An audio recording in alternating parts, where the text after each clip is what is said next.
Hello, hello, chat. Dum, dum, dum.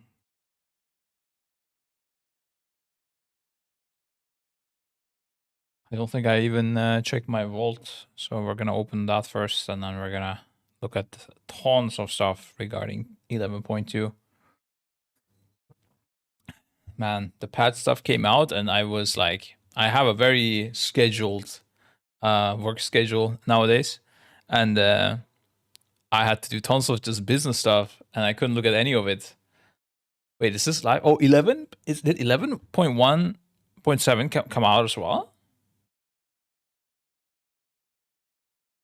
I guess so, eh? Uh,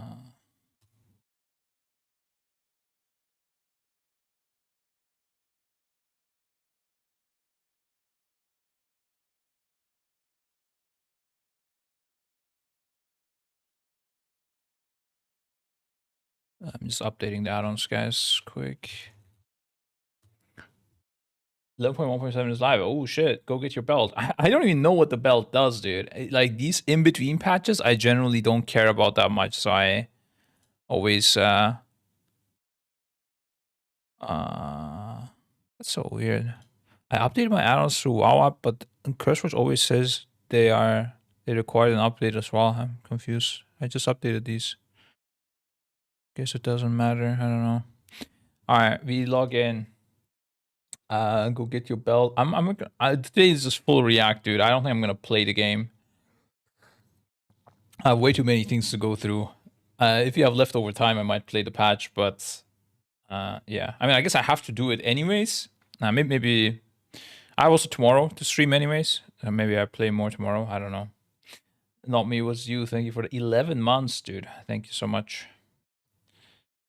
Also appreciate the people that didn't cancel their subs while I was hiding and doing work for Echo. Guys, lately I'm a black tea addict, dude. It's insane. It's insane. It feels like I'm addicted to a drug. Yeah, whenever I take it, like I'm not drinking it, I'm taking it, guys. This is the difference. A pure Turkish culture coming in hot. Let's see. What's here? Oh, there's a quest there as well. I don't even know what I need at this point. The ring, I guess. I have this already. I have this already. And I at least don't need that for fire, but I guess I'll just take this to have some different stats. In case Master Yours is good. And haste is bad somehow. I don't remember the last time haste was bad. And this is also an off piece, but I don't think this is needed. Yeah. Yeah, I have enough coins. It's fine. Like he's so good. Yeah, dude. I didn't enjoy it as much in the past, but making sure I don't have double vault. Okay. Let's just do this quest, I guess. I don't know what this is while we're here. Turbo boost. Oh, they didn't already ask it to do. Okay. We're not gonna play the game. And we're just gonna, in fact, we're just gonna exit it. Yeah, we have to go onto PTR. Okay, first I'm gonna go through all the news from the last 2 days. I know to some of you this might be old news, but whatever, you get my take on some of these things. And I get to actually study up on them because I need to do this anyways. Basically, I'm gonna be working and you're gonna be like participating in my workday, okay? Becoming more and more father-like. My dad is hard addicted to black tea. It's true. Yeah, dads are typically, that is a true thing, dude. I wasn't, but I don't know. Recently, and like, you know how the Turkish people, they put the in fact, I'm gonna do this. They put the tea on top of this top part here, okay? So if you like drank this, that's like crazy concentrated, okay? And this is just pure water. So what I used to do was take just a little bit of this, the actual tea, and the rest was water. Because I didn't want to put sugar into my tea, so I had to keep it very light, okay?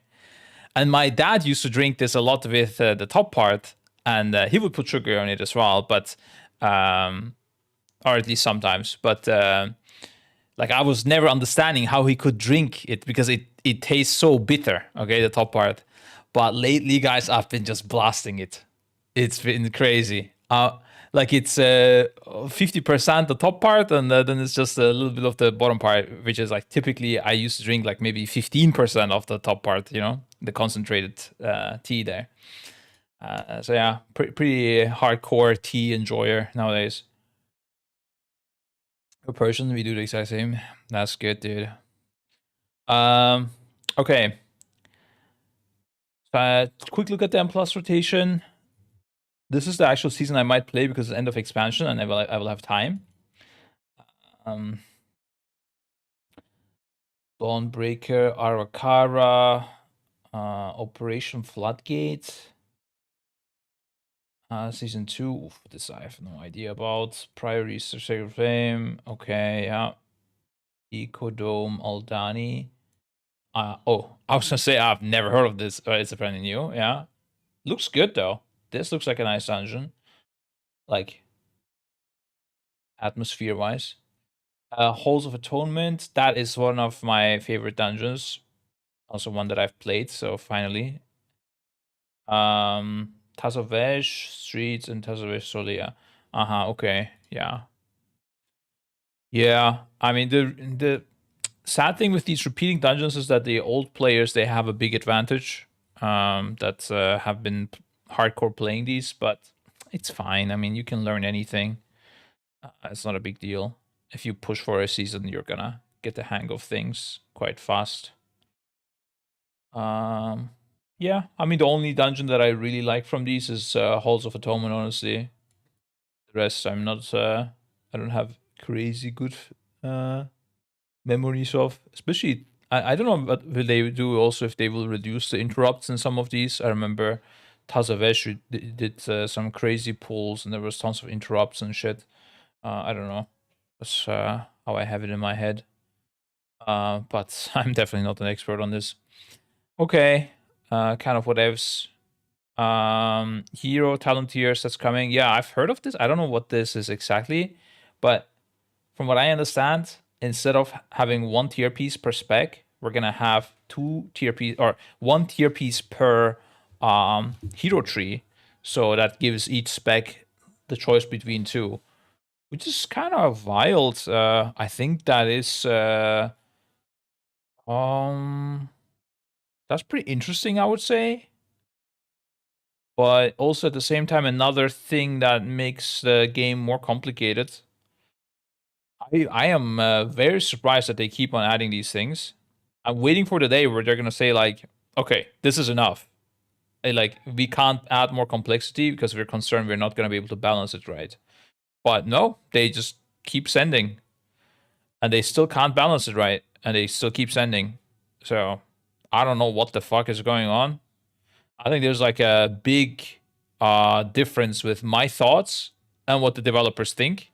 I gotta ask them what the fuck is going on at some like BlizzCon or something like this. Like, why are you doing this? But at the same time, it is cool. Like, if this was, I mean, especially for people like a Shadow Priest or something, right? Where you only have one spec as DPS, I think is quite nice. But for others, I don't know, man. A bit wild.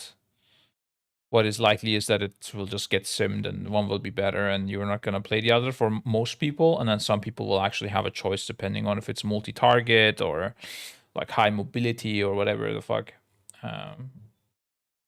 As a principle, I think it's cool, but big concerns.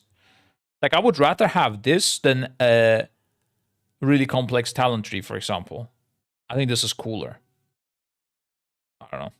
We have a Shadow Priest now since both hero talent trees were played. Yeah, exactly.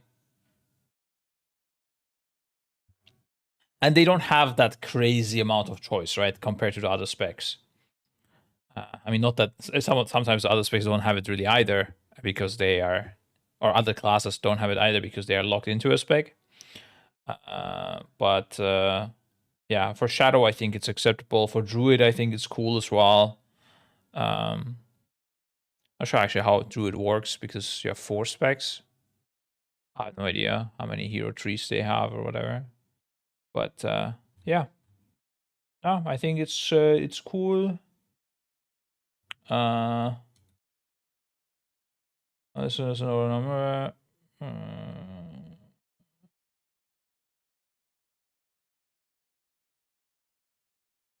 So are they saying anything interesting here?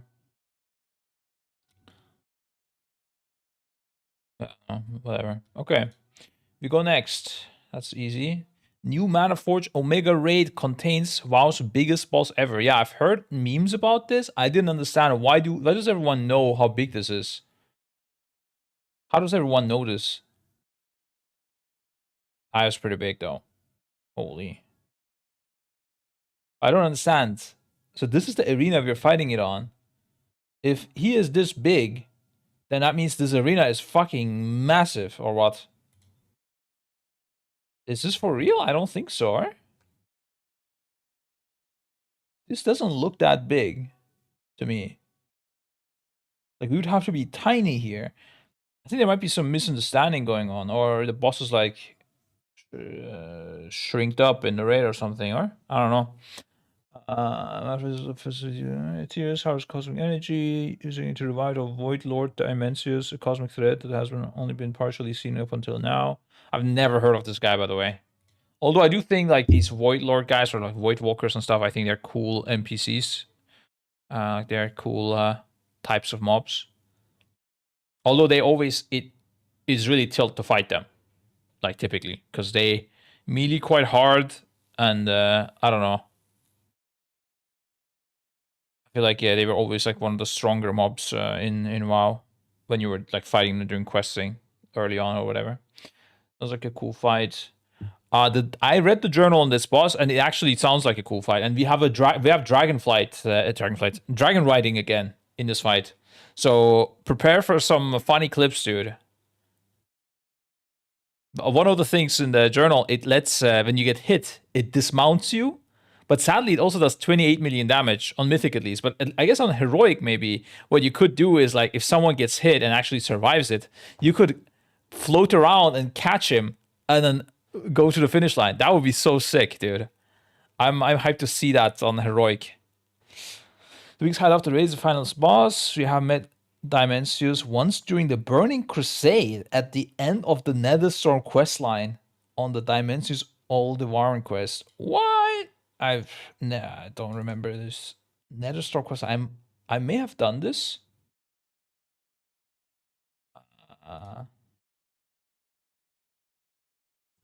Let's see, how does this look?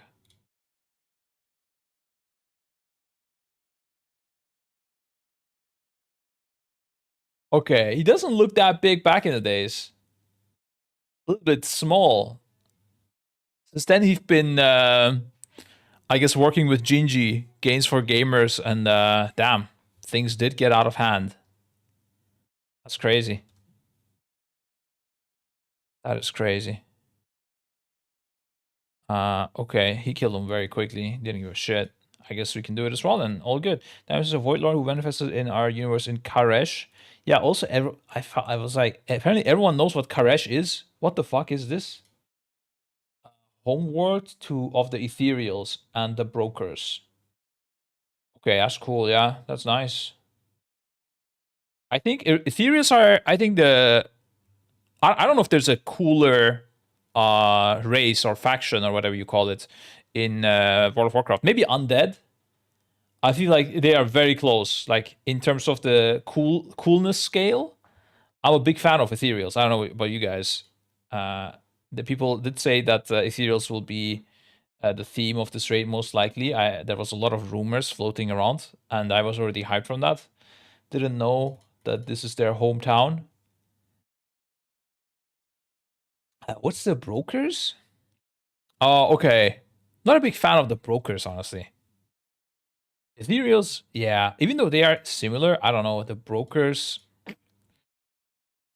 they don't look as cool. Okay. Corrupting its world soul and causing the planet to become what it is today. I guess I don't know what that is today. There's a warlord who manages in our universe in Karesh, corrupting his world circle and trying to become what it is today. Oh, our planet, what it is today. Cool. Okay. I don't know what's going on with our planet, but apparently it's corrupted and it's not good, I guess. It is unclear if he will be fighting the warlord in his complete power or just another manifestation. I mean, this doesn't look like a manifestation, but at the same time, if this is this big, I highly doubt we're gonna fight a boss that big. Because how do you do that? Like, I don't know, something is wrong here. Like, we would need to be scaled up, or he needs to be scaled down. Currently, Blue Blizzard Dimensions is the biggest boss ever made in WoW. It's comparable in the size to Stormwind City. Blizzard didn't want to spoil anything about Dimensions in our interview about the patch, but assured us that the fight was an absolute feast for the eyes. Interesting. This is the this is what they also do a lot in Final Fantasy and in Destiny too. They make sure the bosses look really good as well. The end bosses. Especially in Destiny end bosses. In Final Fantasy, every boss looks kind of cool, but again, the end bosses, they have like a big emphasis on aesthetics. And I mean, I guess Blizzard did as well on some, but on some, I don't know. It wasn't an absolute feast. So, like left arm, right arm. No, we're not gonna fight left arm, right arm for sure not, because there's a spell that says like he slams down his hands or something, or he does something with his hands, and then we need to enter a zone to soak his hand. Otherwise, the hand will explode. I don't think we're gonna just be fighting one hand. Some sort of shrinking or increasing our size must be happening. Otherwise, I don't see this fight making sense. Like he's gonna slam down his hands, or there's gonna be something there, and we split, and like we need to have like 5 people in each hand for like 7-8 seconds, and then they soak the damage. If you don't go in there, it blows up. So if you were fighting the hand only, then I mean, I don't know. I don't think it is like this at least. Okay. Damage is awesome. You haven't seen a boss like this before. I want to reiterate Drew there. Damage is going to be an absolute feast. Well said for the eyes. It's an incredible encounter. Our encounter designers, effects artists, sound designers, dungeons artists. It's a whole army of people who put a huge amount of effort into this, and I just can't wait for players to get their hands on it. I've never heard them say these things like this. I don't know if maybe they are always doing this, right? And they're now just saying it to hype it up. So I don't know how much to trust this, but assuming it's like special, it sounds really cool, of course. The fact that we won't PTR test this as well, it's gonna be exciting. What would be cool also is like a mythic only boss, but of course I understand that the community wants to game these things as well, or a mythic only boss that you unlock by killing it, and then heroic and normal gets released as well. That's again kind of like how Destiny 2 does things. They have their they had like an event trigger when the last boss was beaten, and then you could go and do it in like more like a story type of mode. That was still like a little bit challenging, but not really too much. Something like that, like a Raden type of thing that gets unlocked as a story mode once it's defeated. I think that would be cool as well. They're hyping this end boss so much, it makes me think like it should stay secret until, you know, we're actually slamming him. Metaforce Omega is a new 8 boss raid from patch 7.2. There isn't an official boss list, but the following bosses were revealed. I mean, there is now a boss list. Not much more was shared about the new raid. One bit of information shown is that we will enter the raid through its harvest pipes, using the ability from the new Rishi Wrap's cloak to become energy to enter. The facility. We're going to turn into energy. Interesting. Besides, that would increase if our size was increasing. Like if they're already turning us into energy, I guess it can increase our size. I don't know. Besides being used to enter the raid, it was also revealed that the Rishi Wrap's cloak special ability would interact with other encounter mechanics of the raid. This would make the cloak mandatory for the raid, similar to the sanity thing in Ny'alotha. Yeah, that was crazy, dude. When you got just mind control if you didn't have this cloak. Kind of cool. I think this wasn't documented anywhere either, and like one of our players didn't have it equipped for whatever reason. I think they had like an Orgrimmar cloak or something to TP, and then they got mind control, and that's when we realized. Drew de Souza, that name sounds familiar. I think I know this guy from somewhere, but Manaforge Omega is a giant facility that's been built on Karesh to harvest cosmic energy. We're going to be fighting our way in and through it to take on Shadowguard Ethereals. We're trying to revive Dimensius. While we're there, we'll face down with an army of Ethereals still being wrapped, the creature they are harvesting silk from, and even the mysterious council of demon hunters that found their way to Karesh, which is supposedly the optional boss. I don't know what to think of that. Well, we're gonna get to it. I think I saw a news post existed about that, so maybe there's some info there. And of course, it will end with a cosmic battle against Dimensius, which is the biggest boss we've ever made. One cool thing also is I've never done like one of these. I've never done Algalon, and I was always like a little bit jealous, that it was like this cosmic battle. It looked really cool. I think like on the eyes as well, like they say. I had done the Mogushan Vaults dragon that is a bit similar, but it's not an end boss. So this might be actually quite nice. Wait, are they just repeating themselves? Yeah. Do you have an example of boss mechanics? One that I think, okay, this is interesting. Because it's explaining a mechanic potentially. Really cool is that actually our intro to the raid. Oh. We mentioned that there's a giant mana intake facility and we're actually coming through the pipe where they take in the mana. We're actually going to utilize an artifact cloak we're introducing in Ghost of Karesh, the Reshiros. Turns off the energy to trick the filtration system. So our first boss encounters is against a warden that is overlooking these pipes, and we're going to need to go in and out of energy for him to survive. Okay, well, I thought he's gonna spoil a last boss mechanic. Because there is some really interesting mechanics here. They're playing around with gravity a lot. And yeah, like I said, dragon riding. And in general, in the raid, there are also like a lot of stars clashing and supernovaing and black holes and these kind of things exist as well. Option was what drops the boots that buff the cloak. The Demon Hunter thing? The Demon Hunter boss? I didn't know that. Okay, that's interesting. Yeah, we need to check the loot on that boss. That's the most important part. When we were chatting about it yesterday with the boys, just randomly, and they said it just drops Warglaze, some tier set, and what was it? Another like useless thing. They did. I don't think they mentioned this boots, but I should look into it. Okay. Yeah, very very cool. Definitely like a polar opposite of the last raid, which was like more memey and just like goblins going crazy.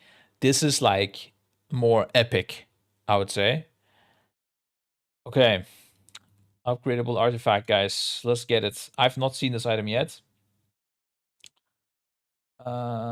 Yep. Who asked us to embark on a journey? Ethereal relics in order to coalesce them into tertiary wraps. Players will utilize this new powerful artifact to harness the power of Karesh, allowing us to see the world through the eyes of Ethereals. That looks pretty cool. Essentially turning our corporate bodies to energy forms that can understand untethered space in a new activity called phase diving. Interesting. It's kind of like the TV series with the kids that go into like a different realm. Reshi Wraps not only allow you to interface in a new way with the outdoor world of Karesh, but you'll also use the cloak in the new Delve, Dungeon, and Raid. Okay. Stranger Things, yeah, exactly. That's what it reminded me of. I think a lot of people, after Stranger Things did that, I mean, probably they stole it from somewhere else as well, but I don't know. That's the first time I saw it. A lot of people started using this thing where, like, you see the same place, but in a different way. You know? I think that's how Stranger Things was. It's been a very long time. I only watched season 1. We had it in Korthia as well. Yeah, well, I mean, Stranger Things is before that anyways, but I don't remember the one in Korthia. But yeah, like a lot of people started using it, like different TV shows and games and stories. Cool thing though. It's fine if they do it looking this nice. I'm down. This looks pretty cool. While this new artifact may sound similar to Battle for Azeroth, Heart of Azeroth, or the Cloak, in our interview with Blizzard, we learned that developers are very conscious of the infinite artifacts grind of previous expansions. To avoid overwhelming players, are looking to implement the upgrades to the Reshi Wraps as Warbound weekly upgrades from familiar content, complete with a catch-up system for incredible flexibility. Wait, Warbound weekly upgrades from familiar content, complete with a catch-up system for incredible flexibility. Of Warbound. That's a weird part about it to me. Like, what if you're playing only one character? Are you gonna like get your bags full with these, and like it's incentivizing you to start another character? Or maybe is it incentivizing to funnel from? I mean, I don't know. It sounds like they have it under control. It feels like it's good, but I don't know how this would exactly play like. So is it upgrades once a week per warband? Oh my god, that makes so much more sense. Thank you for saving me from this embarrassment of asking this question somewhere else.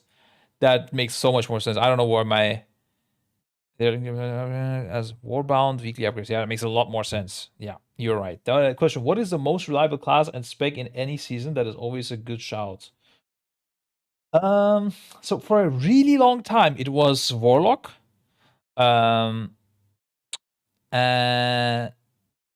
Previous expansion, if I recall correctly, I don't remember. Okay, I don't remember it expansion per expansion. Okay, but like right now, I would say Mage. Mage is really good. They have too many personals. You're very safe, and it's honestly shocking that they are not changing it. Like all they need to do is go and take Greater Invis away, and it's a lot more normal. Still OP, still good, but currently it's fucking crazy, guys. It's fucking wild. Like I don't know. The only reason we didn't play 3 mages, on Muggsy on Galix was because Flex was injured. Otherwise, guaranteed. I mean, we still played the Vexy on our 4th mage because Flex was injured on Galix. But yeah, we would have played even 4. If he had a 5th one, we would have played 5th. Like it's crazy. It's an OP. Mage is just incredible. Very hard MMO player for 4 years. Never got smarter. Mage is actually hard to play in terms of like not fucking shit up and doing damage, but staying alive as a mage, you have so many active buttons. And on top of that, if you play Fire, which was the play last year, you also get Cauterize on top. It is just wild. Crazy mobility. The only bad thing last year was that you had to have a lot of uptime as mage, so that took your advantage of like being very mobile a little bit away. Like on One Arm Bandit, shooting the coins as mage was a little bit tilt since you lost uptime, and that was really bad. But aside from that, just currently mage for sure, but it might change the next expansion. I mean, mage will probably still be good. I mean, let's be real. As long as Shimmer exists, mage is going to be good. And I mean, you have Arcane Intellect as well. Worst case, for the last spot. But I am expecting they must be removing Greater Invis and nerfing Ice Cold a little bit, maybe making it shorter. That would make a lot of sense. Frost Mage, I mean, Frost is also fine. Everything is fine. Mages, everything is okay. It doesn't matter. You have an overflow of things. But the DPS wise, it's typically Fire and Arcane that's good for raids. Although Frost is often very good as well for progress. On farm, Frost tends to be always getting buffed and then it becomes good. But for progress, yeah, Chop thinks it's fine the way it is. Of course, our mage thinks it's okay, guys. Never mind, I take it back. Mage is actually at a very balanced state. Yeah, completely fine. Honestly, I think they should even... Okay, the only reason I think we're allowed to keep Shimmer is because it's so good. Like, it's really cool to watch and stuff. I think Shimmer should not exist in the game, technically. The only reason, like, I feel like, oh, damn, okay, just let it in is because it's so cool. I don't want to lose it. But it's way too crazy. Like, you should just have normal blink. Normal blink is already OP. Even it being on global, it's still OP. Or in worst case, you can remove normal blink from global. Just give it one charge. But 2 charges shimmer with alter time. What the fuck is happening, guys? What is going on here? And then 5 personals on top. What is this? Is it like a class design or is it a boss design? You know, I don't know. I mixed them up. Did you talk about the removal of Abom Limb? Spoilers. I didn't know, but God fucking bless. That sounds amazing. We're not gonna have random DK grips blowing us up. That sounds amazing. We're gonna get to that. That's a great call by Blizzard. Thank you. How will players actually upgrade the ratio wraps? Like, where is this item even? I want to mouse over it. I guess not in this post. Much like a lot of our approach to the war within, we want. Oh wait, yeah, war. Oh, okay. This is so weird. They say the same things developers say, and then they put the developer interview. Like, I tilted. I feel like these comments should be complementing the interview, not saying the same thing. We want it to be warbound as well, so players progress on one character will be able to share our progress with others.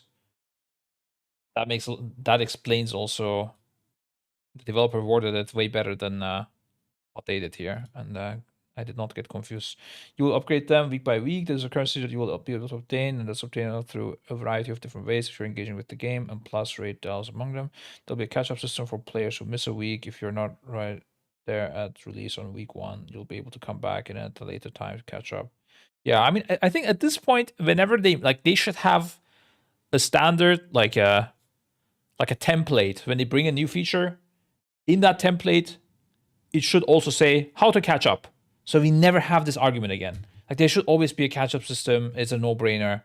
It shouldn't be a crazy thing, but you should be able to catch up by farming a little bit, and it's okay. Yeah. We've been listening to feedback very carefully from this last season. That's an important factor. Wow, that's incredible. We are on 11.2. They figured out that we should put catch-up systems. That's amazing, dude. From the last patch, they figured that out, guys. Good job. Are you excited for this new iteration of artifacts? Wait, is it Post asking me? Who do you think this powerful figure is that bestows upon Ratio Vibes? Let us know in the comments below. Oh, interesting. He's breaking the, what do you call this, the fourth wall or something? Interacting with the reader. I feel like I'm watching Deadpool. Now, what do I think about it? I do not know, because I couldn't see the item yet. And this powerful figure is, I think, the feed lady, or isn't it? That's an optional boss. I want to see the optional boss first. But at first glance, or at first thought, I'm just a bit confused. I don't know what that means. I mean, if it's an optional boss, make a separate instance for it, I would say. Like a Obsidian Sanctum or something, you know, and just it's an optional boss there. Like, I feel like it's a missed opportunity in a way as well. But what do I think about it? I don't know.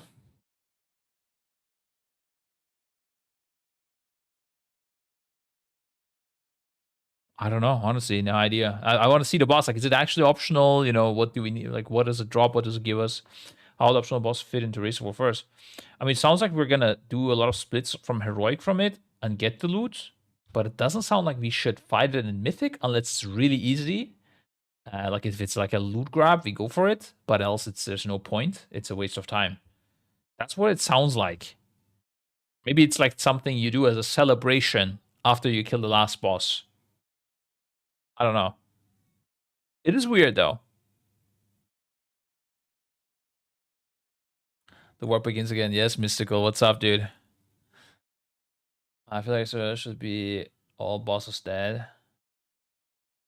It is a bit confusing, yeah.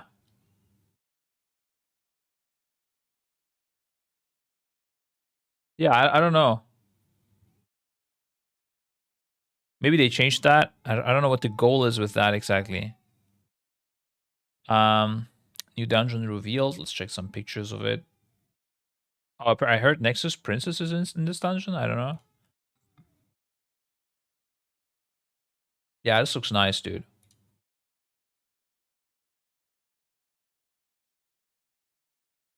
Okay, there's not many pictures, sadly. But it looks nice. I like the scenery. I don't care about anything else, really. Yeah, we're going to be fighting some 2 hours. Yeah, I don't care. This improves dungeon checkpoints. Uh-huh. Hackers are going to visit the philosophy here and how long a run back is when dungeon checkpoints unlock, and we want to visualize some of this in-game through what we're calling waystones. As you unlock checkpoints, you'll have an icon on your map, and you'll see these stones that warp in and show you this is where I'm coming back. I've never actually seen people complain about this, but this is so true that this was necessary. God fucking bless, dude. Especially when you don't play the dungeons, and then like a lot, like if you're not some sort of 4K Raider IO neckbeard, and you do them, and then you die, you're like, what should I do? And then you wait, another guy dies, and then he releases, and it's right next to you. And you're like, fuck, I was waiting for 2 minutes on this pack because I didn't know. And like, you look like a complete idiot in front of your team. And like, they are wondering if you're AFK or not, you know? So this is really good to see this. I wonder what else is in the game like this that would be nice to have. Like, I didn't even know I wanted this, but it was always something that tilted me quite a bit. Especially me, because I also get to these dungeons quite late. Like, when I start, it's typically after the race. Everyone has done the dungeons tons of times. I come in there with zero knowledge, and then I'm just completely clueless. But yeah, this is great change. Primary waypoint is now fucked. It's right after the first boss, so later on, Vibes is doomed. Yeah, I mean, that's a separate story. I mean, this is just the visual thing, right? I like this a lot. I would like to thumbs up this post. Can I do this somehow? I don't know. I guess I can't. I don't have a Wowhead account, so I'm not gonna comment. That's crazy. Who has a Wowhead account? What? You gotta be a real nerd to do that. I had opposite yesterday in a BFA time walking. I released and had to walk through the entire length of the damn dungeon. Exactly. Or that happens. Or you're like, come on, like I just died, mobs are full HP. Surely I should just release and come here again. And then you're like in complete China. You kill like 3 bosses, but the thing is at the start. Season 3 champion gear from Mythic Zeros available immediately on patch 11.2 launch. Yeah, I heard of that. And the interesting thing here is apparently there's also some hard mode type of things where you might get extra gear. But let's read this. This is interesting. We've learned players will have access to more content up front. The patch week might not be so chill. No matter if else, Heroic and Baseline Mythic Season 3 dungeons and work bosses will be available at 11.2's launch.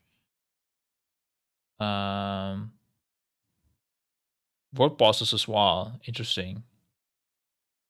I think work bosses also weren't available until raid launch. Season 3 content launch changes and major patches. The war then have been met with some criticism over the lack of initial content available due to the weekly delay. This is true. I do think the world bosses especially is a good idea. M0s, I don't know. They have a daily lockout now as well, so I think that's a bit too much. But weekly delay between patch launch and the seasonal start. Eager players excited to play the latest content feel like they didn't have any path or progress their characters. Blizzard looks to be making changes to the content release schedule in 9.2 ensure initial content. Non-bountiful delves. Sure, that's completely useless. Non-bountiful sounds completely useless, right? Pretty sure, yeah. Although there are some like weird mechanics and delves that I don't have fully understood. So maybe I might be missing something there. Heroic and Baseline Mythic Season 3 dungeons. Yeah, okay. And World Bosses, okay, that's it. Release expected mid and August, I assume. So I had a release date that I mean, I still have a release date that I have heard of from, let's say, unofficially. But damn, if that's the release date, it's quite early, considering the late PTR release. But at the same time, if they do it later than that, Gamescom is very fucking close. So I don't know if they want to release the patch during or the raid during Gamescom. I mean, the Race War first will overlap with Gamescom guaranteed, I would say, either way. Otherwise, it would be either too short or the patch would release too late. Yeah, I haven't heard of any changes. If they change the release date that was initially planned, they fucking tell us quick better, because the guys were about to book flights and everything. We have the hotel reserved for some dates. So we need to change those if those change. So, and the thing is, okay, I don't want to spoil too much. It's fine. Yeah, it's okay. More early content is definitely a win for players looking to jump into season 3, but be prepared for increased difficulty as this early content will have season 3 tuning already applied. I mean, it's M0s. What is this guy talking about? Okay. I guess world bosses will be a bit harder, maybe. I don't know. I wonder what type of eye level world bosses will drop. I wish world bosses had better loot, man. Don't you guys think, guys? I feel like back then, world bosses actually mattered. Like, okay, Unstable Arcano Crystal was perhaps a bit too crazy, okay? Especially for Shadow, I remember that. That was a bit wild. I think it was really good for many specs. And also it could Titan Forge, right? It was like there was a problematic situation going on. But right now, they're completely useless, pretty much. Like, in the Race War first, no one will ever wear a World Boss item, which I think is a shame. I don't know. Unless World Boss BOEs, granted, I don't think they've done that since Cataclysm. BOEs, I mean, I guess it's cool, like, if you get one and you sell it as, like, a pleb. But, yeah, for me, that has less influence since, I mean, we would be the ones buying a BOE, so I'm not typically enjoying BOEs that much. But I think the items could just be stronger, so you really feel like you have this one chance weekly to get your item and stuff. And it's like, I'm not saying it should be like a mythic eye level thing either, but it could be at least heroic eye level. Like right now, I think it's like the lowest stage of normal. That's how I remember it. If even that, I don't know. What one thing is, I don't know, playing a semi-casual with one main, one alt, and dropping 3 weeks in a row. Plate stuff was rather suboptimal. Oh yeah, that as well, right? It gives you warbound things lately. Yeah, that's true. The warbound things should just be extra stuff. I wish they were also like landing in a warbound bank or something like that, and like you could easily access it instead of having to mail it around and shit. Yeah, that'd be nice. Champions rewards available at patch launch. Yeah, so this is champion track, which is sorry, that's M0 is champion track, which is that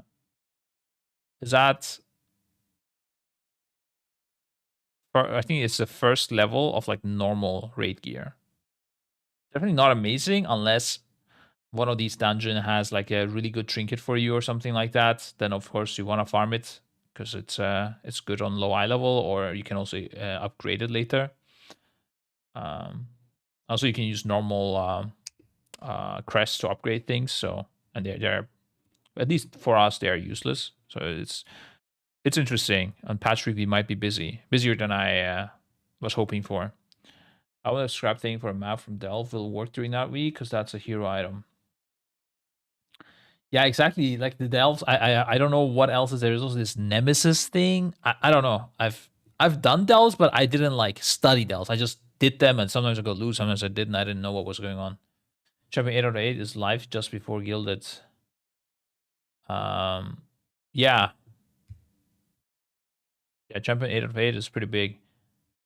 But I mean, then you need to use crests, and when I mean, you can get like M plus items as well later on, right? Like it's not items that you can't get. You're just saving time. You're not saving like unobtainable gear. You know, it's not like a raid trinket or something.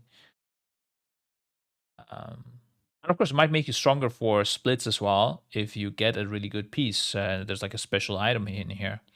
Why don't you want patch week to be busy because of travel stuff? Yeah, it's for me. It's for our thing personally, completely. Like people have like 14 characters, right? And they are traveling and shit.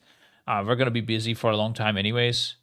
And I mean, like, either I would want it so interestingly busy that we do a race or for stream around it with casters and stuff, like a heroic week, right?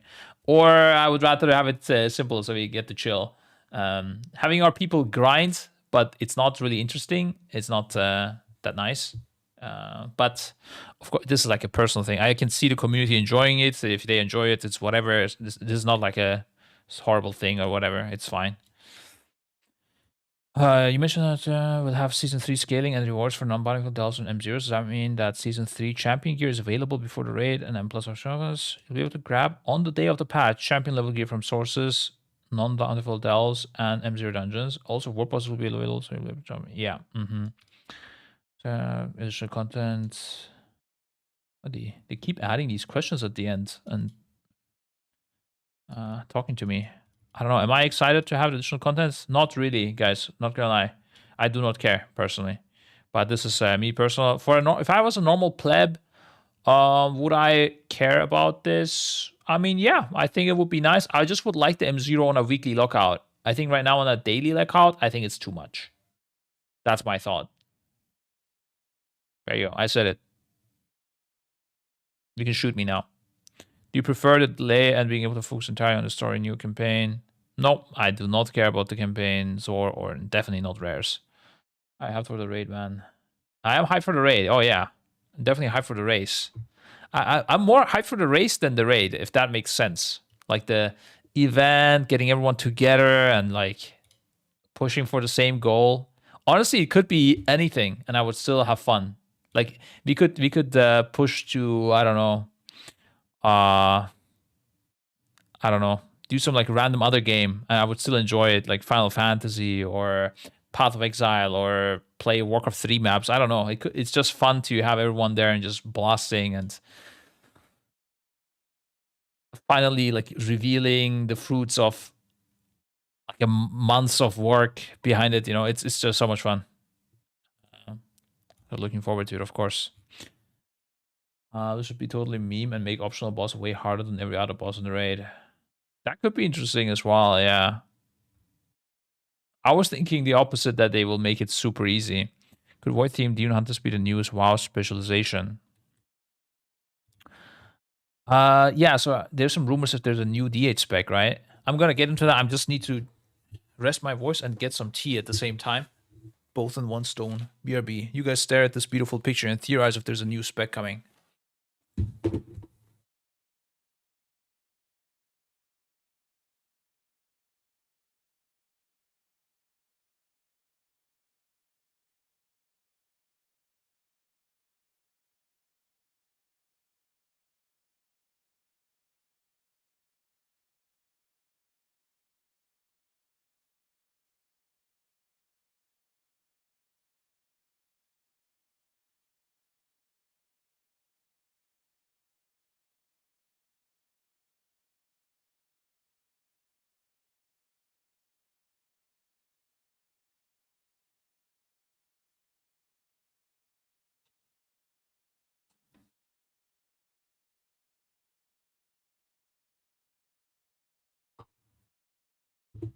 Okay, guys, did you figure it out? What is this? Is this supposedly the new spec? It looks like a necromancer or something. We just added it. Oh, come on, guys. Oh, is this supposedly the new spec? Augmentation picture. Okay, let's see. What are they saying now? this is a Demon Hunter Council file, and they might have teased a new Demon Hunter spec with it.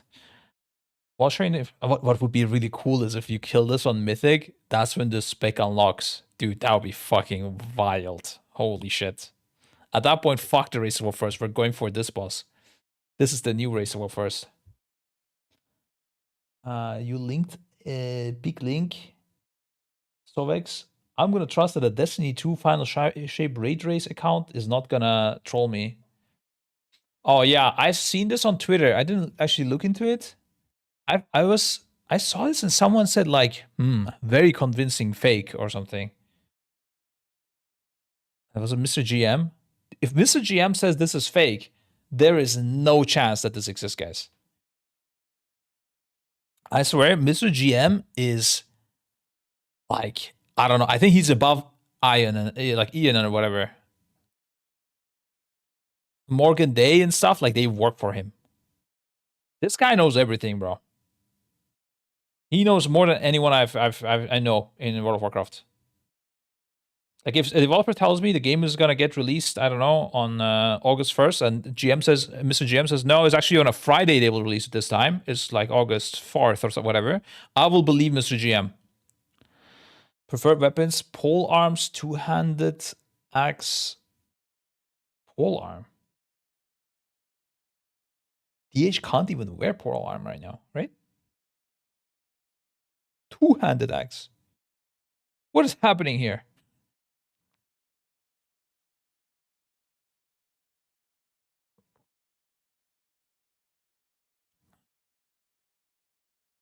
This sounds like complete fake, guys. Because this guy is wearing warglyphs. This is not a pole arm or a two-handed axe.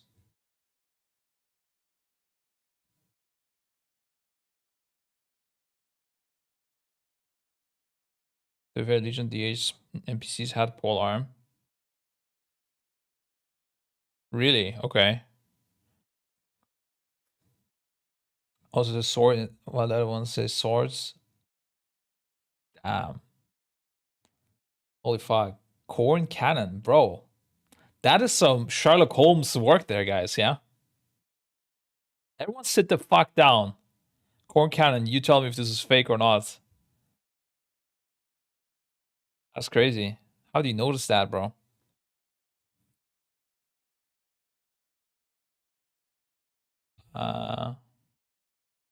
Annihilate foes and destroy their eyes. Also, okay, you know what the biggest thing is? There is no fucking world that if they do something like this, they would just reuse the Void Torrent icon. I don't know what this icon is from, but this is Void Torrent icon, I'm pretty sure, right? Maybe it's slightly turned? Did they take the Void Torrent icon and turn it? Wait, what's going on? Why is icon? Show me the fucking icon. Oh, there it is. Yeah, look at this. That's crazy. They zoomed in a bit as well. It is 100% fake.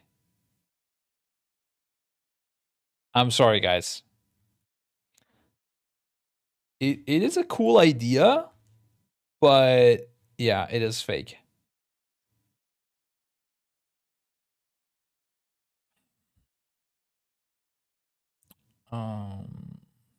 Okay, in the previous shot, we can see 3 Demon Hunters. On the left, we have a classic Havoc themed outfit with traditional warglaives. On the right, Vengeance looking outfit.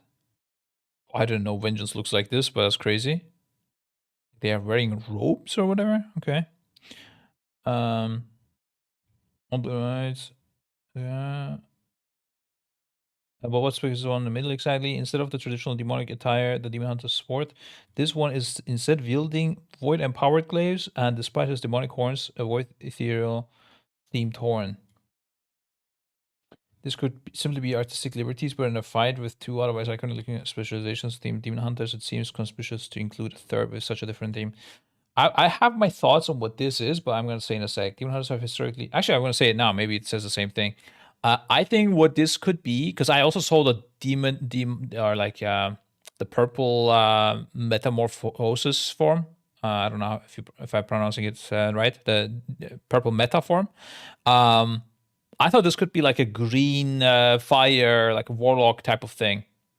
So if as a DH you kill this, you get the ability to turn your shit into void.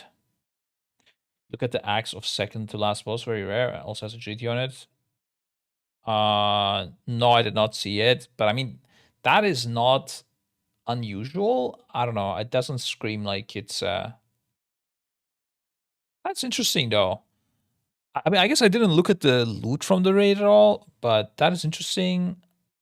Regardless of if there's a new DH spec or not, because there's pure agility, very rare. Ooh, okay, I know what this is. I think that's for the Brewmaster. They are reworking Brewmaster, I heard. So it would perfectly fit if they got an agility. Because last time also, when there was a big agility weapon, it was in Ra-Den. And the Brewmasters got it. I think using double one-hander was maybe even slightly better or just as good. Because they also had on-use effects from M+. But I'm pretty sure that's for the Brewmaster and not for the DH.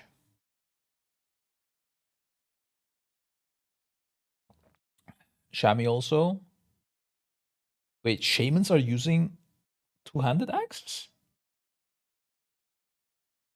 I mean, I know they did it in vanilla, but actually axe, I don't know if you use axe, but maces you used to do that big Wind Fury. I was a shaman main in vanilla, guys. At level 60, I was slamming. It was good, actually. You could use axes? I know. I don't remember it, but I guess if you guys say so, I believe you. I guess I know you can use one-hand axes, I guess, or two-hand makes sense. Do you say here's the loot? Very rare. No, fourth boss? Oh. On mage. No, all classes. Wait, which bosses is a very rare axe?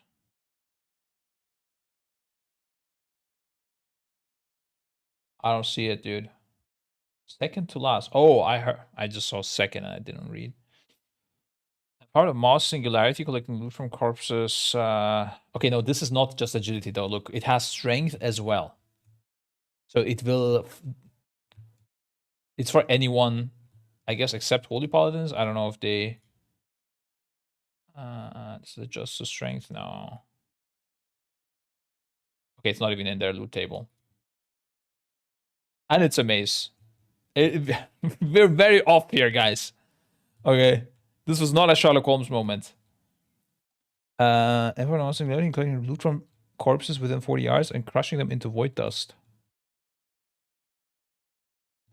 What does that even mean?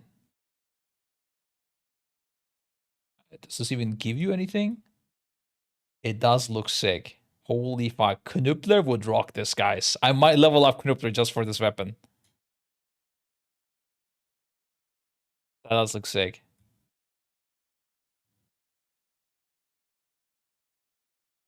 In my hands, it looks like an intellect weapon even, but slamming with this will be fun, I think. This is the other strength weapon. Holy shit, this looks I don't know, guys. This looks so good. Wait, comparing this to previously, I don't typically look at the transmog stuff so much, but they are typically good as well. I must give them that. This looks also nice, but I prefer the other one. It's typically two-hand strength weapons that looks the best, dude, always. Holy shit, what is happening here? Okay. Though I am clearly not up to date with their design. Also, yeah, I mean, you guys see with the rope, it's not optimal, obviously. But anyways, enough fucking around. We need to study. Historically, lacked the typical 3 or more that come with classes as well, with Blizzard citing the lack of this in gameplay and fantasy themes during their inception, Black and Legion. Similarly, Blizzard had never had a totally unique new specialization to the game before Dragonflight. With the new release of Augmentation Evoker, possibility of new specializations to exist, classes has become a distinct possibility, especially in relation to the ongoing story of each expansion. Augmentation was themed after the ongoing story in 11.1, with its Black and Bronze Dragonflight abilities matching the fantasy from couldn't give a shit. The errors We even saw augmented spells directly teased during the Sarkarath fight, where he wielded spells like their iconic and controversial Eben Might ability.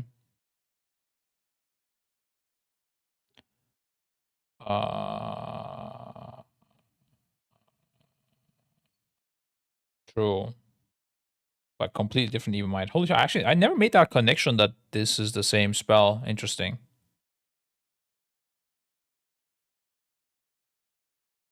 That's so interesting, yeah. Didn't consider that. Where'd you find the raid loot? I'm on PTR. You can just install the PTR right now and just check it out, guys. You have all the new raid loot and new bosses. I have all of them here. And I must say, the journal looks very complete so far, from what I've seen. It's so even though the PTR is late, a lot of stuff is already cooked. So there's some hope there that things are gonna be fine. This of abilities I mentioned. It's weird. I read this boss, and then I thought, yeah, this feels like it's not that long actually compared to typical. I was even gonna tweet about it, and I was like, I'm gonna double check this. And I looked at Galivix and compared this. And even though Galivix is even repeating a lot of the mechanics, it was much shorter than Dimensius. So Dimensius is actually a really long journal, but while reading, it didn't feel that long. I don't know why. Maybe it was because it's interesting, like it's like this cosmic stuff, black holes and stuff like this, right? I don't know if it was that or why, but I had a much easier time reading this. Yeah, I don't know.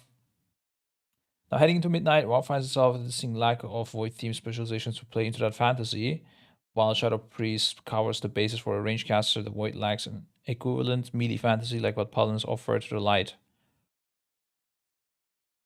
Many people have theorized if we would get a void themed melee class in midnight. What if we get void themed specializations instead?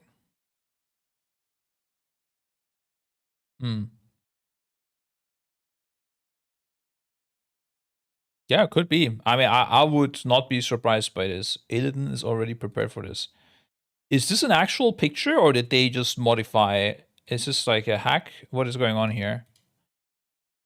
If this existed, then I would say it's guaranteed that we get it. But I've never seen this before. The Galaxy is the secret hidden mythic phase that was never activated on accident. Yeah, dude, Galivix have. I don't know, guys. I don't want to even talk about it, dude. Big trouble if I speak. I don't know if you noticed, but I'm making a conscious effort recently to not talk about shit that just tilts me, like global release, split runs, and all this shit. I'm like, no, it's fine. Like I'm using the defense mechanism. What do you call it? Like when you're like traumatized by something, you don't speak about it, and like you act like it never happened. So like suppression or something. I forgot about it. You guys know. Cope? No, not cope. That is also one. I do use that very often, but no, like oh fuck, I don't know the name. It's fine. If someone writes it in the chat, then I'll say it. Yeah. No, this would be cool. Denial? It's not denial, no. Guys, come on. You guys have studied psychology. You can tell me. Depersonalization, no. It's like suppressing the fact that it happened. It's not repressing, no. Internalizing. No. Like, okay, we're gonna look at it. Defense mechanism, psychology. Is it maybe denial? I don't think so though. Consistent employ. Repression. I think it could be repression actually. Okay, in my defense, I learned this stuff in German. And Verdrängung. I think that this was it. Yeah. That's what I was looking for. Okay, I didn't know the English word for this. You guys were right. Repressing is correct. Concerned Gaming had it. Yeah. Okay, yeah. Basically, that's what I use. Like, especially during streams, I just don't want to think about it. I don't want to talk about it. So, You press the word repression. Yeah, exactly. It's affecting me quite a bit, guys. Yeah, we only talk about like stuff that we have any influence on, and don't worry so much about things like global release. I was on Kungen's stream recently, and I didn't bring it up. He randomly said, "Wait, how do they still not have global release?" By the way, I'm like, bro, don't get me started, dude. It's fine. Just move on this from this topic. Yeah, I think tease for expansion. They could do this also as a tease for the next expansion, but if they are cool, they will either like make it appear when that boss is killed on Mythic, or how was it with Augmentation? Did that also get released after we killed the boss? They got their weapon once we killed Sarkareth, right? The quest line. Kind of like the DK weapon quest line, or the legendary weapon, strength weapon quest line. Maybe it's something like that. All came in at 0.5. Oh yeah, true. All came in 0.5. But they got the legendary weapon after the boss kill. Maybe this could be something like that. This way they wouldn't need to worry about balancing it as well. But obviously a lot less hype as well. Because having it like available during the race, a lot more people could see the spec and talk about it. Like, it's much more marketing for it. But I don't know. I think, yeah, I think both could work, because you also get big marketing from someone doing the world first. Like Maris had like tons of viewers, and when he was releasing the strength weapon. So yeah, I don't know. That would be a cool release for a spec. Kind of weird that Augmentation came like without anything special to it. It just was there, I guess. When we promote for progress, to suddenly have the swapping. Yeah, that's what I'm saying. Like, maybe if this was from the end boss, but if it was happening mid progress, and it came from this optional boss, and we had no info about the spec, that would be very problematic, and at the same time very fucking cool. So I don't care. It doesn't matter if something is like really problematic or hard, if it is at the same time very cool. I think it's fine, you know? Who cares about a balanced game if it's boring? Like, make it non-balanced but exciting. I'm completely fine with that. Would be so fucking hype. Yeah, we would immediately like bench our DHs in a funny way to go on the dummies, and have like our full outside squad watch these guys figure out the talents. It would be so sick. It would be very cool. We'd probably play without a DH for a bit. The thing is, we wouldn't show any of this on stream, probably. That's the sad part. It would be very cool for the people doing it, but I don't think we would show it. But maybe then like Blizzard would also show these talent trees in places, right? And then you would see the talent tree. And I mean, I guess everyone in the world would be able to access it by logging a DH. So it would be cool, I guess, because our casters would be talking about it and stuff. You could probably have someone from production, like our casters, play it and show the stuff. It could be very cool. But let's stop living in the hypothetical world, guys. It's unlikely that this will happen, so get back to reality. Next, Princess Kvisor returns as Season 3's Delve Nemesis. That is a big reduction in ranks. You could say Nexus Princess fell off. Imagine being like one of the harder raid bosses, and from there you go and turn into a Delve boss. Damn, bro. Holy shit. We did destroy her pretty good, I guess. A big L for her, yeah. Mythic plus levers. I mean, I don't care. I'm not going to click this. Levers finally penalized. Oh, yeah. I tweeted about this. I saw this. I don't know how they are being penalized. I should know because I am an M plus lever. Make sure how I min-max is the best and don't get banned. Are there any changes to address the frustration of joining LFG groups?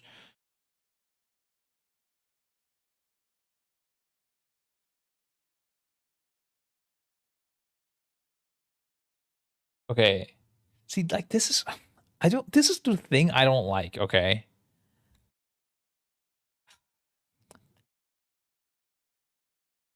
The fact that they like worded this as a question is so ingenuine. Like, do you really think out of nowhere Wowhead went to them and asked, are there any changes to address the frustrations of joining LFG groups and dealing with levers in Season 3? Like, clearly, Blizzard created this feature and wanted Wowhead to ask about it so that they marketed and respond about it. But, like, just say new feature. I don't know. This feels like where I'm watching a theater. I don't know. I don't. Maybe it's tilting me unnecessarily. It's just like I don't like these scripted interviews already to begin with. Just say like it's a. I don't know. It's some like a new feature announcement or something. Like maybe they could at least ask like, is there any other new features about the new patch? And then they are like, yeah, we have a new cool thing for LFG groups. Clearly they didn't just randomly ask this. I don't know. This just feels so weird to me, dude. I don't know why we're watching this like theater unfold. Instead, we could just be normal people and just talk about things. I don't like this at all. It just seems so ingenuine. I don't know. I actually be disgusted. Ugh.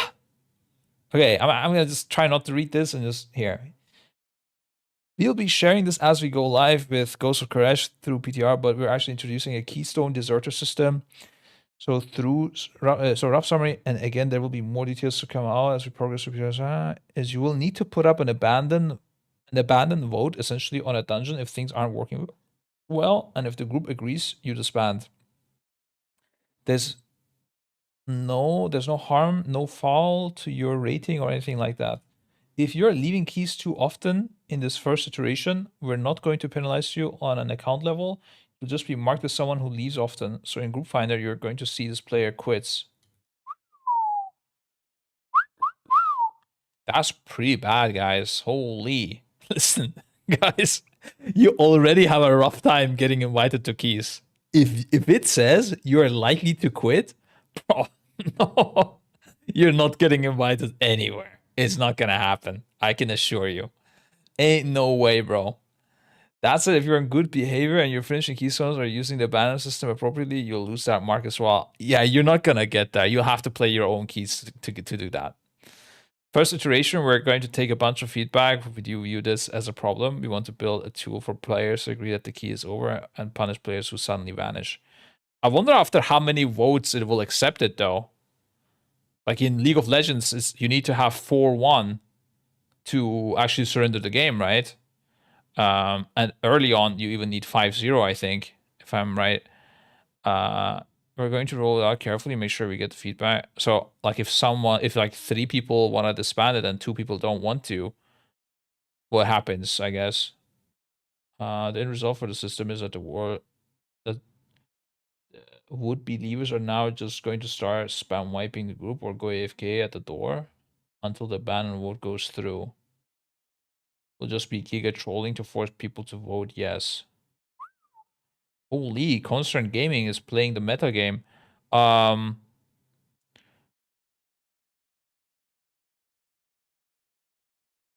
mean, I'm sure they will have to find a way for that to like to get reported easily or something like that. But I mean that's the problem, right? I guess if you can report people for inting, then yeah.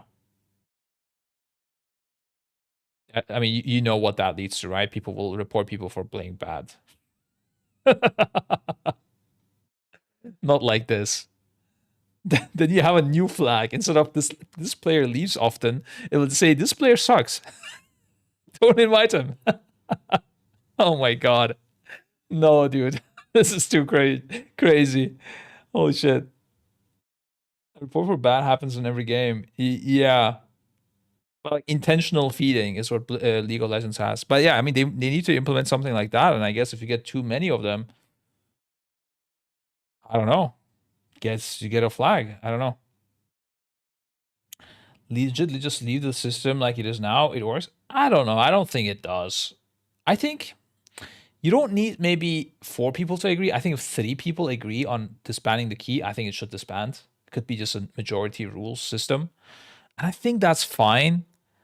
Like if someone is inting your key instead of leaving, I mean, I don't know, bro. Yeah, there needs to be a report system.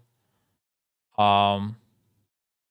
And I guess if you do this just once, you're gonna be fine. But if you do it multiple times and people keep reporting you for this, then I guess you'll be punished. I would even say that it should be bannable, personally. But yeah, I guess the issue is if people troll report you, right? Yeah, you die and then it's like, okay, fuck this guy, let's report him. Yeah, it's a problematic situation. It is a problematic situation. Yeah, I don't know. It's rough. Biggest thing is just keep going down a level. If you abandon it, levers will stay. It will still happen, but if it won't be as much of a tilt there.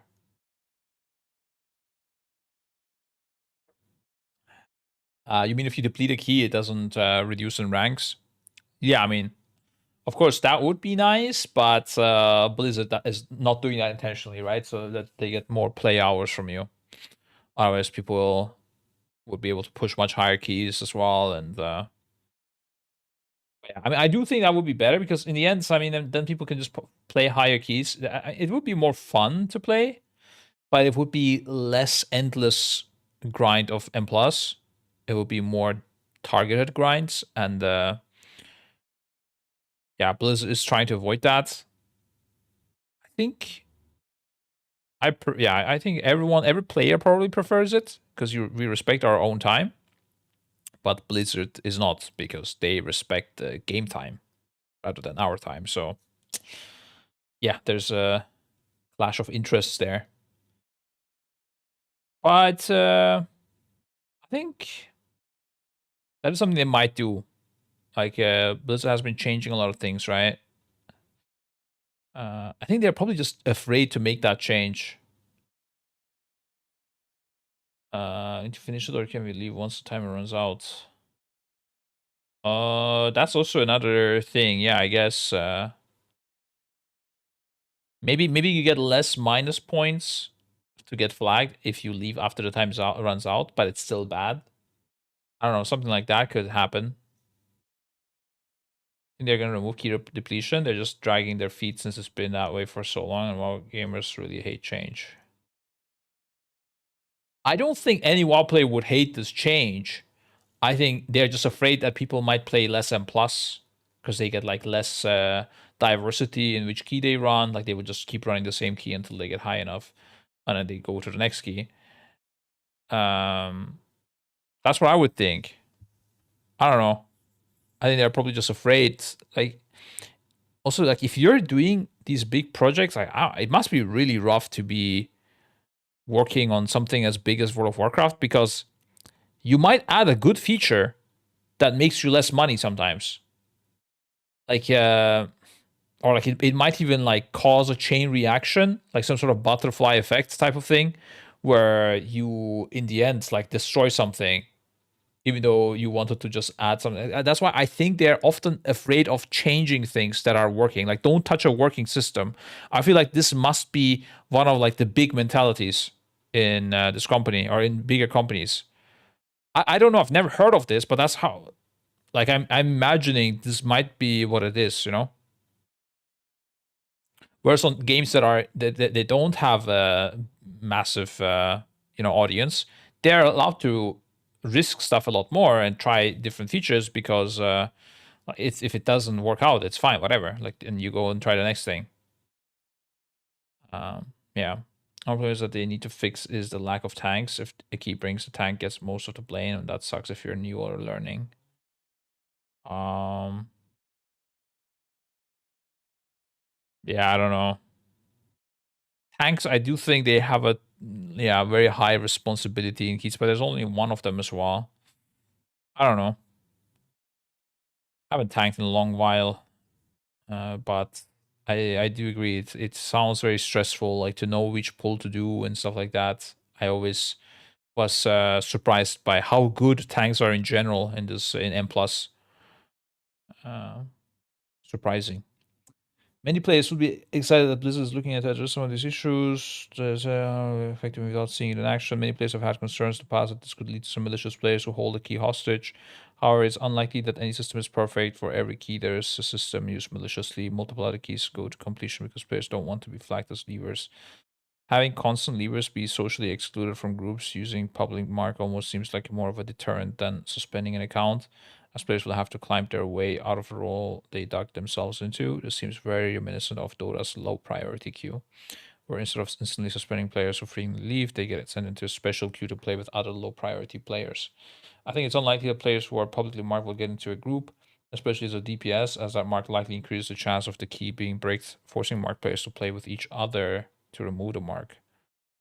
I guess it's also interesting if you make your own key, do you also see that mark? That's if so, that's holy fuck, that's pretty bad, guys. The exact uses of the system are currently unknown, and there will likely be kinks and loopholes to work out. We'll see more when the system goes into the PTR.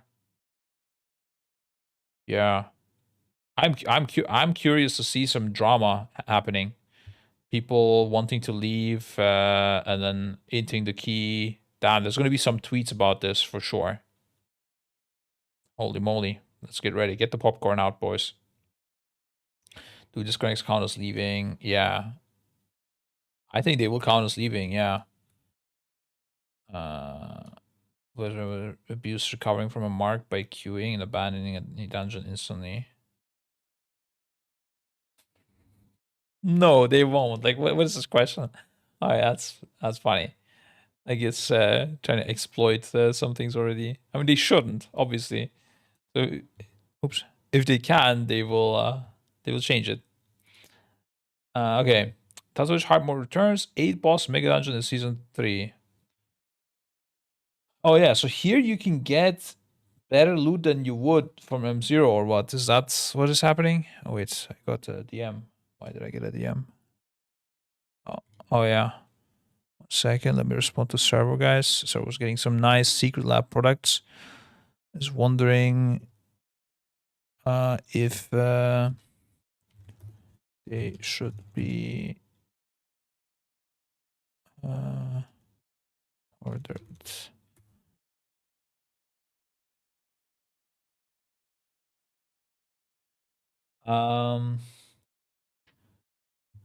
They should make it if you leave a key, you can't queue. You can only play yours and have a random NPC join and leave to tilt you. Oh shit! What? Actually, I think those guys should go to prison. Yeah, they should just go to prison. I don't know. The length of which is the time left on the key when they leave, plus 10 minutes multiplied by 100 days. I think that's a good amount for prison time. What if you get kicked? I don't think anything happens if you get kicked, dude. Unlock hidden content and rewards with new phase diving feature in patch 11.2. Oh, something similar to this also existed in Destiny 2 now that I think about it. You had like a climbing puzzle that procced when you drank a potion.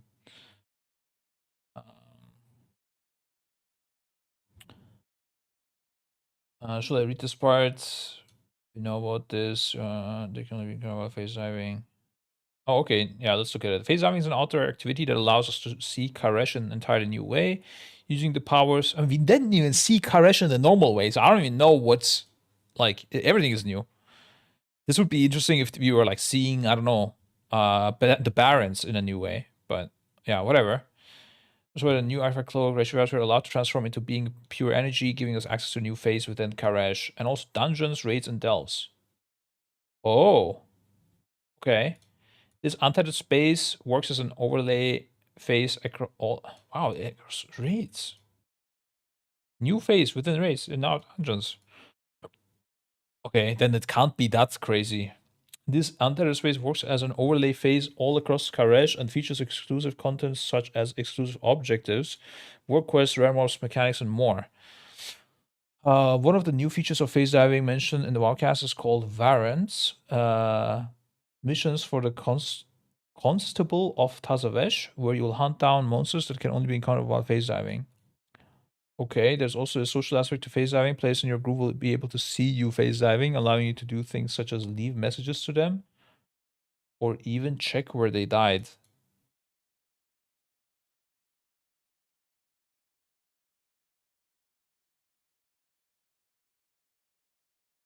I don't get it, but okay. Sounds like a meme thing.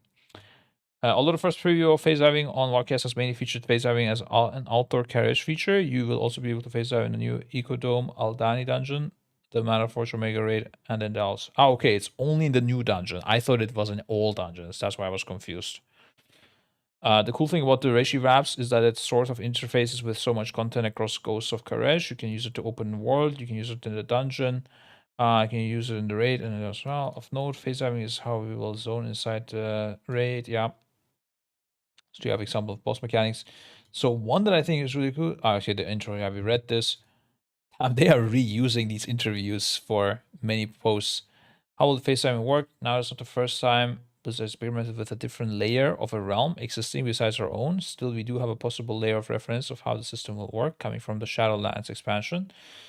In Shadowlands, players could traverse to a different shadowy realm in the Maw and Korthia by using rift portals, and the players could summon in various ways. Players could only access the Rift Realm there for a short amount of time, and it offered new challenges such as access to rare mobs and treasures, including the main tournament for the rings for the elusive mount. I don't even know what this is. I don't think I've done these things. I don't know. I don't remember this. Well, this is much more limited. Man, every time I see stuff from Shadowlands, and more recently also with this like new Dastardly Duos event they did and stuff. I want Thorghast back, dude. I think they should bring Thorghast back in a more chill way than they did with than they did with legendaries. I think Thorghast had big potential. And they kind of they kind of abused Thorghast a bit with the legendary grind they attached to it. Yeah, aren't Delves like Thorghast? They are like really shit Thorghasts. Yeah, that's true. I feel like Thorghast was way better than Delves. In fact, I don't even want the normal Thorghast back. I want the Thorghast from beta where you had like 100 levels and you got like crazy in the end. I remember there was like a Shadow Priest spec where I had to just Shadow Word Pain people. Or no, Shadow Word Death was doing crazy damage. And on Mage, you could go Invis and your first Fireball, Frostball, or Arcane Blast while in Invis. Like you could cast while in Invis. Just one spell. It used to do like 2000% more damage. And this affix stacked. So if you got it, like there was alternative builds that got created as like depending on what dropped for you in Thorghast. That was really cool. And you would make your build around it, and sometimes actually would be quite hard. Like the later on levels they brought up, they were quite hard. You needed some good RNG and stuff. Yeah, I don't know. I think that was really cool. Anyways, Thorghast is not coming. It's again me dreaming about things. Help Venari bring life to Karesh by tending to an Ecodome. Okay, I mean, again, I'll just look at the pictures. I don't know, man. I don't like these animals. Not gonna lie, guys. The flowers are okay, but these guys, I don't know what it is, but I really hate these guys. The area in which they are in is okay, but these guys themselves, I always hated them. I feel like they have like extra HP or something. I don't know what it is. Or like they charge you and stun you or something. It's always some weird shit with these fucking animals. I don't like them. Okay. I hope they're not in the new dungeon.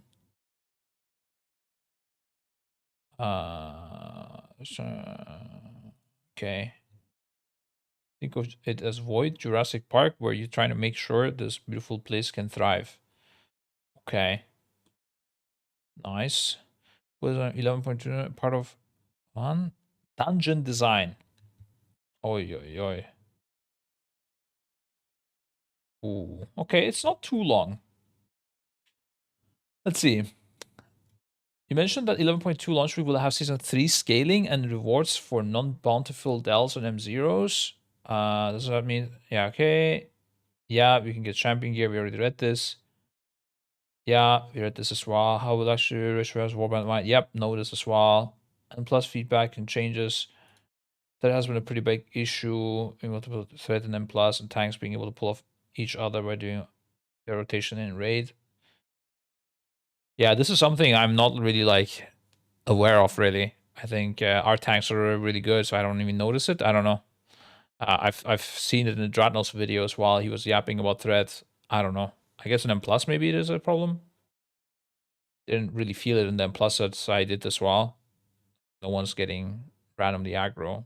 Maybe sometimes if you did like too early damage or something, but that's why when you mirror images, guys, and you're free again. Do you have any kind of long-term solution for threat issues? Fundamentally, we do believe that managing threat is part of the tanking equation. That's gameplay that both players have on DPS side or the healing side. And also, you have plenty of tools on the tanking side to be able to tackle your threat level and how the monsters react to you. That being said, there's a frustration we've also felt. We know there's a lot of feedback on this point. I only saw Dratno's video. We are planning in the Ghost of Karesh update to take a swing at this. It can be particularly frustrating when you're a few item levels behind on your fellow tank in a raid setting, and you feel like you're doing everything, executing your rotation well, and your fellow tank is just ripping threat from you.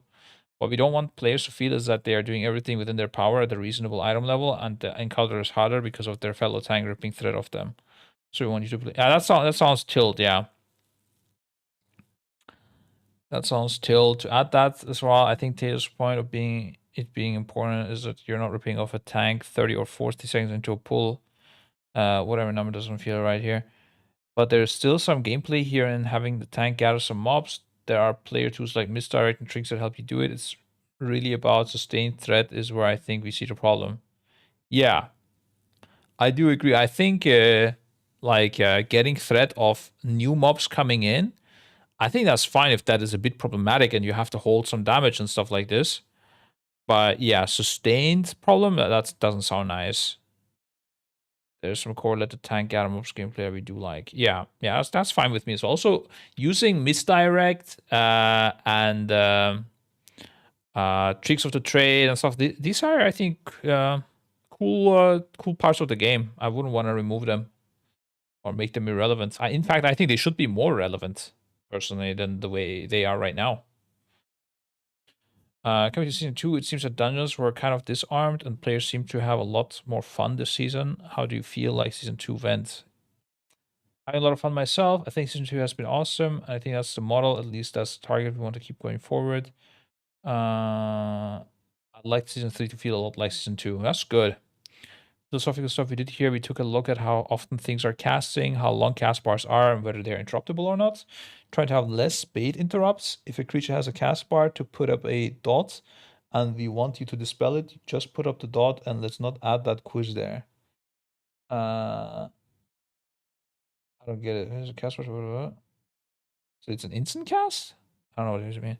I think another philosophy shift here is that in that spirit of let's just put less cast bars on screen was a tank buster change.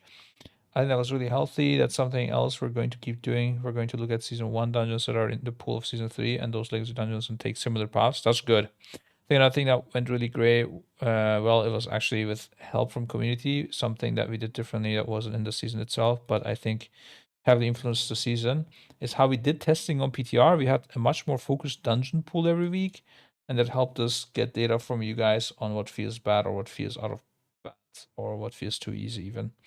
And we're able to concentrate that idea. It also allowed us to roll out updates every week with what's changed. Interesting.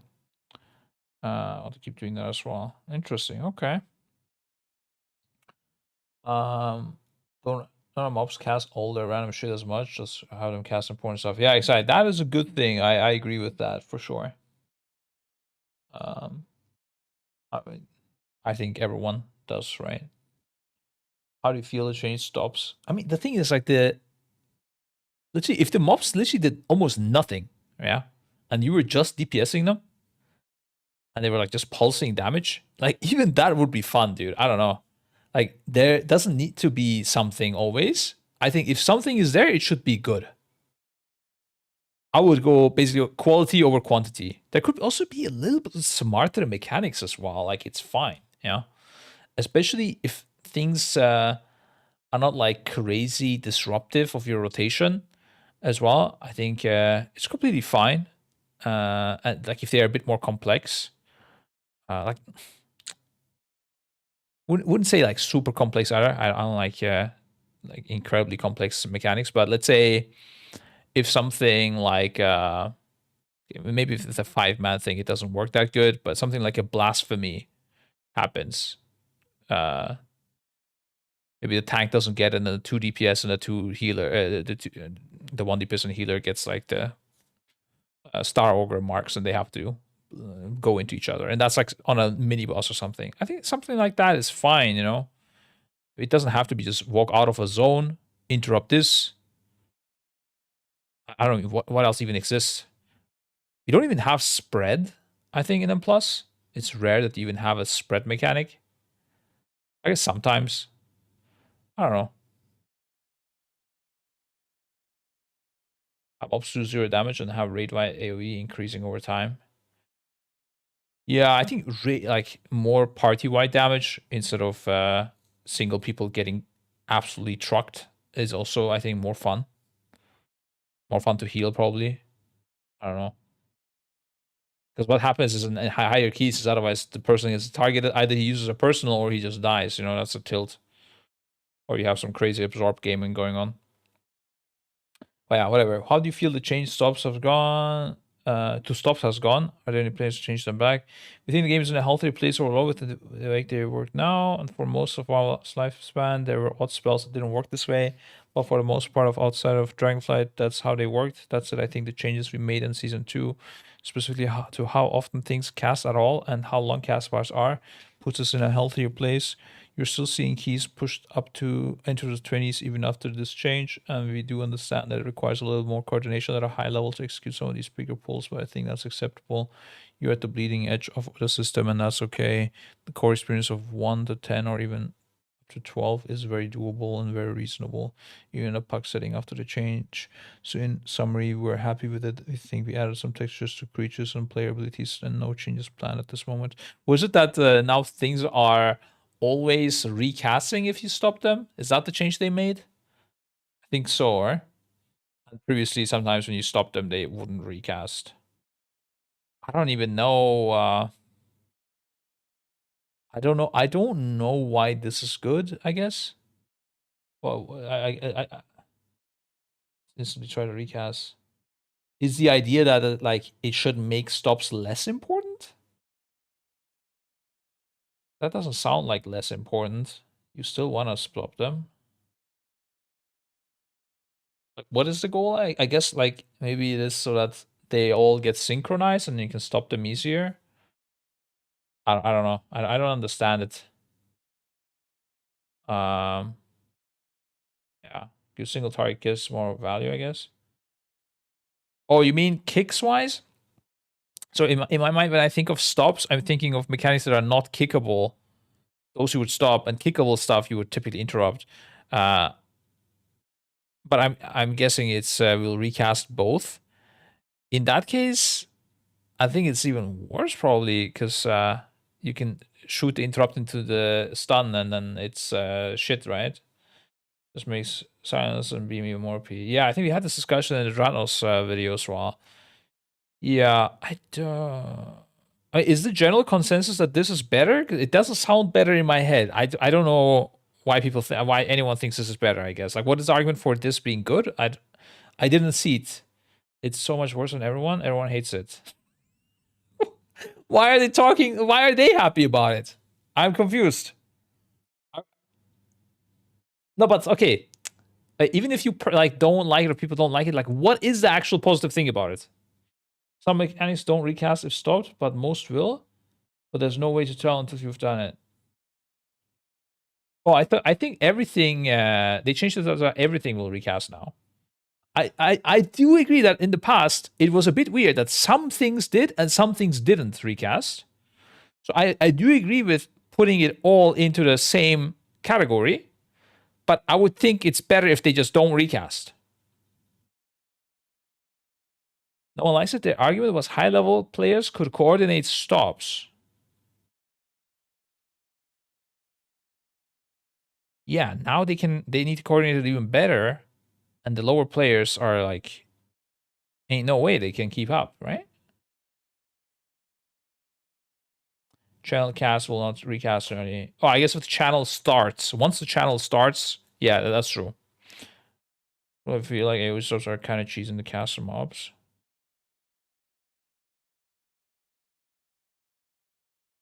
Hmm.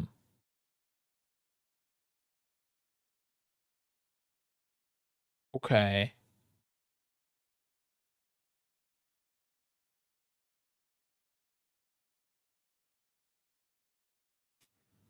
Yeah, interesting. I guess I don't know. I still don't see that this is being better, but looks like Blizzard is liking it, guys. This makes the party experience more frustrating because if you kick at the same time as someone stuns, you just got your kick deleted and now the cast will go off. Yeah. I mean, I didn't play on Plus like high keys or anything like that. Just some like weekly 10s this tier. So I don't really like, you don't give a fuck, right? But doesn't sound better to me. I guess interesting. Anyways, it's fine. One of the other philosophical changes was resilient keys. I don't know what that is. How do you feel like those went? And we will see them continuously to what are resilient keys? Let me change. How this landed. I've heard a lot of people just talk about how it's fun to work on them, and it feels like you're climbing over a new tier as you finish. Keys that don't deplete. Wait, oh, so is that already in the game?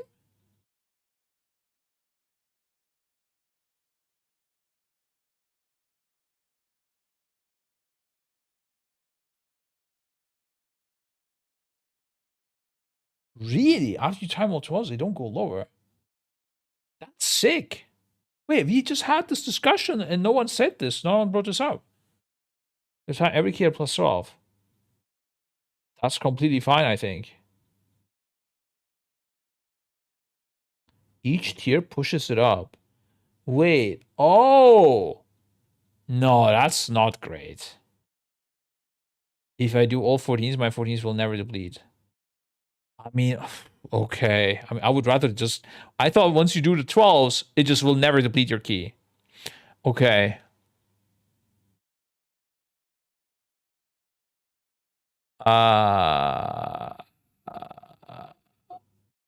What would be nicer, I feel like, is if you do all 12s, you will never deplete any 13s.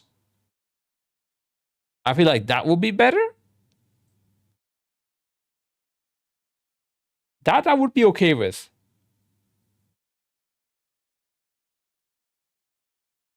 Many people have advocated for that. But I mean, yeah, it's again, like I said, guys, previously as well, right? Like it's a trade-off. Every player will like this. I mean, title's sake, I mean, probably it's everyone's sake, right? Because every player will like this. But the Blizzard guys are like, that's a bit less game time for us. So they are just not sure if they should do it. Yeah. I see. It doesn't sound like they will though. If they made this change, they're probably like, yeah, you know, this is enough for them. I don't think they will change it. Okay. Yeah, GG's. Blizzard wins this one. Also, I am plus meta and LFG is tipping to get into groups with resilient keys. Oh. Interesting. But I mean, while pugging, like, why do you want to get into a resilient key group? It doesn't really matter, right? Because the guy is probably doing a higher key than he wants to, anyways. Okay, never mind. Yeah, actually, not true. If he doesn't have any other key, the people that didn't do that key will want to get in there because they can just keep retrying. So boosting keys, I guess, got a lot easier as well than like, not like boosting in terms of gold, but playing with people lower than your rank is for the lower rank people very nice. Interesting, yeah. So it sounds like a good time for me to get started with M Plus next season. How do you view players who need on every item in LFG just sell them for gold? Wait, this is another question that I think Wowhead did not ask them, but they wanted this question asked. Because who the fuck gives a shit about this? What? Are there any we are aware that this is a problem. There's been a lot of feedback. It's definitely something we've seen as well while playing the game.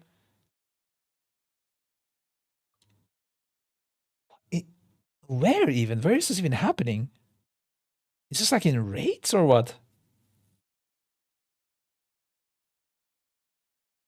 Is that any time a player is in difficulty going into a difficulty on a certain social contract?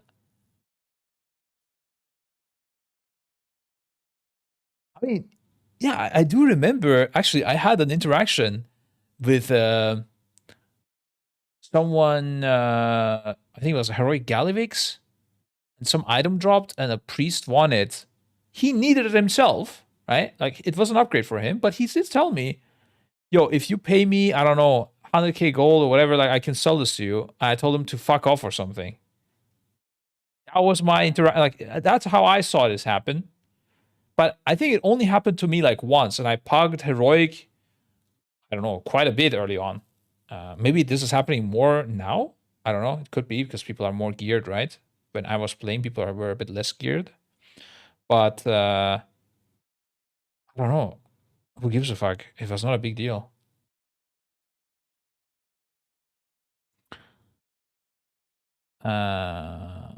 So it can be frustrating to see that item drop and you really want another player make off with it or selling it to the highest bidder. Don't have any plans to announce right now. It's something that we're actively taking a look at, but I'd like to address in the future. I mean, also, what are they gonna do? Like, yeah, you win an item. You can't roll on items that are like much lower eye level than yours or something like that, right? Like, or if you have the item already, you can't roll. And side grades are always gonna be a thing. You're always, and I think it would be kind of weird if you wouldn't be able to need on items that are different stats to what you have. And then being able to sell something you won, I don't know. I think this is fine. I don't know. You put the item in void storage, then you can roll and win again. Oh, okay. Yeah, that's all. I mean, that's an easy fix, though, right? Like, that's sounds like it's that's an exploit. I consider it on Maxi Knuckles on Heroic, but I have it on Mythic. Okay, yeah, that's obviously. Okay, Maxi Knuckles. Is that was that like a dedicated offhand? I don't know. But yeah, I mean, if you have an item and you can't wear more of that item, then obviously you shouldn't be able to roll on that item. I mean, that's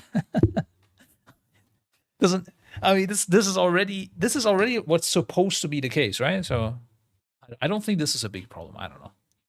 I've played a lot of heroic pugs early on. I didn't stream it, but I was doing it. That's how I geared my character quite a bit. I also played my Shadow Priest as well, and I've never got into this problem. Yeah, I don't know. I think it's fine.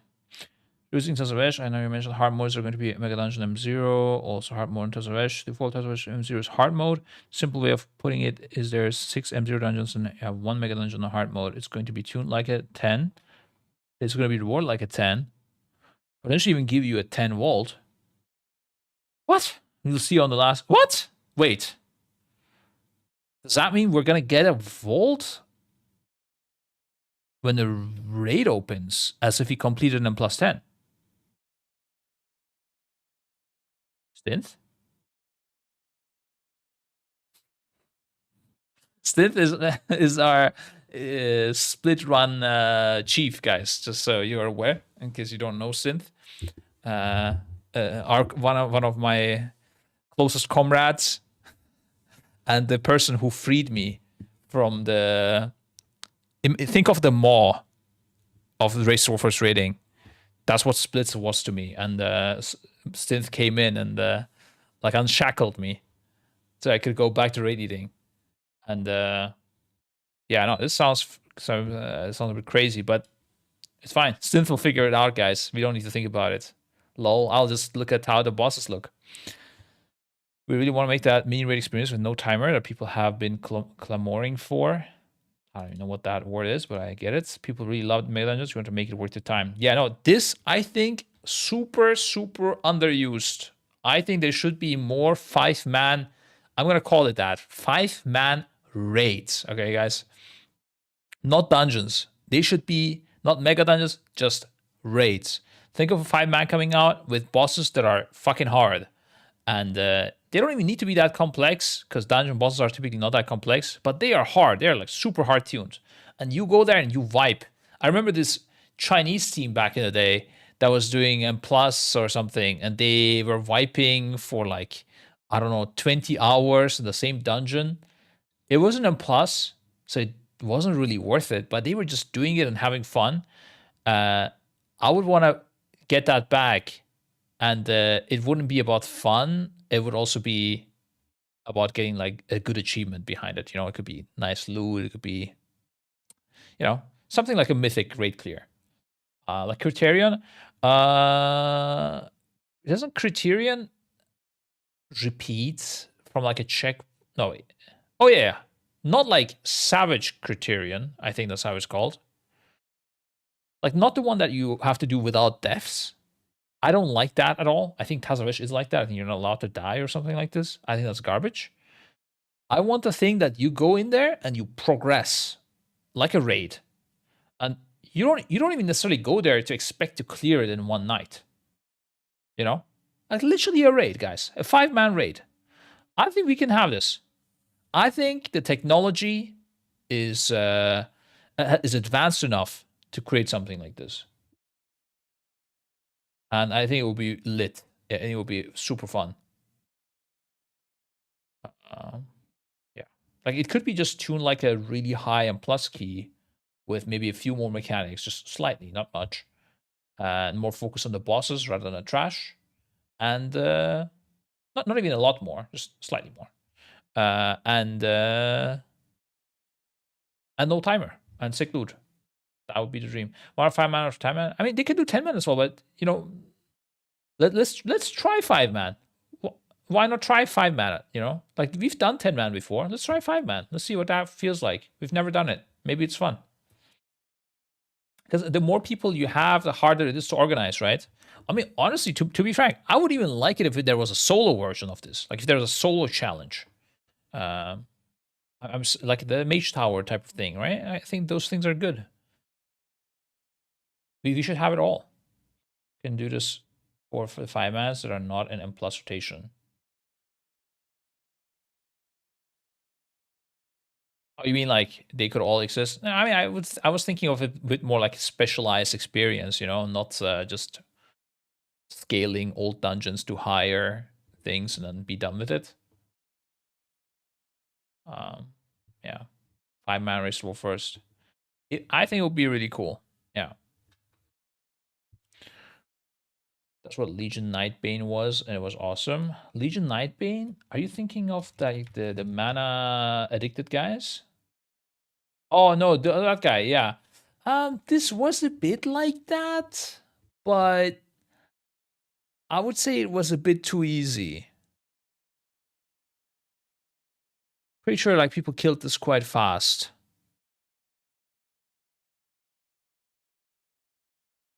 I would want something harder. This was fun though.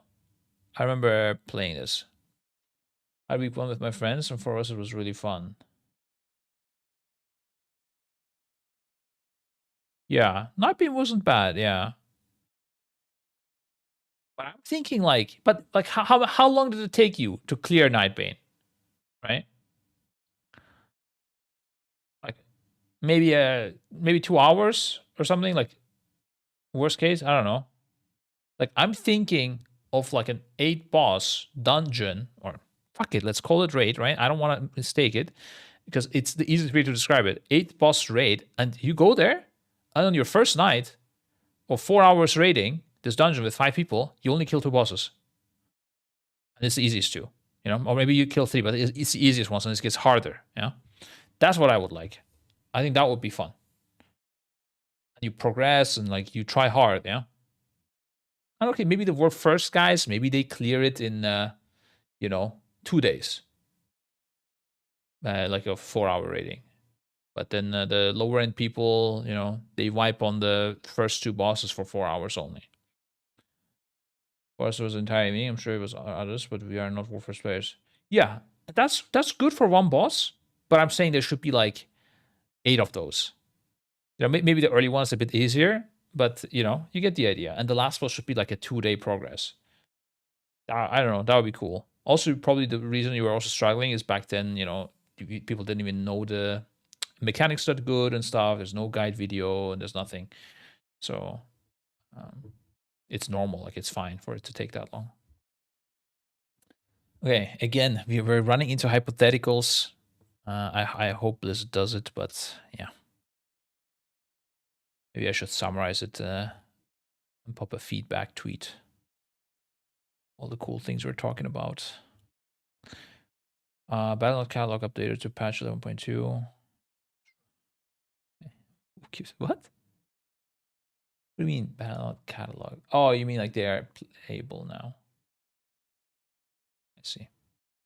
That's a weird way to say you can now install patch 11.2. Future of rating counter design part 2.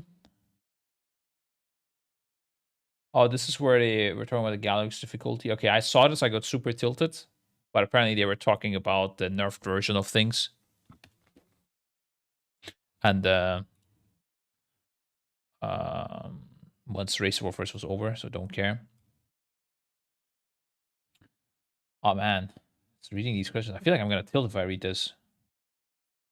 Completely different design compared to Heroic Encounter. Need to contemplate it. It is on one side, it is tilt to read this because I will get bad memories back.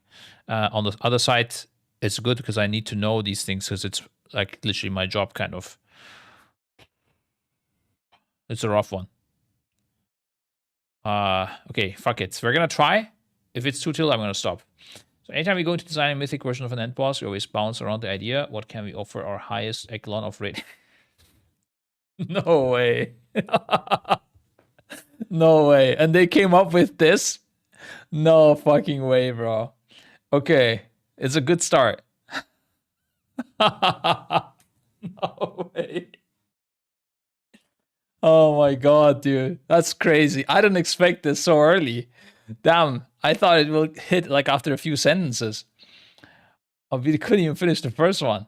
Okay, something that is new from the lower typical versions of the encounter. You want that both to be a challenge? These are players who have devoted. Oh, come on, dude. Now he's milking it. It's like he's making fun of me. Devoted a huge amount of time and resources to get to the end game of this mode, but also as a reward.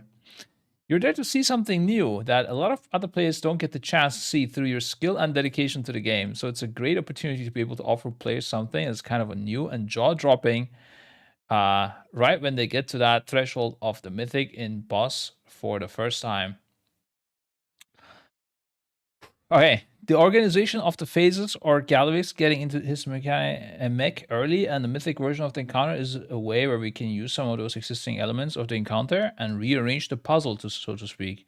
So that players have to immediately recognize new strategies or a new approach to the encounters. So anywhere where we can use existing elements and aspects of the encounter and just immediately flip things on its head requires player to come in, tackle things from a new perspective is always an opportunity we jump at for mythic and bosses. Oh, end bosses. Like with an E. Okay, I get it now. I mean, there was some cool ideas. Like the idea of continuing the fight from the last phase of Heroic. Like, I thought that was really interesting, actually, when I first saw it. Or like from the intermission of Heroic. Because it makes you think, Like this is a heroic was like the half done thing, and now we're continuing where we left off. So it's kind of like a nice way to think about the difference between heroic and mythic, and it feels like you're progressing when you're entering mythic and sort of fighting the same boss that is stronger. So I think it was cool to think of it that way. It's just unfortunate that the part that was designed for mythic only kind of was just all over the fucking place. It seemed like it wasn't perhaps tested properly or something. I don't know, or maybe the focus was more on the aesthetics. Like the aesthetics team, I guess, did a good job, right? The intermissions and the secret phase and stuff looked nice, uh, with all the lightning appearing and all of that. But the mechanics just sucked, man. They just sucked. Like they were just bad.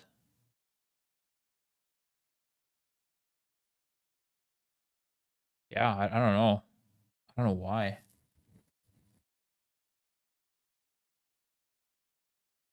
I wonder why this got here. No clue. I wish Blizzard would say what they fucked up, but they don't seem to discuss it so much. One of the things that we had between different bosses in Liberation of Undermine was encounters that randomly assigned things such as sticks or sprocket versus encounters that were pre-assigned like Gallavix. Okay. Like he's talking about the jobs of the people, I think, where you get mechanics randomly on you, or you have like the bomb on the ground that anyone can pick it up, or the soaks on the ground anyone can soak. That's what they're asking apparently. What do you learn about having these different types of mechanics? Are there plans to lean one way or okay? This is a really interesting question. It is actually. I don't know if Blizzard thought, if WoW had thought about this, or Blizzard, or who, but this is actually interesting question. I could talk about this one for a very long time. I think a great raid has a mix of both. A core part of raiding gameplay in World of Warcraft is the ability to continue tackling a challenge, and through collaboration, planning a strategy, improve it, that challenge as a team. But the thing is, even if like this doesn't reduce necessarily the amount of assignments, because even if it is random, you still need to tell the people that at this point in the fight, if you get this mechanic, whoever this goes on, they still need to do some job and they will still get assigned to something. So instead of assigning the people, you assign the mechanic. So you say first, like if the bomb appeared on a random person on Gallavix, you would say first bomb go here. But now you just say first bomb is Gingy, who will go here. So it doesn't really reduce the amount of assignments that much. Yeah, because I was thinking of it in that way. Like Gallavix is a lot of assignments. We have like a big note thing for Gallavix, whereas on Styx, the only assignment is like you kick the far ads, you kick the close ads, and that's it. One of the few games where you can get together with 19 or up to 29 other friends and really come up with a strategy, sitting around the boss, looking at your raid ahead of time, and feel like you can have the fruits of that labor. But that being said, we also want elements in the encounter that require a little bit of on-the-fly decision-making things, and that can keep pulls feeling fresh from one pull to the next. Right balance there is really important. Some fights can be entirely pre-planned. Some fights are going to require a little bit of more on your feet thinking, and I think that's a healthy. I think it should be a mix within that fight already. And that's probably the best. We're going to continue to embrace both types of difficulty and try to strike the right balance. I think Blizzard is doing an okay job with this. I don't know. I haven't thought about it too much, honestly. But I guess Gallavix is very pre-assigned for the majority. Like the blazes are random and the bombs in the last phase are random. But everything else, like cone soaks, the soaks in the TikTok soaks, the healer soaks. The only thing is, I guess, if two of the same healers that are in the same time get it, one of them needs to go away. So two healers do something different depending on the situation, but else you just always go to the same place. And yeah, pretty much everything is pre-assigned.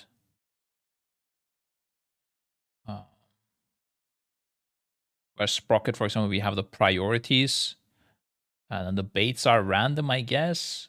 The baiting thing on the ground, but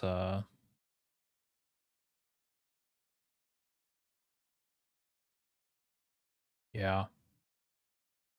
I think Sprocket is a good level for these things. Do you have any assignments? Yeah, you don't have any assignments on Sprocket, the hardcore people. Yeah, no. And then Mugsy, you have a bit of a mixture, but also you need a Vikora. Like the prisons on Mugsy needing a Vikora is just so stupid, man. I don't know.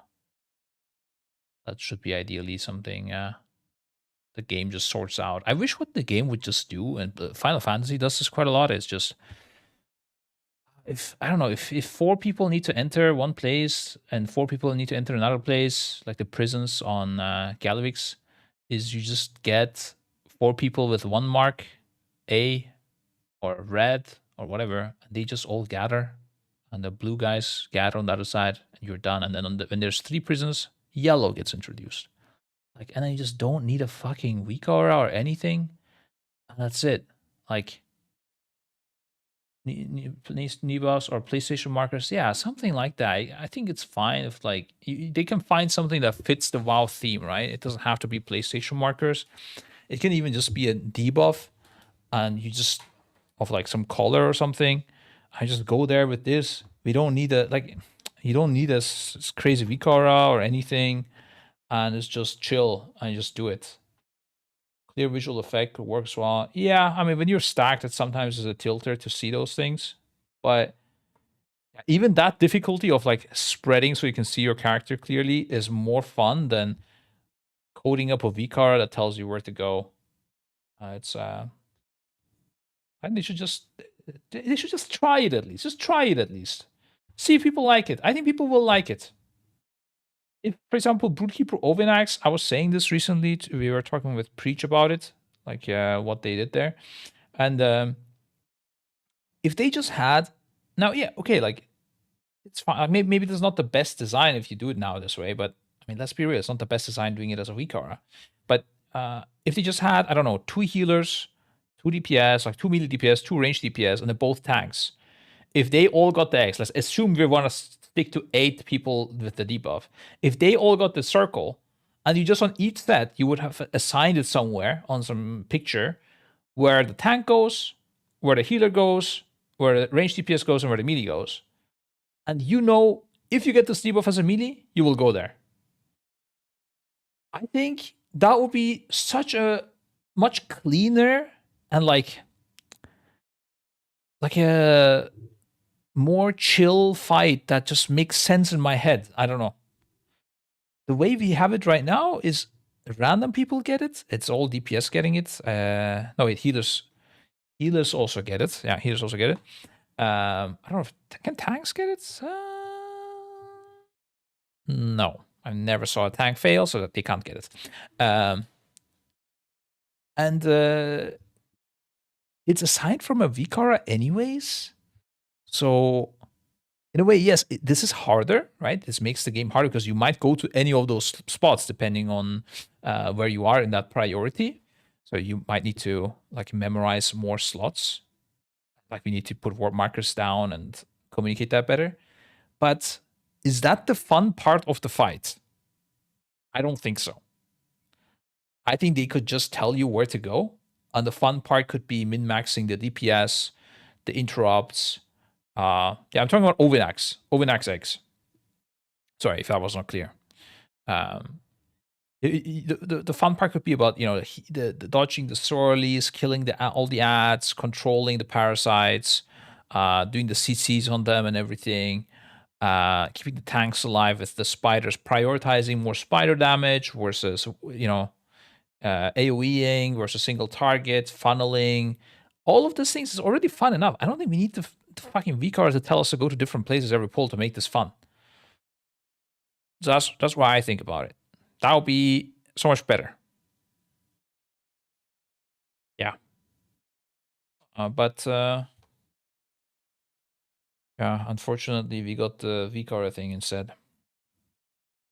Man, today we're talking about a lot of like hypothetical things that I wish would happen that just won't happen.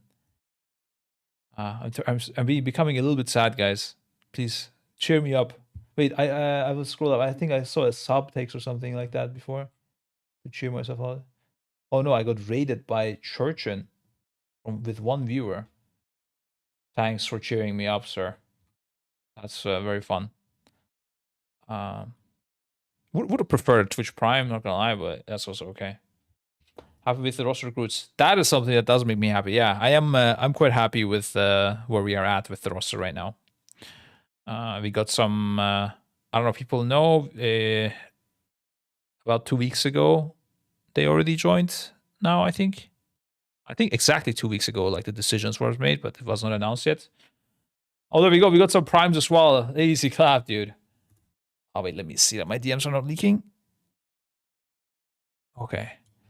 Thank you for the prime Marceloric and Kus. Wait, memories of Kush feels bad. We got these 3 new gentlemen into the raid. All hand-picked, recruited by me, guys. I was checking the logs of the top teams that I got access to, and I was actually like out of people. I was like, damn, like you just can't find people. And then I was like, wait, hold up.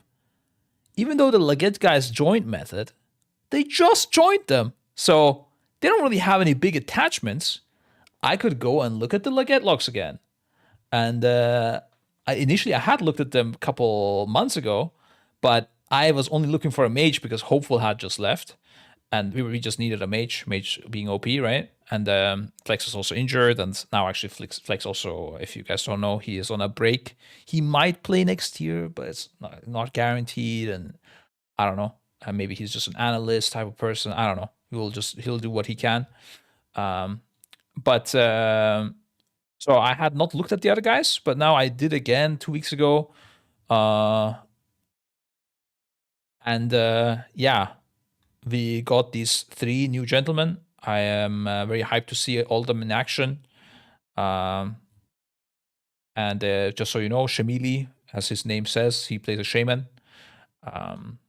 Has other class alts as well, but I think he's pretty locked in on shaman given our situation. We really needed a second shaman since Clicks had left as well, and yeah, we just wanted to have like a locked in shaman. Mini we want to have on DK if DK is good, not on shaman ideally. And we think DK might be good. Let's say next year, so we might need him. Then we have Charmy, who's a hunter. He is replacing Show basically. We didn't have a second hunter right now. We could obviously reroll Jinji to it, but then Mage is good. Why would we? We could have rerolled Spen to it, who's playing a Warlock, and we have 3 Warlocks.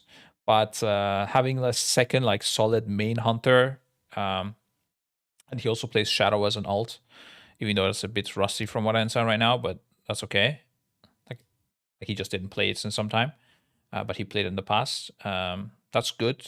Shadow and Hunter is good, like good specs. They're like disjunct, as you would say in programming language. They don't share a lot of common features. Hunter with the high mobility, more like focused burst AoE, perhaps. I mean, okay, I guess nowadays Shadow also has burst AoE, but Shadow's like better on spread out targets and lower mobility.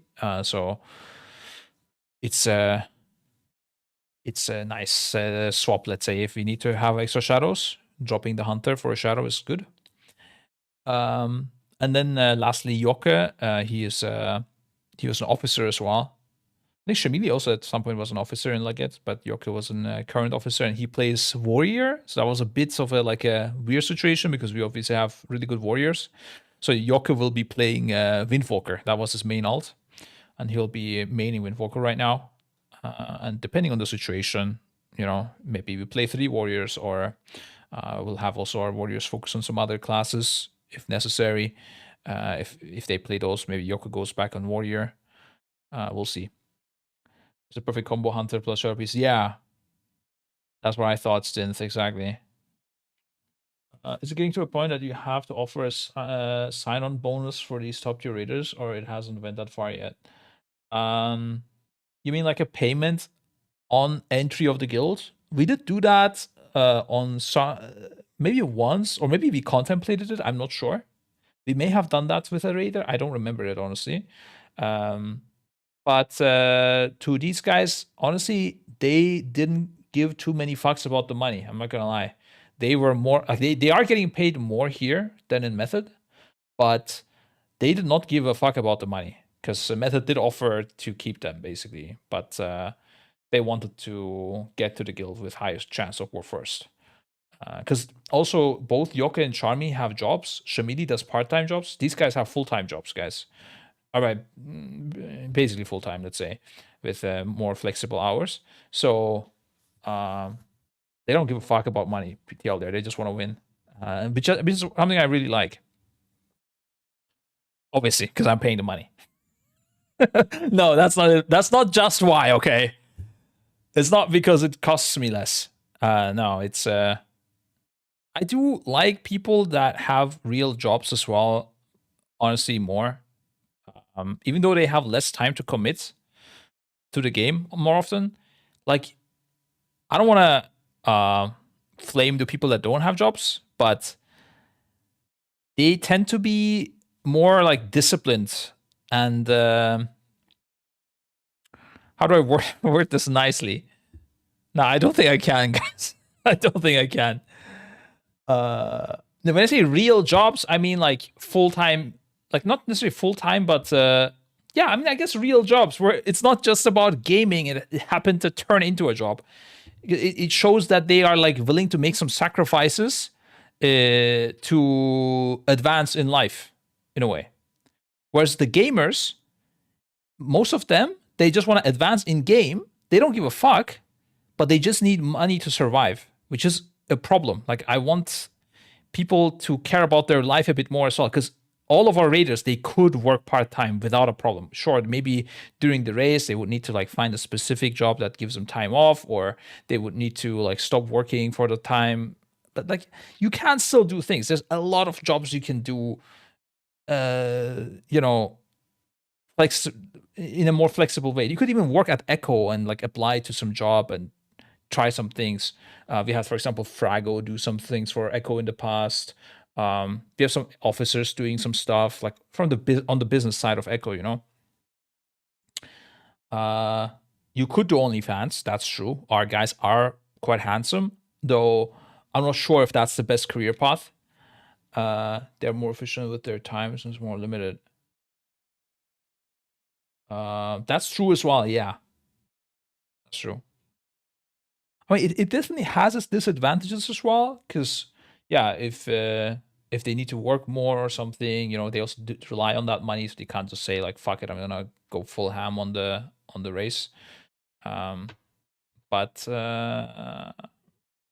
it's nice to have some of them at least. I want to see where this goes, because it can go bad as well. I know sometimes people just, especially if they also have a family, or I don't know.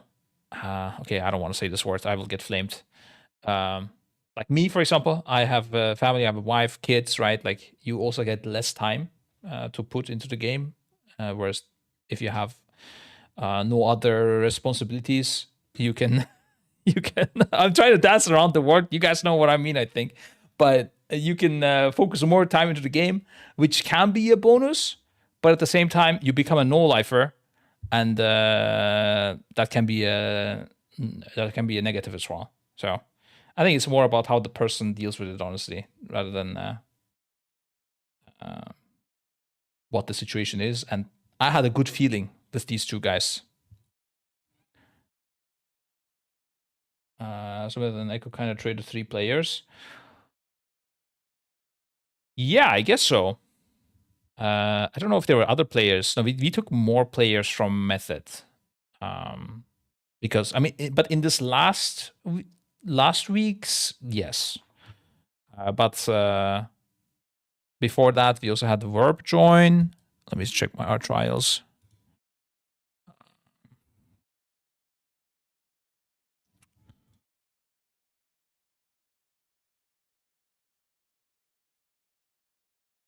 Is it actually just Krona, Yoko, Gabsuri, Arxis, Spencer? Oh, Spencer as well. Verb and Spencer also came from Method to us. So we got 5 players from Method in total after this race. We have a lot of new trials though. Like this tier, we have the most of our trials. I mean, they also got Andy, but yeah, like I said, I think previous stream, like we were planning to demote Andy, so it was it worked fine. Let's say. I'm glad that it worked out for him there. But in general, we were more aggressive with our roster changes as well, which kind of also triggered the Clix leaving and Cushion Canix going with him, because we told, I think I mentioned it last year, like Clix was unhappy basically with a lot of things, and we told him that he needs to either be happy or he needs to go find a different guild type of thing. That is us being aggressive. I think if he did not say anything, he probably would have just stayed in the guild and would have not enjoyed his life. So it was a good thing, let's say, for everyone, I think. What kind of things he was unhappy with? Honestly, a lot of things, man. A lot of things. We did something where we're paying healers more, and he wasn't happy with that because healers were like really hard to find for us and a big problem. So now healers are getting more money than DPS players typically. So he was not happy with that.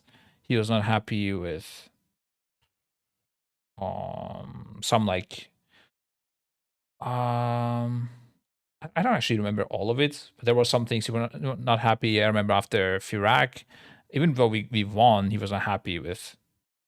I don't remember what, but some like rate leading related stuff.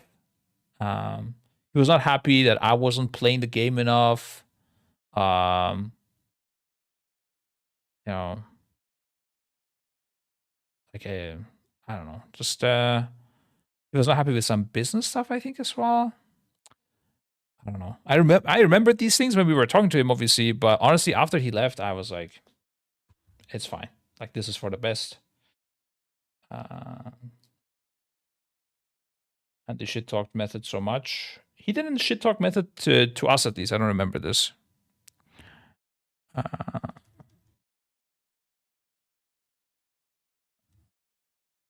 were we talking about? No, I was just mentioning that Clix was unhappy at Echo. Yeah. It was mostly with like the management of Echo. It wasn't really with the players in Echo. But yeah, I mean, it's a tough problem, right? If you are not happy with the management, because you obviously make a lot of decisions, and we're not going to leave, so. And I mean, we also had a lot of things that we agreed upon, by the way. Like he understood a lot of things as well, but I just think he wasn't happy with the results, like in the end, whatever it is, Yeah, don't want to speak in his behalf too much. I mean, you can ask him if he streams why he left Echo. I mean, he also gets more paid in Method, so that's also another reason, obviously. But what started the whole thing is that he was unhappy. I think if he was happy here, even if he got paid a little bit more, he wouldn't have left. Yeah, I think it is for the best, though. I'm happy, honestly, not just for us, but also for Clix. So I don't want any. Like, I didn't want him to be sad, and now he's happier in Method. I'm happier in Echo. Everything is good, dude. It was a weirdly quite like adult way to part ways, let's say.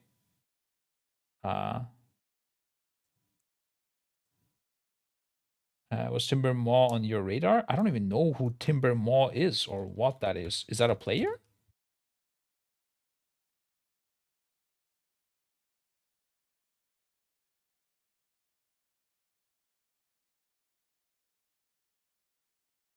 It's an NA healer. He joined Liquid now. Ah. Yeah, I did hear about him once he joined Liquid. I did not know about it, but I think was he from the US? I don't know.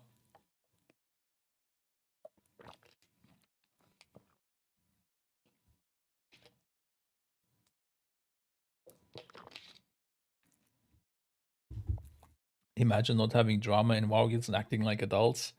Yeah, dude. That's kind of weird, right? I feel like we should have like yelled at each other or something. Now I should like now shit talk him on stream, like that fucking loser, man. He just didn't get it. Do you think a method in the next race will be closer to Raze, Echo, and Liquid?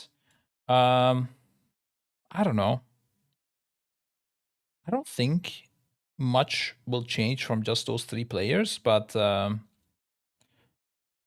think we're stronger than we were just because of the healer change. Because like the healer thing was big for us. But yeah, I don't know how much method will improve. But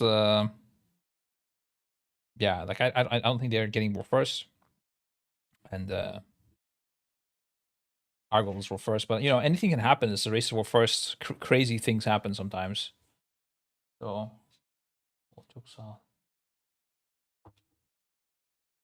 boys, we got the proc. Another black tea, this time sponsored by the wife. Let's go.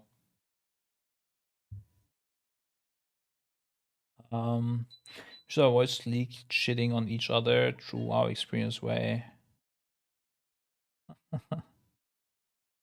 It did look like there was a healer gap on Muggsy. Yeah, it wasn't just Muggsy, guys. The last year, honestly, like it was just really shit for us. I mean, we lost 3 healers throughout the last few years. First we lost wait, who was the 3? I mean, in fact, we lost 4 technically, if you count Wooby as well. But Wooby was like a half-cooked healer. It was his first year and he immediately raised for first rating. I think he could have been good, but he just quit quite early. We lost Potter as well, but Potter like comes and goes, you know, as an outside support. So we lost Potter since a long time ago. I wouldn't count him anymore at this point. I mean, Scarus, Zalia, and then there was one more person. What the fuck? Who am I forgetting? Oh, Tanner. Yeah. So yeah, first we lost Scarus, then we lost Zalia, then we lost Tanner on top. I think in that order, and yeah, like it snuck up on us slowly, this problem, and yeah, I mean we were aware of it. We tried to prevent it, but and going into the tier with 2 healer trials, I mean we weren't happy with it, let's say, and then damn, bro, the fights really tested our healers, yeah. Especially Mux Z, but even before that, like on Sprocket, we would have killed this boss so much sooner if we had better healers. Not from the healing, just you know, yeah. Don't want to like shit talk people. You know, it's enough. But yeah, it was a big problem for us. So with Suri coming in, I'm hopeful that that it's gonna be better. I get binned instantly. RT like agreed himself that this wasn't really like something for him. He also, from what I mean, I don't know if he didn't enjoy certain things so much anymore because he was not performing good, or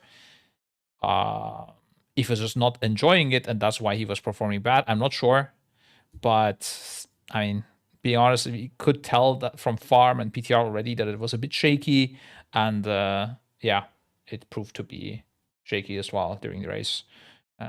So let's say he knew his faith or fate already during progress, which is obviously nice and not nice. Which could did Artie come from? I don't know.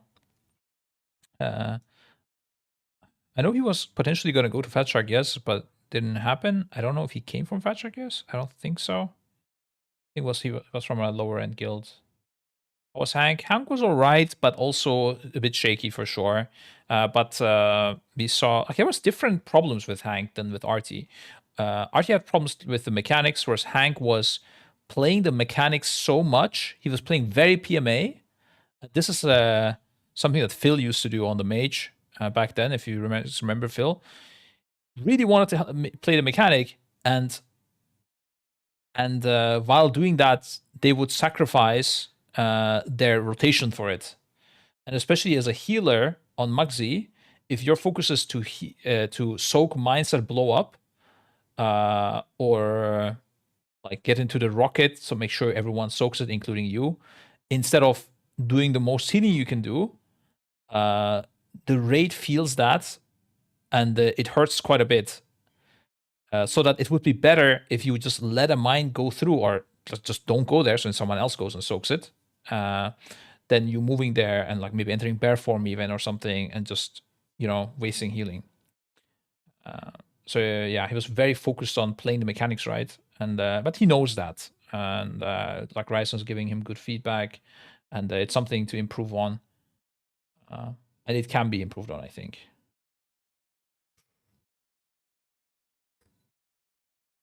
What I will never understand is if this is yeah, somebody yesterday also when I was in Kungen's stream or the day before, he also said like, why don't you guys play from NA? I mean, honestly, man, I don't know. At this point,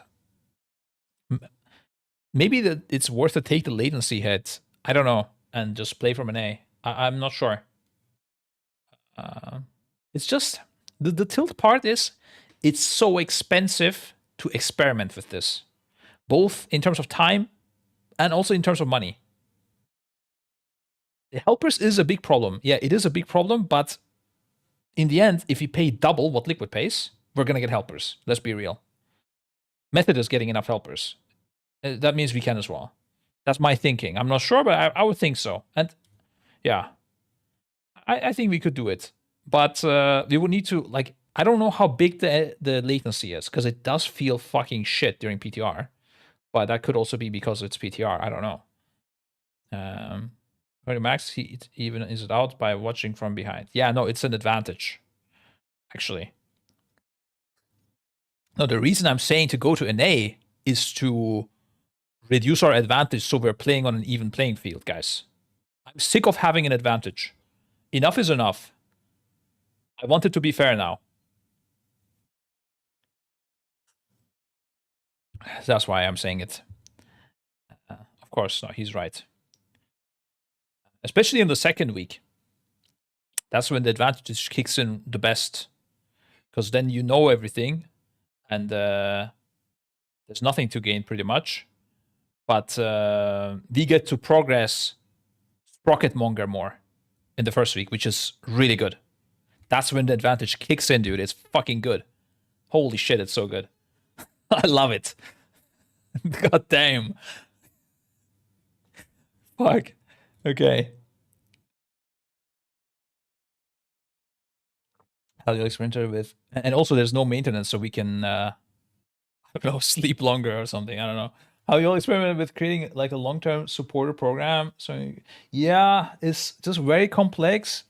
I don't know. If you have ideas, send them to me. But I haven't found something. The big thing is like there was a lot of times the idea of creating a lower end guild, like an Echo Academy type of guild, but nobody nobody can be arsed moderating that. Like if someone in that team goes and posts N-words or harasses women or anyone, it will get back to us and we're gonna be like, okay, no, of course, no, we do not want people to say N-words or harass women. And then like we have to investigate it and kick people and moderate this, and nobody can be fucked. It's just too tilt. And like I don't want these people also. It's not even that I like just like I don't want people to be angry. I don't want these people to represent Echo in any sort of way. So it's just ICBA. That's why we didn't do that. But there was some thinking about like paying people, like certain people extra, so they make multiple characters and they have like 4, 5, 6 characters and join more splits, like more players that are more proven themselves by getting higher ranks or something. I think Method does this, so their splits are better. But I don't know. I mean, we might do something like that, but I don't think a long-term supporter thing, except for very few people. Like we have some people that do stuff for us, but it's not many people, and we know these are normal people. And I would be shocked if they were harassing anyone, let's say, you know. Actually, the N-word and harassing women seems to be a recurring thing. Some people's past and present. Yeah, we wanna stay away from that. We wanna stay the fuck away from those people. Just to be clear. If that wasn't clear so far. That gives weak/RT notes for helpers. Yeah, I don't know if anyone cares about that. I would think not, because Liquid already does that, right? Maybe make some guilds as part mess for. What does part mean? Part mess? For race for first period? Oh, partners. I just don't want anyone to associate with us in a like, not in masses. A few people is fine because we can filter those and see if those people are normal people. But getting like 100+ people into a guild that is called something with Echo, I don't want that. We don't even have people. We don't even invite people's friends into our guild. Like if a player has like his best friend of 5 years, he cannot enter Echo. We don't have a social rank. Only staff and like analysts and like raiders are in our guild. Having another guild tied to Echo would probably attract attention seekers and cause more issues than it's worth. Yeah, basically.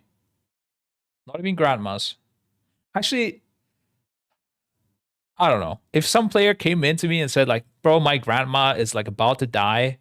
Like, can we just get her into the guild? This is her dream." I don't know. I would probably think about it and then say no.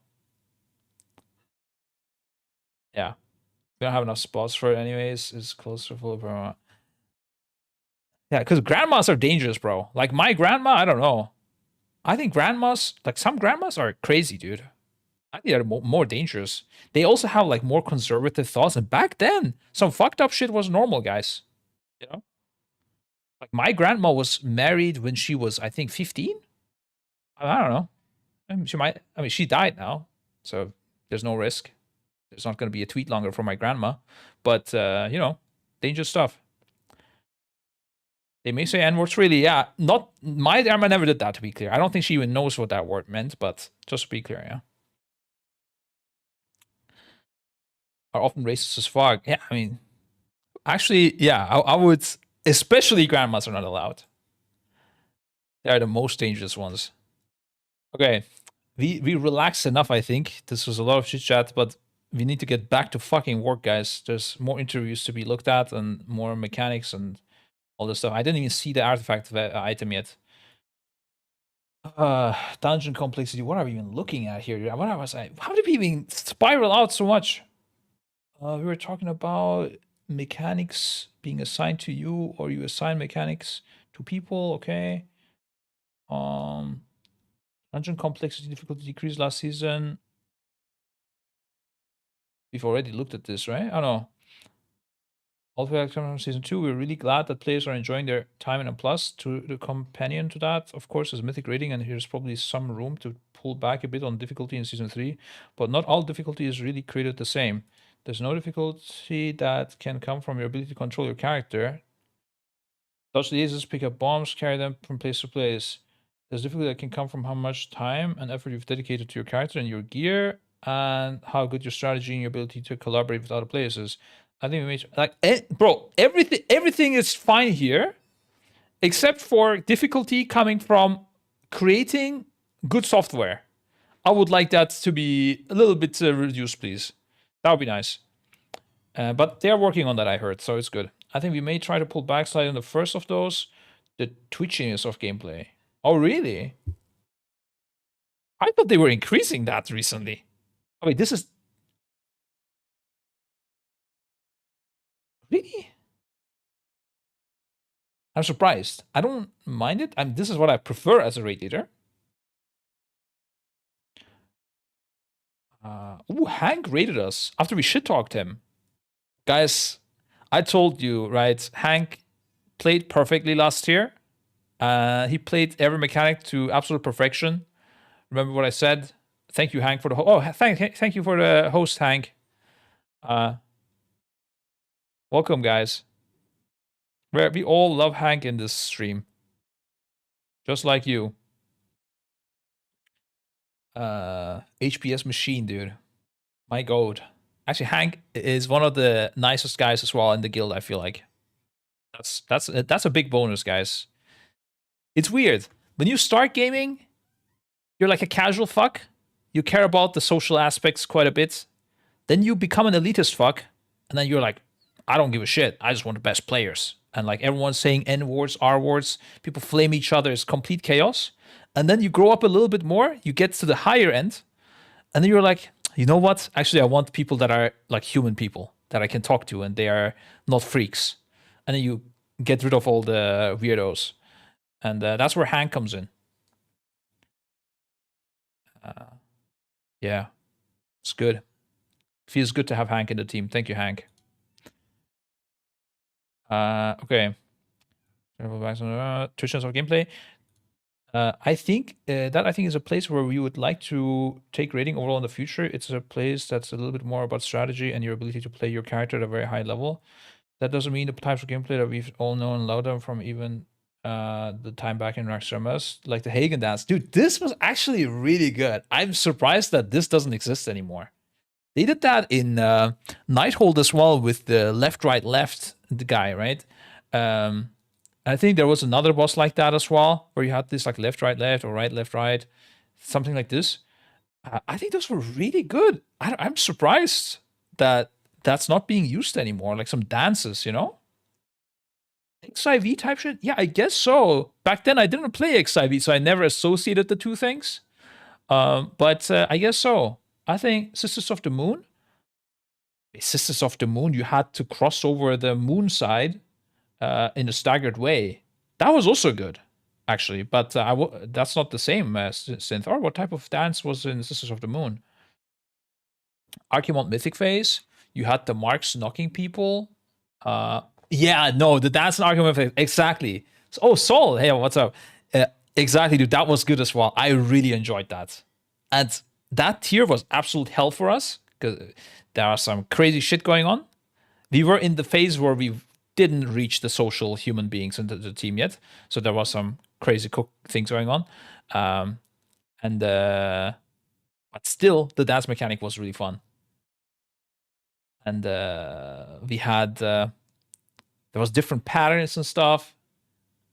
That was really fun. It's also fun to rate lead, so I have extra fun doing it. But I don't know. I really like these mechanics. I'm surprised they should do more of them. They could be faster. Nowadays, people are zoomers, dude. They could be faster, more complex. That's fine. Hit us up. There's a classic WoW mechanic and stuff like that isn't going anywhere, but I do think over the last couple of expansions, we've probably tended a little bit too far into the dodge mechanic, and all of our difficulty, or the lion's share of our difficulty, is coming from that style of mechanic. So I don't think there's a major philosophical shift, but it's something we're keeping in mind as we're going into the Ghost of Crash update. But yeah, the thing I thought, and I noticed that shift as well. I've been saying this actually in guild meetings and stuff, that people should really focus on getting a clean UI and things, because I want them to be like, I thought they will do more and more of this, because this is the only way to outplay add-ons, guys. If you actually need to look at your screen and see the visuals of things and dodge them, like let's say sprocket balls or sticks, dodging the like collecting the green stuff, crashing into the boss without touching an ad. You need to have a clean UI, you need to see the world, and you can't add on this. I mean, okay, you can attach like the nameplate things or highlight the nameplates and stuff, but that's simple stuff. You can't have some sort of crazy algorithm with priorities, who does what. So I thought they are going to focus more into this, but they are saying the exact opposite. That might come from the fact that they are also reducing, or that they are also gutting add-ons soon. Maybe then they can do it. I think right now, if they did it and there was less stuff to dodge, it would just be too easy, the game, because everything is add-on solvable otherwise. You know, if you don't need to care about the quick reaction, dodge this, go here, jump that. Interesting. But I guess they want to reduce that. And I think it's good to reduce it once we have no add-ons. But right now, I would be a bit scared.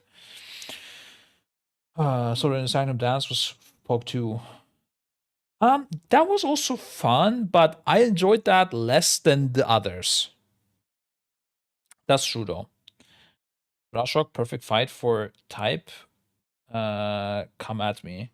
Rashok, we had a bit of the add-on, like telling us when to go into the middle and like to stagger the damage intake. So you needed an add-on there for sure.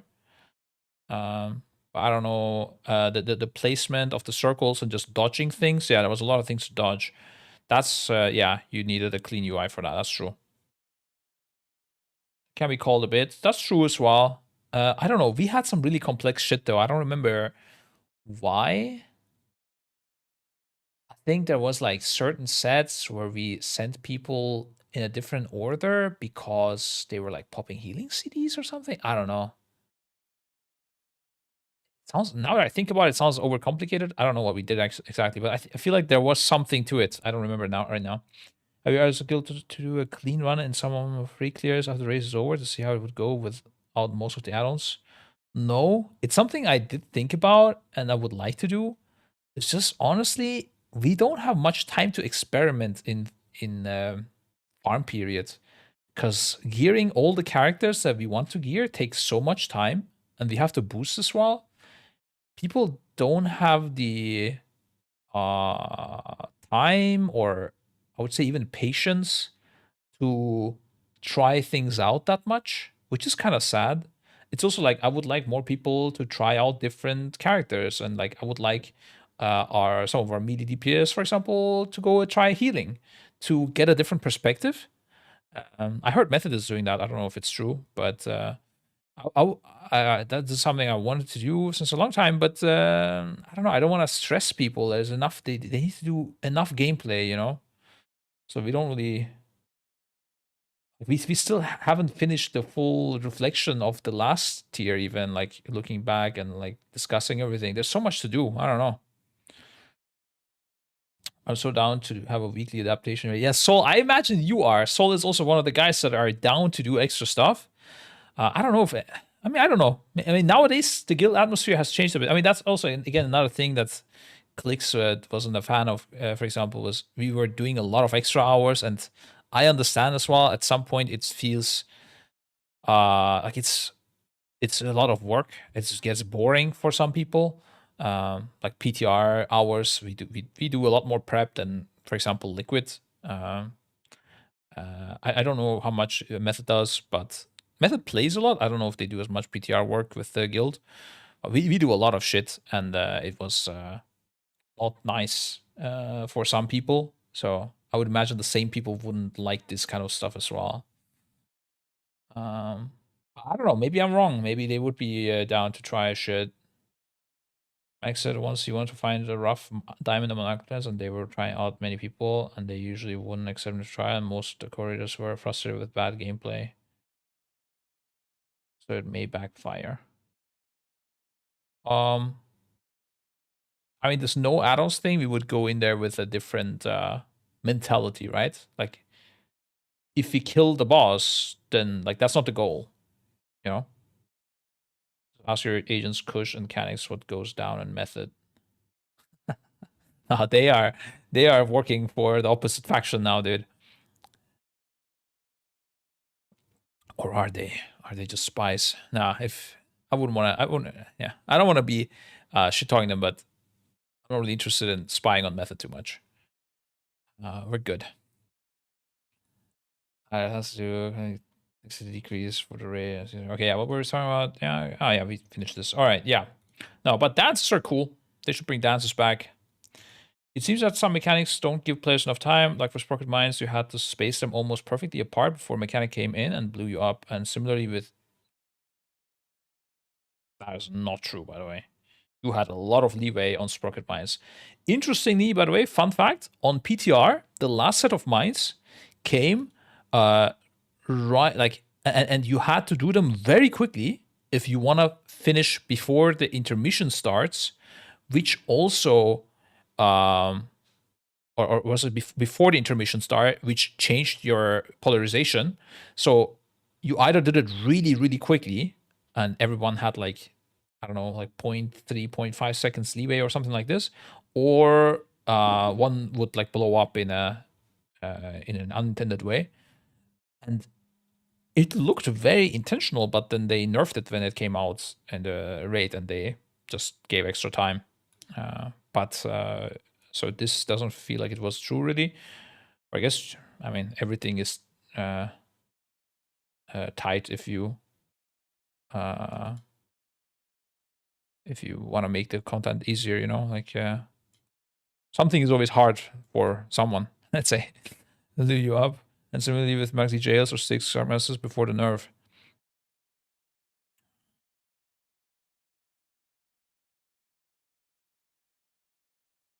Don't give enough time.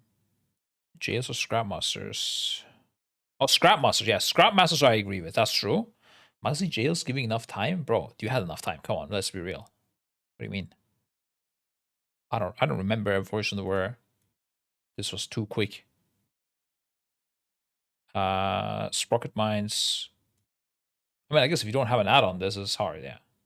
That's about it. But Scrapmasters is the one true thing here where you didn't have enough time. Players have shown that if you give them enough time, they will solve it naturally, such as Galavix bombs. So what is your goal with the raid fight? Difficulty 11.2, but before the add-on changes take effect, you want to give players more time there. You often call this concept affordance. So when a mechanic goes out, we want to make sure that players have not only the right amount of time, but the right amount of visual and audio feedback in order to respond to a mechanic. Audio feedback, and most people have the game muted, bro. There are people, probably a couple places in 1.1 where we could have given more affordance for players to respond to, because, as you mentioned in your question, where players don't feel they have the apt ability to respond to that and the right affordance for a mechanic. They'll often go towards other solutions like writing VCARs or using add-ons for that type of response. So it's something that's very top of mind for us, especially coming off the back of a couple very twitchy fights in Liberation of Undermine. So we're examining all those areas. Wait, one second. I want to reread this. Where we could have given more affordance. I mean, in some cases there is like 0, right? Like, what the fuck? How are you supposed to play Sprocketmonger mines without VCARs? I mean, come on. That's I was thinking, yeah. Yeah, they should never make a mechanic that they think that add-on is required for. Like, that just should never happen. And this happened recently on Ovinax and on Sprocketmonger. I would say, yeah, also the jails on Muggsy. I don't remember another one that required a VCAR. Extreme, yeah.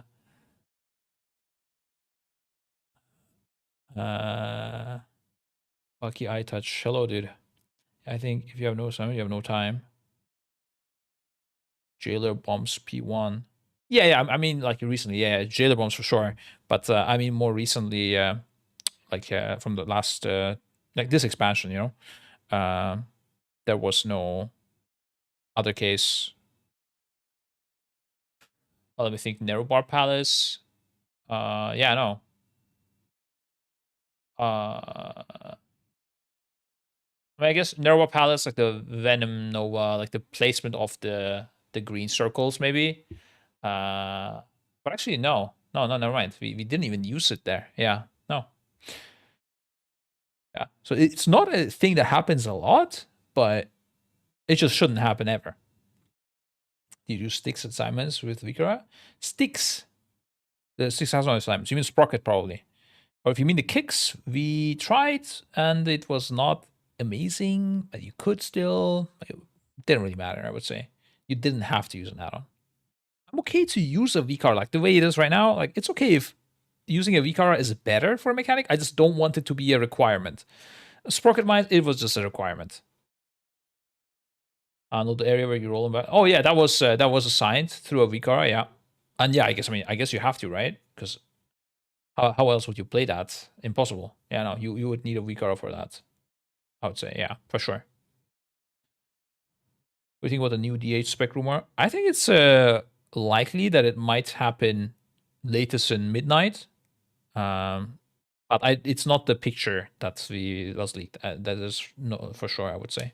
Don't do it. You add like 3 times pull count. I mean, you can assign it another way, probably without the use of a VCAR or something. But yeah, I mean, why? Like, just at that point, you would use a VCAR. You can just use Big Story. It does the same as VCAR. You just need to look over your head. Yeah, I mean, that is the same thing. Like, in my mind, if if an add-on is assigning you, but I mean, those are easy assignments, so it's not a big deal, you know? Like, it's fine. But with Sprocket or Ovinax, you need a more complex VCAR. That's what I don't like.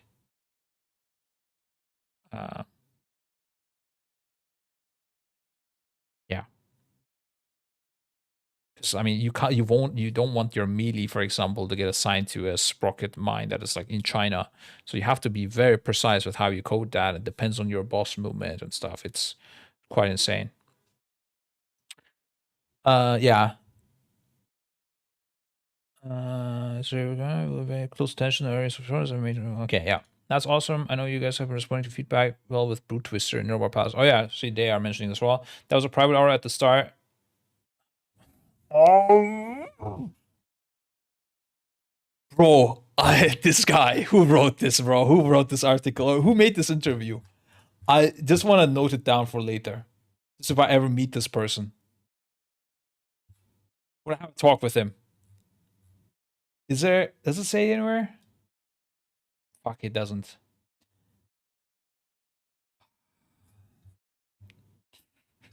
Ain't no way, bro. Oh my god. Okay, I lost. Okay, so all right, let me get started on this. All right, here. Wait, it says at the top who did the interview. No, it doesn't say who's like. No, not the developers. The guy who thinks it was amazing that they changed the thing from private aura to something that add-ons can detect. Okay, at the top. Oh, it's posted by Wowhead. It's just with Wowhead, boys. Or I mean, if you see it, just tell me. I don't know. I don't see it. First line at the top. Like the people asking questions, I don't think I mentioned. Read lead designers, True and Haler. Yeah, guys, I don't care about which devs these are. These are the designers. These are the devs. I'm talking about the person asking the question and commenting here. This guy, or like this guy, you know, because this is full troll. He's asking who asked questions. Yeah, that's what I'm asking. Oh, is it from Marcelian? No, this is Wowhead's exclusive interview.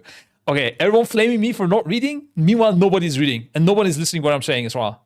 God damn it, boys. Need to go. People have been using too many VCARs in this chat. They forgot normal functions. Maybe I should communicate this way. I don't know.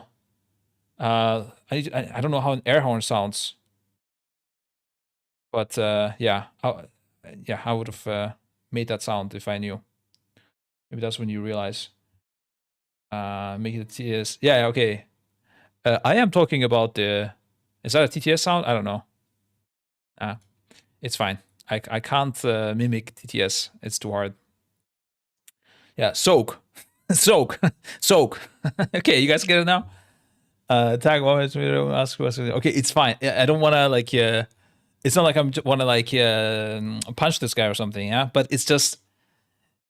Okay, so Brute Twister. What happened there was the egg hitting mechanic. It was a private aura initially.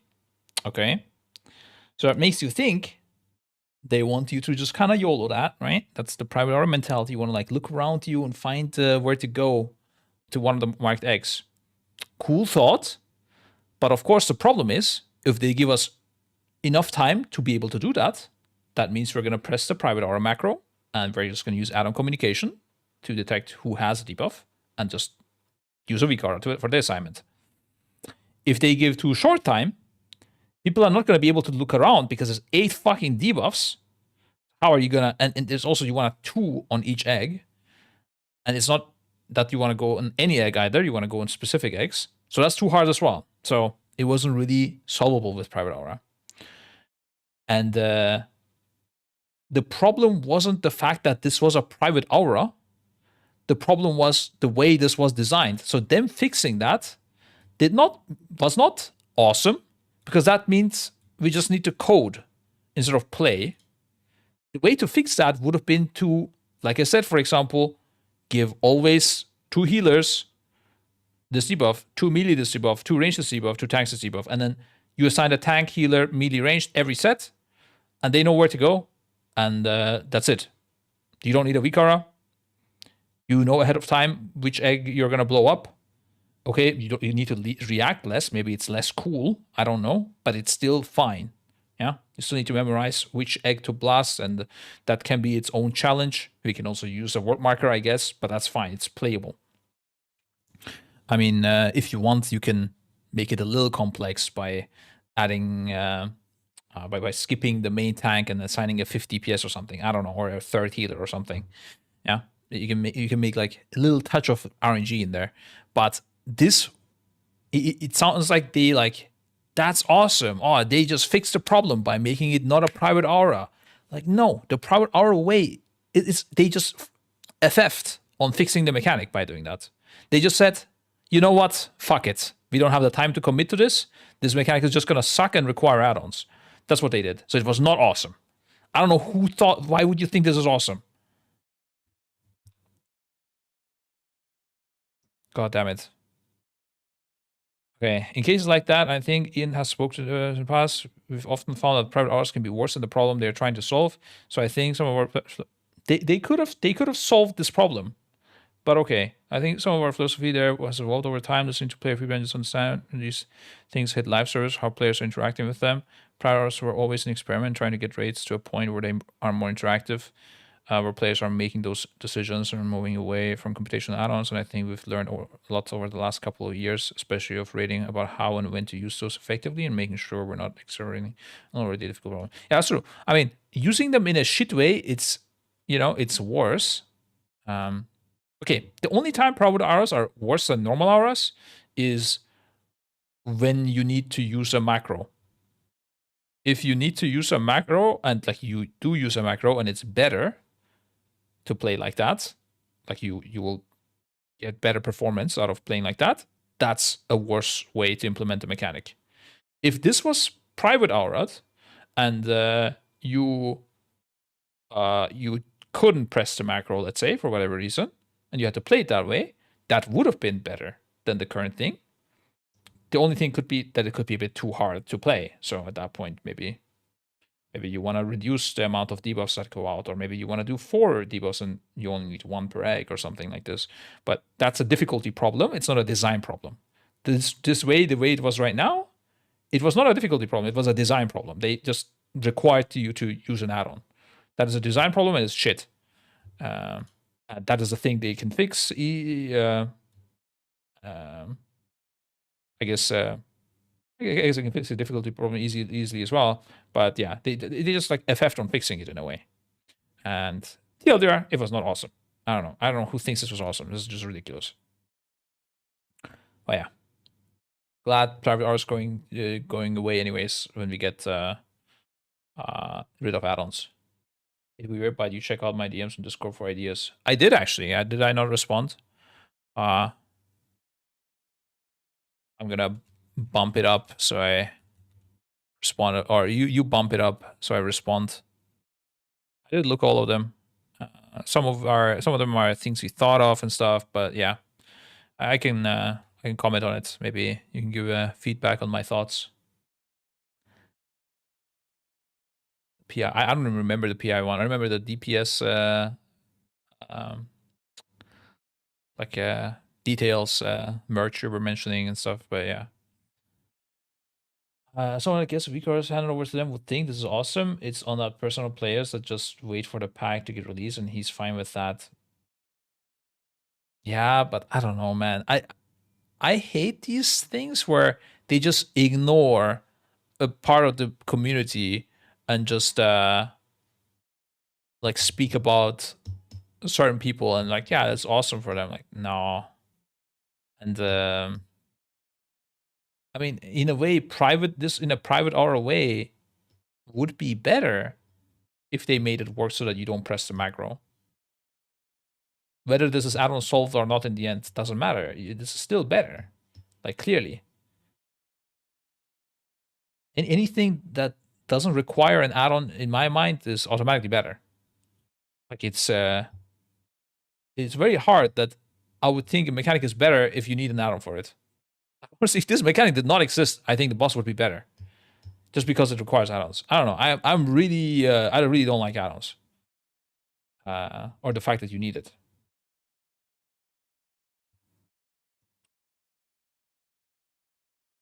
I think if the AoEs around players were colored on WinAxe, if they were PAs, you wouldn't need add-on. Just play the game. Exactly. Yeah, you could do that as well. Each one has a different color. Just Blizzard doesn't do that. That's why I was saying the targeting, but that's another fix. You know, I don't give a fuck which fix they use either, honestly, bro. They can just, there's many out there. It's also, this is not an unsolved problem as well. It's not like, ooh, this is some like crazy new technology. We don't know how to fix this. Like, no, there's other games doing the same thing. They know these games. I don't know. Yeah, it's fine. I feel like I'm getting angry. I shouldn't get angry.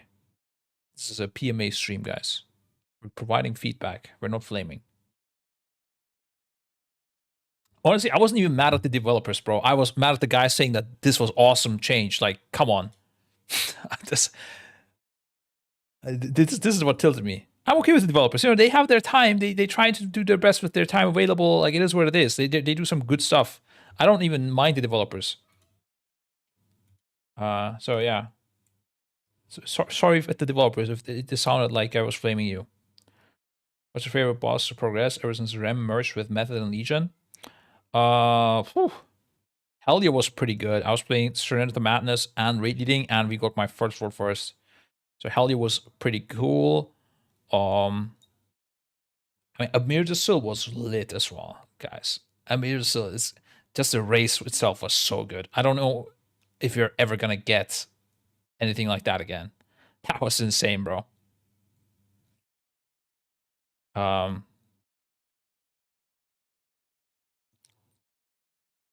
Yeah, aside from that, I really enjoyed Unad because it was just a really nice boss. It was just very sad that half of our team was missing because of the MDI, and then when they came back,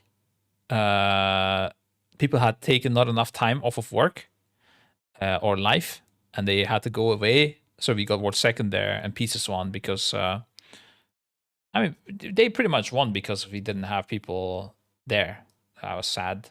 I mean, they played good and all, but I mean, being real, like there's no way they would have won if we had our team full time. But I mean, maybe they didn't have their team full time either. Of course, I can't say that. So I don't know what they were doing, but it just sucks when you lose because you didn't have your players attend the raids. But it was really fun. The fight was really fun. Despite losing, I really enjoyed that fight. It's just a shame that we lost, you know. I love the Star Augur mechanic. And fun fact, it didn't require any add-ons. Oh, how coincidental. That's interesting. That was awesome. Yeah. Okay, we haven't really explored the communication or information asymmetry mechanics that are relatively prevalent in other encounters, such as Mechator collars. Okay, this is cool. Yeah. These mechanics technically wouldn't need add-ons. There are there plans to use these types of explore type of mechanics again with all the changes coming to add-ons? Yeah, please. I hope they say yes, but I'm sure that he will, because this sounds like this is a question they wanted them to ask anyways. Big thing, like I'm a big fan of the Mechator collars. The only sad thing is if they made that boss now again, we would probably make an add-on for it or a VCAR for it that is clickable or something, because that did exist eventually, and we would practice the shit out of it before the raid, and when it comes out, we would just use this. Whereas when we played it, the Race War first wasn't as intense, and we just called it, and that was really fun. So I hope that comes back, and I hope we just call these. It would be so good. Do you think that you may get another Alex boss next year in a sense that it's not that hard, and do you think about playing around it? I don't think so. I'll be very, very, very surprised. And I mean, there's nothing to play around it. I mean, we didn't lose because Galivix was easy. We lost because we didn't play good enough. So it's there's nothing to play around really.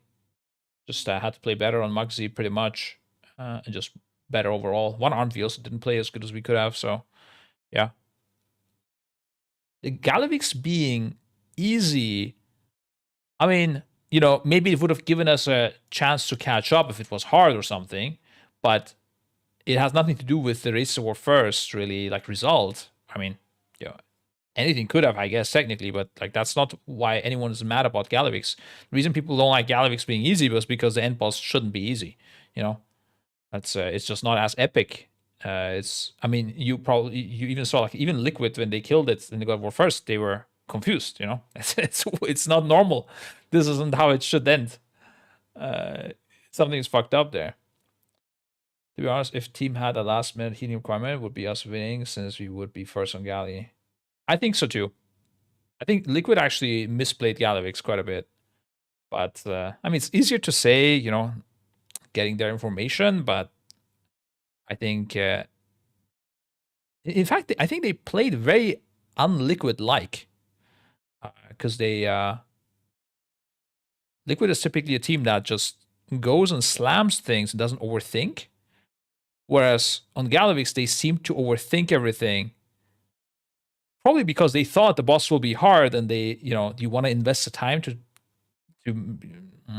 do things good from the start and practice the good strategy. Whereas with Galivix, you didn't need a good strategy; you just needed to blast. And so if they acted like Galivix was Rick, I think they would have destroyed that boss way faster.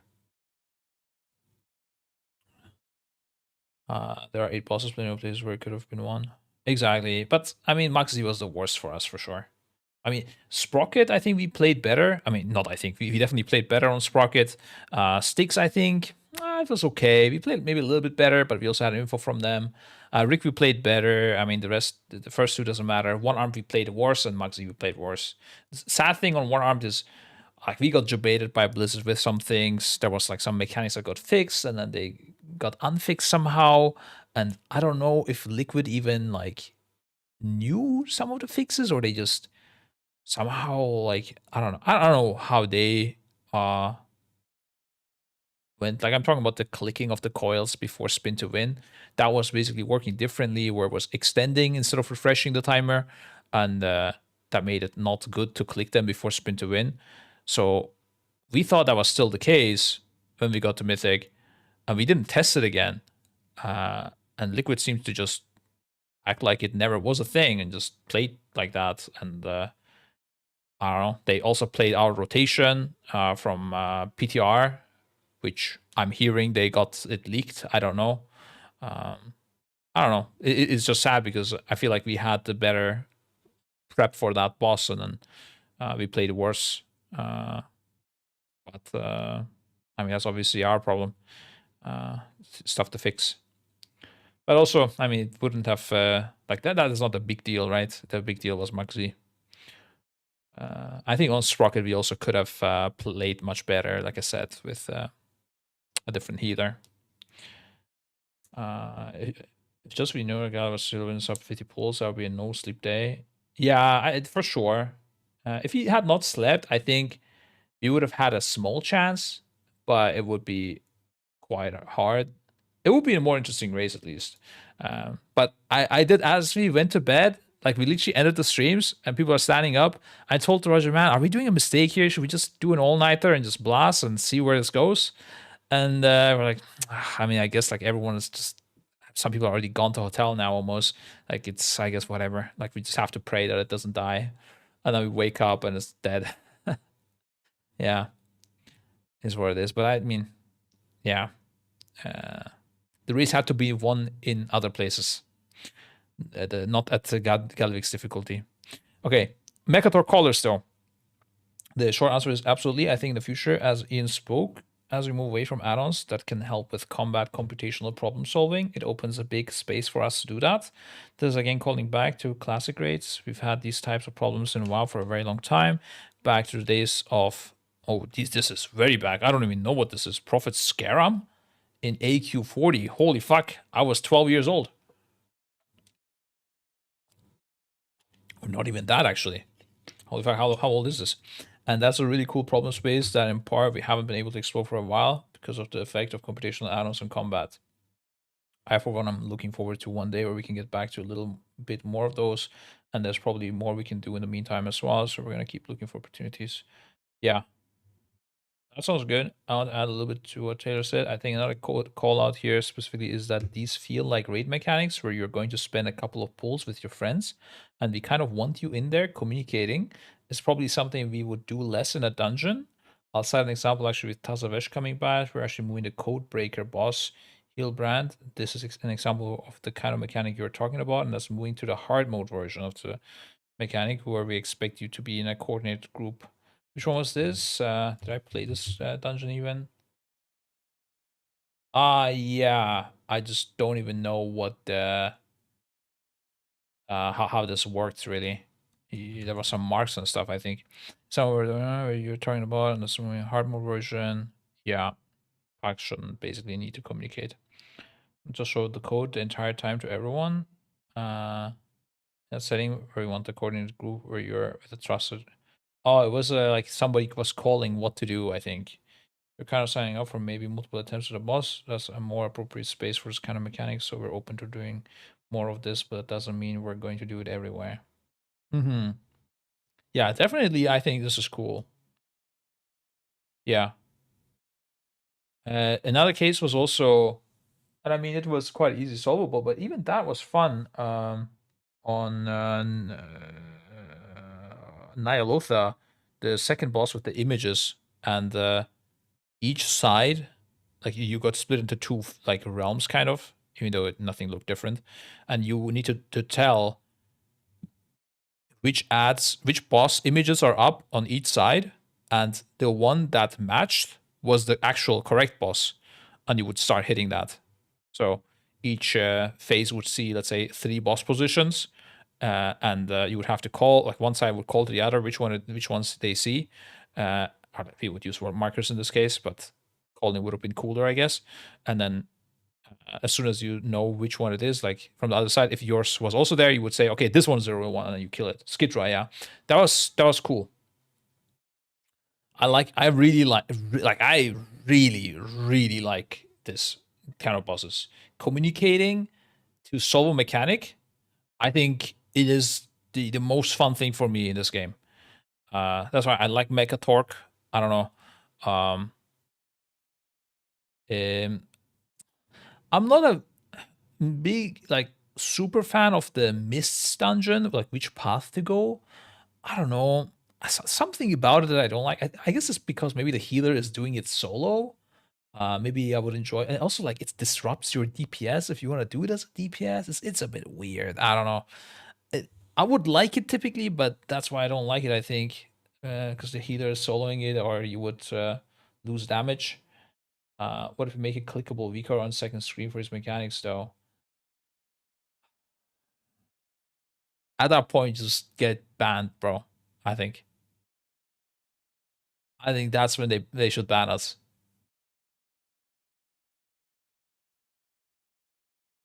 And if a team actually does an analyst export of the macro to paste on chat from the outside. Oh no. Yeah. That is one thing. I mean, if this becomes like Final Fantasy, right? Where you will have cheaters and but cheating will be like the norm.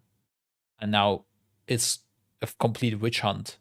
Who is cheating, who is doing what? Man, that's actually it's gonna be an exciting expansion, guys. Because honestly, no matter what they do, this is gonna happen. So yeah, they kind of still need to treat it like private hours, I think. Um, but yeah, it's gonna be wild. It's not gonna be crazy. There's gonna be some Honda MVPs out there. That's all I can say, bro. It's gonna be some sneaked out Luas. Holy, let's go, boys. This is gonna be exciting. Oh god damn it, dude.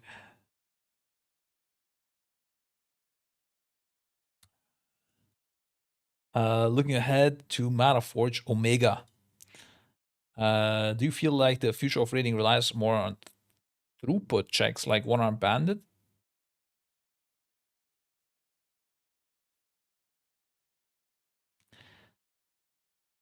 One Arm Bandit is not a throughput check, guys.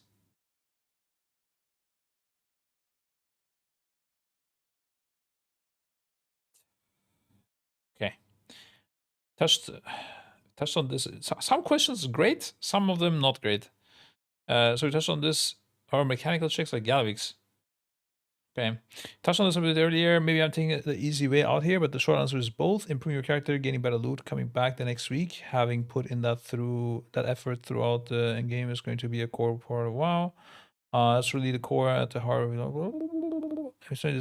don't know. I don't care about the question or the answer really. A really good encounter and at large, really good raid has all types of different. Of course, yeah. Yeah, no, it's whatever. It's fluff question. Are there any plans to change the way the Mythic Raid lockout works? That's interesting. No plans. Well, there you go, guys. That would have been good, but we're not gonna do that. No plans to announce at the same. Oh, to announce. Would love to hear feedback on how players think the Mythic Raid lockout is working for them, but messing with Mythic Raid lockout is a delicate thing. Communities really form the heart of World of Warcraft, and messing with something as core to how people schedule their weeks or schedule their social groups. That's something that we want to do very deliberately with a very clear goal in mind and take a lot of care in how we approach that problem. Yeah. After Hall of Fame just turned into heroic lookout for me. I think earlier than Hall of Fame. My opinion is to stay as this is. I mean, if you have a guild, then yeah, like it doesn't matter really too much, let's say. Especially if your guild has a bench and stuff. But if you don't have a guild and you want a pug, I mean, it's staying like this is horrible. Or if you're not raiding Mythic, I think it's also way better for you if this changes, because then you might actually raid, because a lot more people are going to Mythic raid if they do change this. Yeah, here my classic answer is they should have a competitive period in the first X weeks. There's a set of rules there, and then after that time is over, a lot of those rules are softened. That would include the lockout change. It could include, I don't know, nerfs to the bosses. It could include, I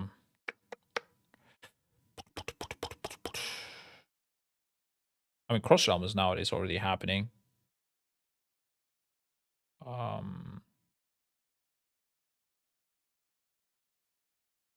Yeah, I mean, I guess nerfs to the bosses is quite a big umbrella. It could include like even reduction of mechanics, but also it could include like an eye level cap in the first weeks that gets removed, something like that. Yeah, something like this. And this is also where I would allow pugging then. What's the thing? Or they could also do it like maybe for the first few bosses. I mean, it would shit on the race roll first, but I'm thinking outside of that, they could, if they don't want to risk too much, they could let the first few bosses be puggable and no lockout. Because pugs are realistically not going to get that far anyways. But the first 4 bosses or something maybe, but that will make it a bit more complex as well. After top 100 kill the boss, lockout change. Yeah, maybe. Versus a guild and community game, changing locales is just a disaster. I disagree. I mean, WoW also had a lot of times where you did a lot of pugging. I remember back then, dude, in Wrath of the Lich King, people were pugging the Lich King raid. And that was actually so cool. Because my old realm, no one would pug this much, but on Stormscale, where I swapped to eventually, it was a lot more high population, that realm, and people were pugging the raid, and I was like, damn, bro, that's crazy. I don't know if it was heroic or normal. I didn't care. That was already impressive enough that people were pugging this raid. So I think pugs are pretty cool. I like pugs. No lookout on first shoot and need 14 slurs for second boss bow ASAP. Yeah, I mean, that's the problem with doing it from the first week. Oh, wait. If you do competitive mode, it could include, this is rough, it could include the global release as well on those weeks and different patch cycles for those, I don't know, first month or so. I don't know, guys. You're saying it, not me. You wanted this. Okay, what is the thing you're most excited for in Ghost of Koresh? I'm going to say Taylor's answer. Taylor's answer. Dimensions is awesome. You haven't seen a boss like this before. And I'm going to cheat and do two things. I actually think our dungeon pool is awesome. Oh, like say two things. I don't know if you've seen it yet, but it's going to be a great season. Yeah, okay, we've read this. Yeah. Holy shit, this second interview took some good time.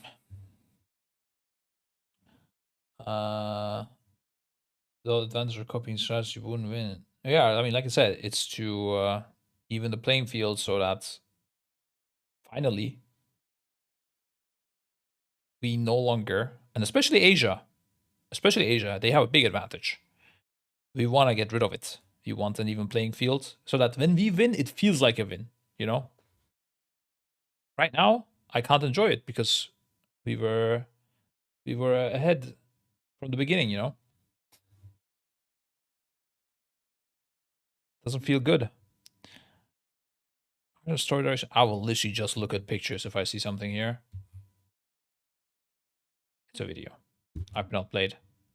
Okay, I will also look at the video if there's pictures in the video. Holy shit. The Heart of Koresh.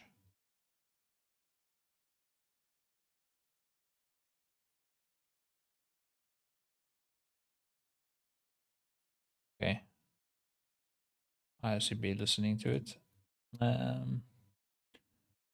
Campaign skip for ratio immediately available for alts.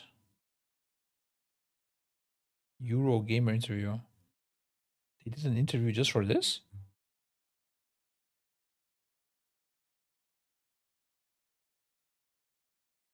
Tatoish isn't just a dungeon, it's also the new quest hub for Koresh. There will be exploration and interaction with various NPCs, including the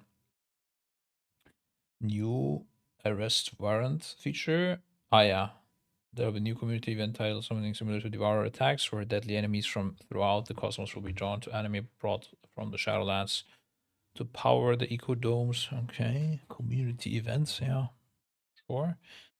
Ecology Succession will see changes to the zones over time as players help Venari more and more. While they won't be individually instance content, it sounds like they will react to completed quests as players work through the reward chain. Sure.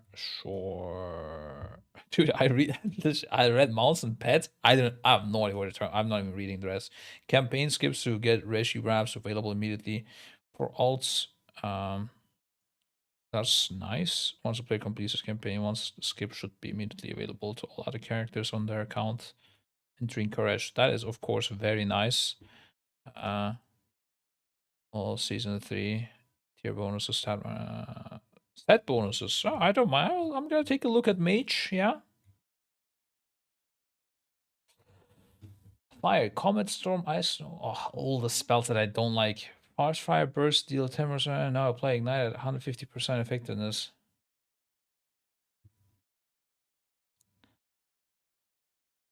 Okay.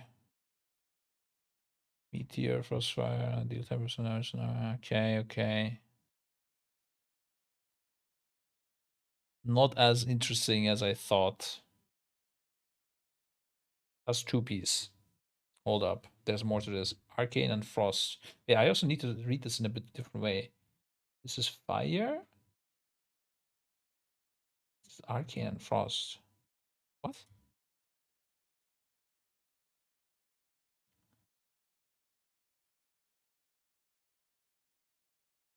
I don't get it. It's Frostfire, is it? Not Fire. Yeah, yeah. Why does it say Fire here?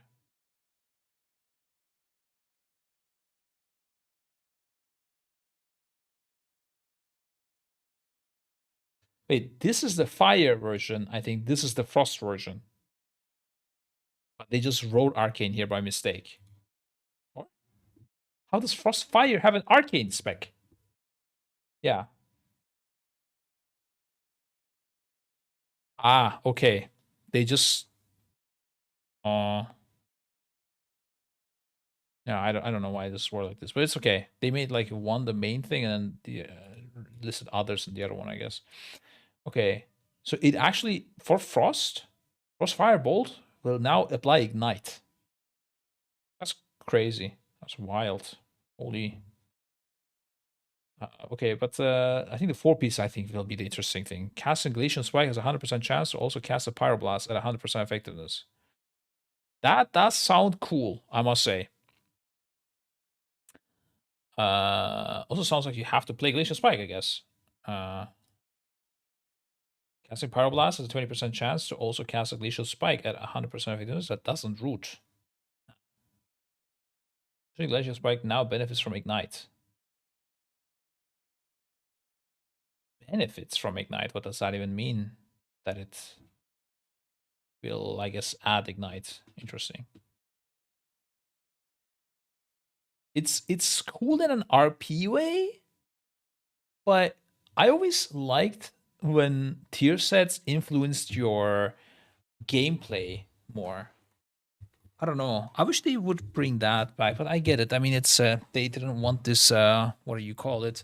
Like temporary power or something, whatever they call it. But there was a buzzword that everyone hated for some points, which I didn't understand.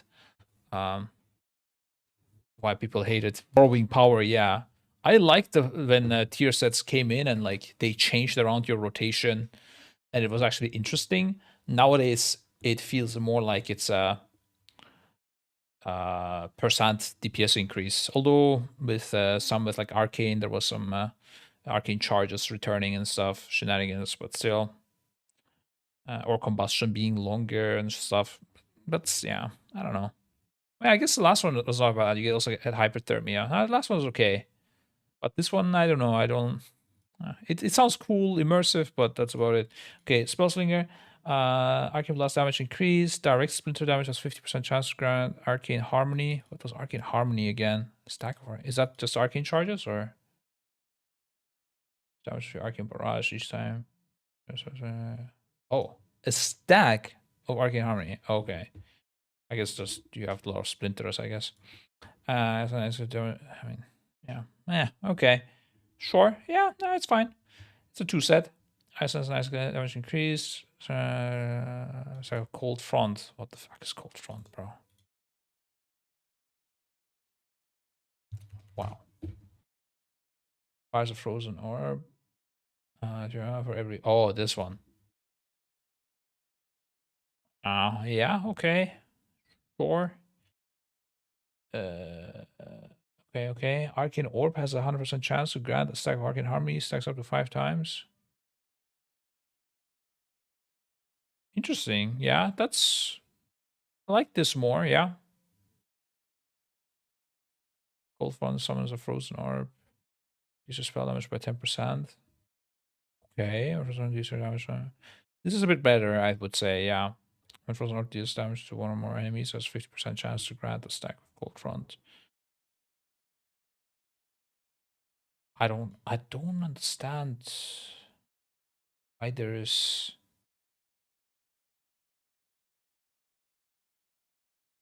Why is there 3? Oh, the fire one is fake.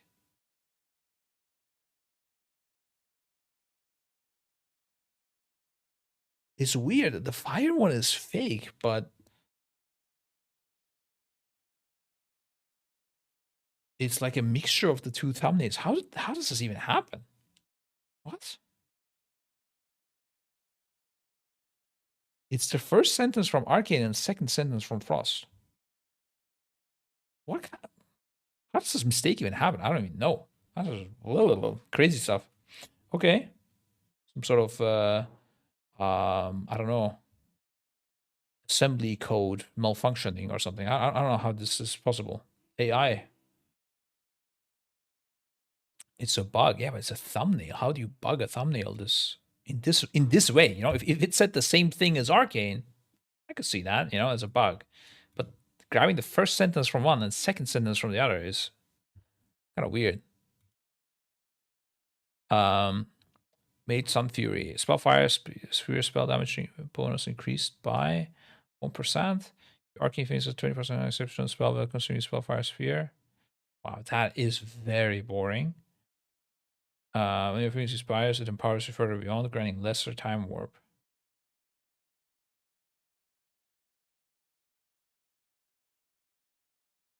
Holy shit, that is the most boring tier set I've ever seen, I think.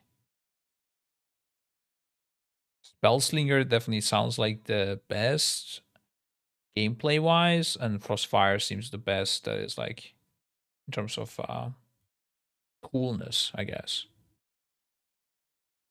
Ask ChatGPT what tier sets to make. I will be shocked if Blizzard is not using AI for some of these.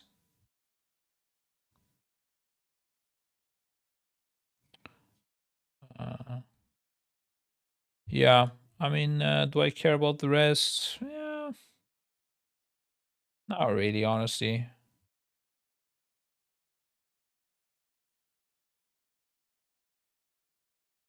Uh,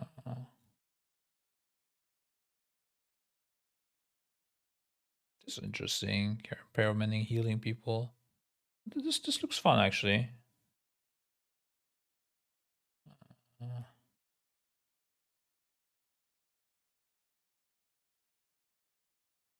Holy, Void Blast damage used by 40%.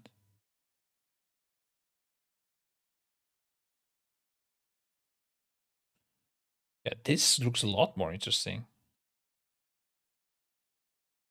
Causes torpedoes to grow, collapsing void increases entropic surge damage by additional 30% damage by an extra.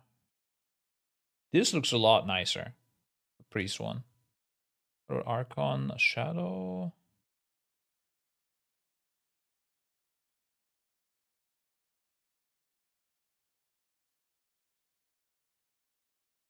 What is power surge again? Wow.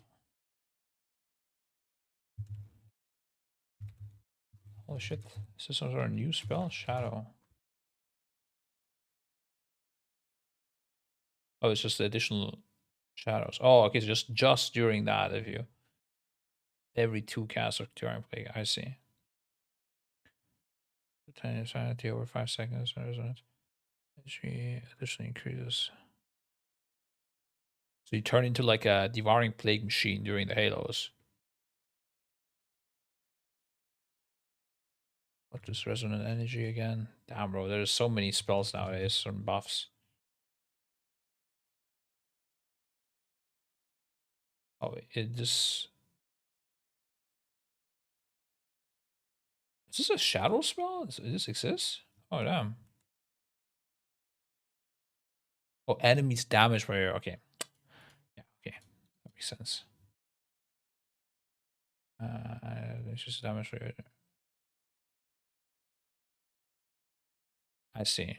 Oh, and you're definitely doing more damage as well. Yeah, that's cool. No, I think the priest ones look really nice. The mage ones, I don't know. Except for Spellslinger, not as fun. Okay, we don't want to look at it too much. Go next. This looks more fun. What is this? This is DK. Holy shit! How many versions are there? Is this like no way? Is there an LFR tier set? Is that what this is? Wait, which one is the LFR tier set? Oh, bro. They could make it look a bit worse, or I don't know. LFR. I feel like LFR people, they don't deserve fun. I feel like PvP one looks good. I heard PvPers are really mad because they got a bad mount. Bro, must be shit to be a PvPer, man. You already get like nothing, right? Blizzard already shitting on you, and then on top of that, they give you a shit mount as well. Like, it's not the mount that is the problem. It's more like it already sucks, and they're like not even giving them the mount. You know. If I was a PvP, I would be a very sad person. I have no idea why they play, honestly. The only reason to play right now PvP, I feel like, is just like if you're a streamer or influencer or something, you just got stuck. Like, you're much better off playing other games with PvP. I don't know. But I guess you're so good at it now because you've been playing for so long. Like, it doesn't feel good quitting, I guess, because that's something you're really good at, right? Okay, wait. We look at the others. DK, Demon Hunter. Ooh, there is a Voidy one. Is the LFR one? I'm guessing this is LFR. I'm hoping this is LFR and this is Mythic, right? I don't know. But PK one looks okay. Looks good. Mythic is a third. Oh, the Void one. Nice. Green is LFR. This one actually looks really good. It looks a bit like generic, like a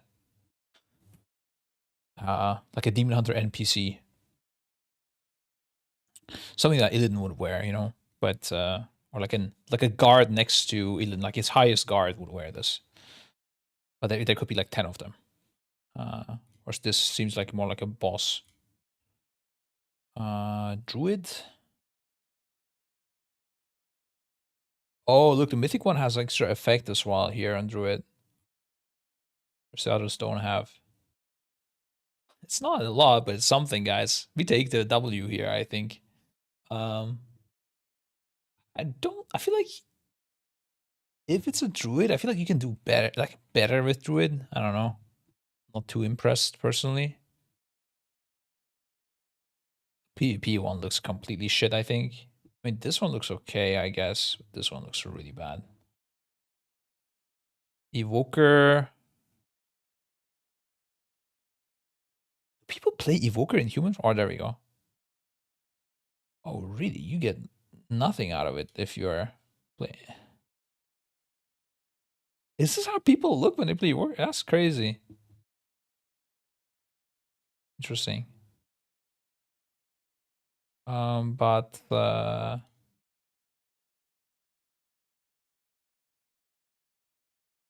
yeah, the feet are okay, but the rest I'm not impressed. I don't know what these orbs are supposed to be as well. Not impressed. See, let's see if we're gonna get impressed at all by any tier set so far.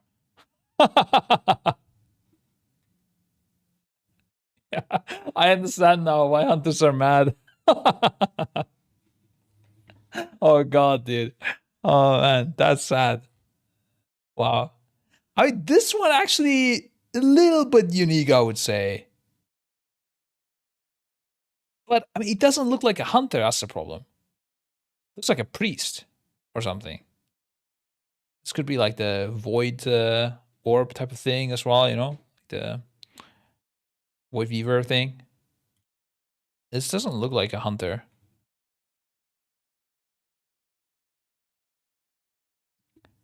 Like this could be like a RuneScape character, but the rest, I mean, bro, this is like some sort of random guard you see on in Dalaran or something. Yeah, that's a bit sad. I just see some people being like tilted about Hunter. Okay, Mage.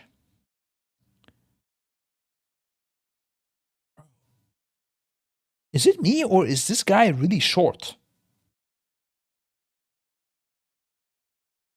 It feels like I'm. Wait, what's happening here? Some sort of optical illusion or something. It feels like this human is really short. Like it feels like I'm looking at two gnomes. Like there's another gnome here and he's on top of another gnome. You know, stacked on top of each other. To seem tall.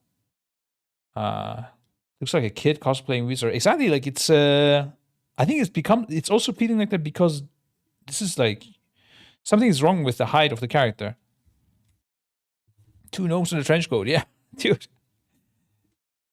Humans are probably the worst showcase. I don't know why Wowhead still uses them. No, but something is definitely weird with these specifically. Yeah, for sure. I think we can open it maybe side by side like this. This is where the feet is. This is where the head is. Yeah, this guy is definitely taller. Like, look at the chin, right? It's on his fucking eye. Like, if the hunter kissed this, like, it would be kissing on the forehead.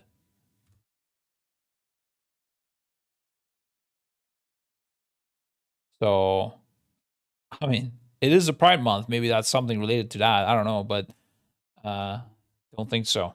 Something is weird with this. And the Mage set itself, I think this and the previous version look like complete shit. I don't know what happened here again, but I feel like something might be broken with this. I don't know, like the height as well is fucked up. This one looks okay. We take it. I think they could do better, but it's okay. The PvP ones look okay. I mean, this one looks like a druid set. I don't know. This is weird. This one looks okay. Monk, let's be real, always looks like shit, so I'm not surprised. I think this is even worse than Hunter. Maybe, I don't know. Yeah, I think, yeah. Or, I mean, they're both bad. Paladin, yeah. I mean, this is something they put effort into. You can immediately tell, yeah. This also like here, if he's like like Lich King type of set, right? Yeah, this looks good.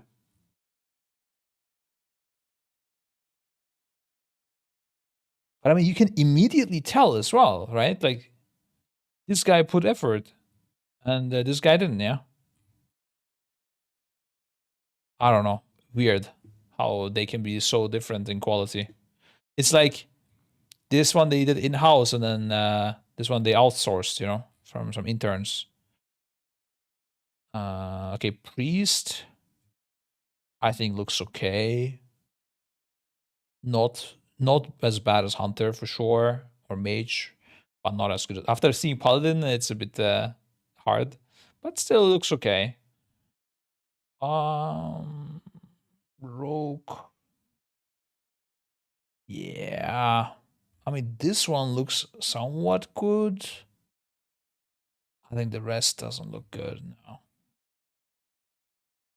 Nah. Not a fan. Shaman.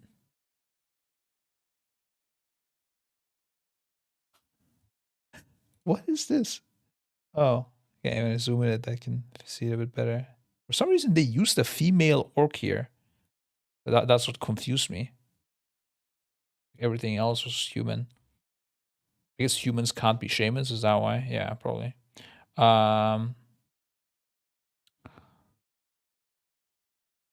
Yeah, they tried something here. I just like I don't think this lacked hours spent. It just didn't work out, I think.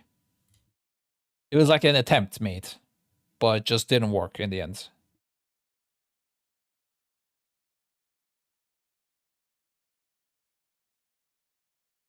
Orc is also squished down. This is another, again, 2 gnomes in a trench coat situation. Yeah, I don't know. This seems a bit all over the place. This one looks not bad. It's weird that we don't know which one is normal, which one is mythic and stuff. The purple one looks okay, I'd say. Yeah. Lookgood's pretty good in the game. It has good effects. Oh yeah, I don't know if the effects are missing. I think those are a big part of what makes the sets good. I remember back then when in TBC they released the Warlock set with the wings in the back that would pop. That was like game changing, dude. I was playing Warlock and I was like, holy, like, whoo, this is the best thing in life right now. You know, I don't know what the set did. I have no idea, but that effect was insane.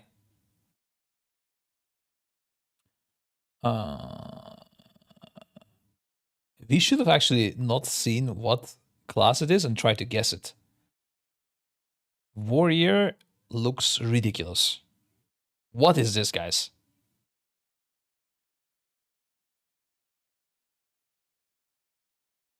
Like, is this is some sort of, I don't know, am I in a circus or something, or what is this?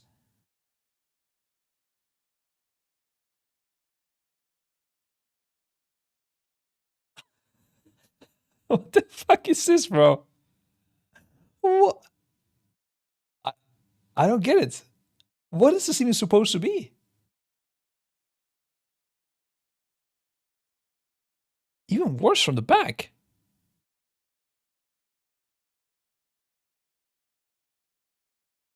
The pink one is the worst, but the other ones are not that much better either.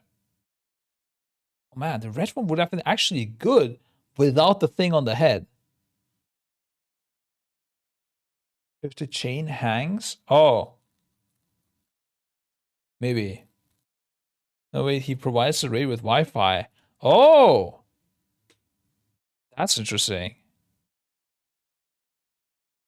That could be it, yeah. Well, we were thinking they hang in the game. Oh, okay. Yeah, then it could be better. I don't know. No comment. Oh, that's it. We've seen all. Yeah, I mean, Paladin clearly the best. But I mean, Paladin also has the effects, whereas the other ones don't. So it makes me think. I mean, maybe some of them do actually. This doesn't. It does look like shit. Yeah, maybe there's some better ones. Who knows? It's fine. Not the end of the world, guys. We can live with it. Data mine class changes. Don't care. Ghost of Crash PTR development notes. What is this about?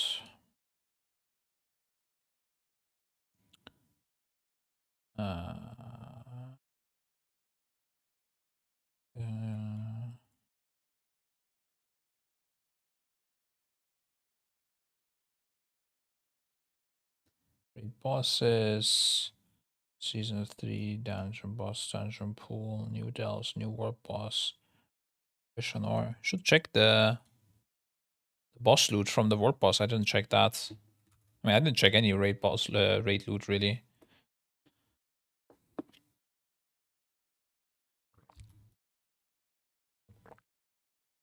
At least PvP is still getting patches. Oh, they actually did a lot of changes for PvP DK. Holy.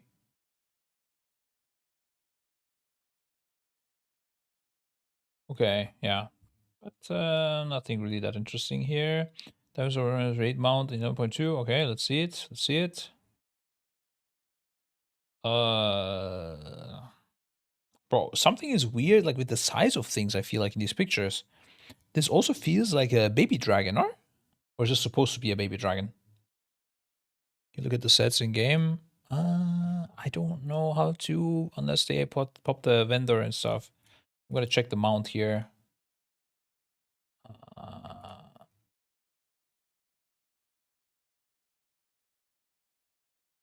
Something is weird here. This is the Curio. Okay. It looks nice. It's just that it seems very small. I don't know. Under appearances for all classes? Wait, what?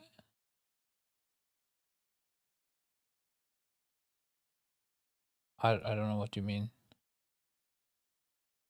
I've never done these things. So I never usually got a collection as an appearance. Oh, bro.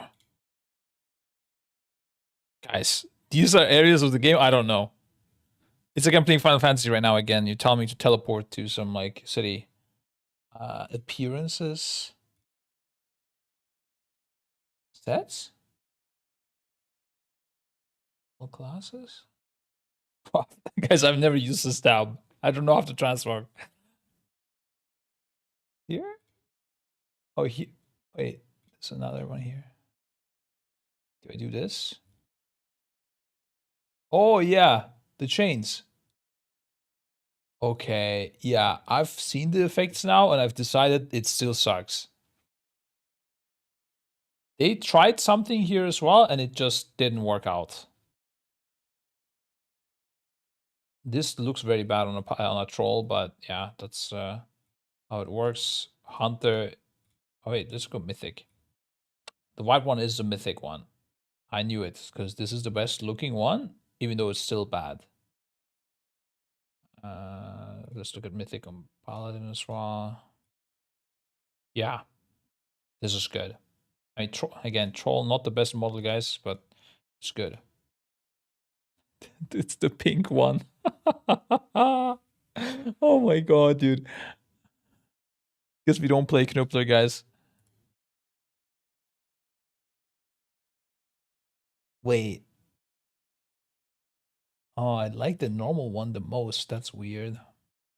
The mythic one. Oh god. Bro, this looks I think this looks the worst out of all. I think this is worse than Hunter.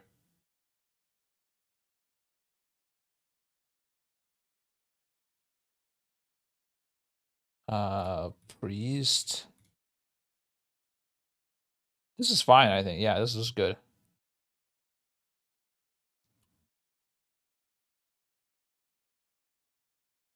DK, yeah, whatever kind of.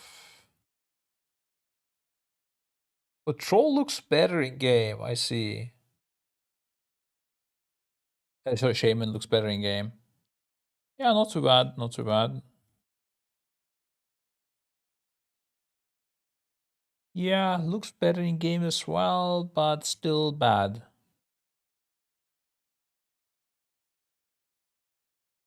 Yeah, they made the Semitic one, makes sense.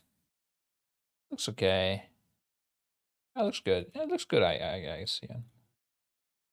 Druid one was not great. Yeah, no, this one does not look good. Wait, this is Monk. Yeah, this does not look good. Not good either. Better, yeah, this looks okay. And lastly, I think this is probably the one they put the least effort into because they stay in the Evoker form. And it shows. It is very generic, it feels. For some reason, it doesn't show the feet. Anyways, yeah, there you go, boys. Okay. We go next. Yeah, the mount. Yeah, no, it's amazing. I think everyone should buy this from Echo ASAP.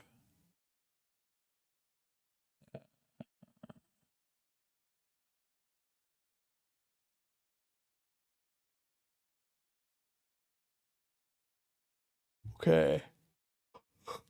Season 3 Keymaster and Legend Void Flyer mounts patch. Oh, this is a mount for getting Keymaster. Looks. Yeah, I don't know. I feel like we had this kind of mount, right? Yeah, doesn't look good. Don't care either, really, but it's fine. All players have access to Shadow Melt. Oh yeah, I saw this. Very interesting. Just share with anything is the question. Slink into darkness using the chance for enemies to take your presence. Effects last for 20 seconds to a minute, depending on potion quality, or ends up moving. Or ends up on moving. 5-minute combat potion cooldown.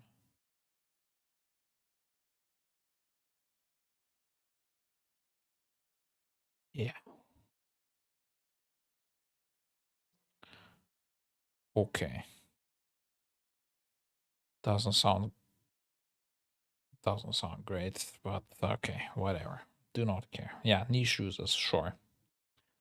At that point, I don't know. I don't understand why they are so forcing the ratios to stay in this game. Just disable and let people pick racials after level 10 keys and in mythic rates and be done with it, please. This would be so easy. Just pick your racial, dude. Just break that immersion. Fuck the immersion, dude. But I mean, at the same time, people buy race changes and stuff and they make money off of it, but still. Just yeah, make the money somewhere else. Talent calculator updated for patch 11.2. Shadow Brumas, DPS case, BM, MM, Proto Warrior. Okay, yeah. Massive damage model data mined. Holy shit, that's even bigger than we saw in the first picture.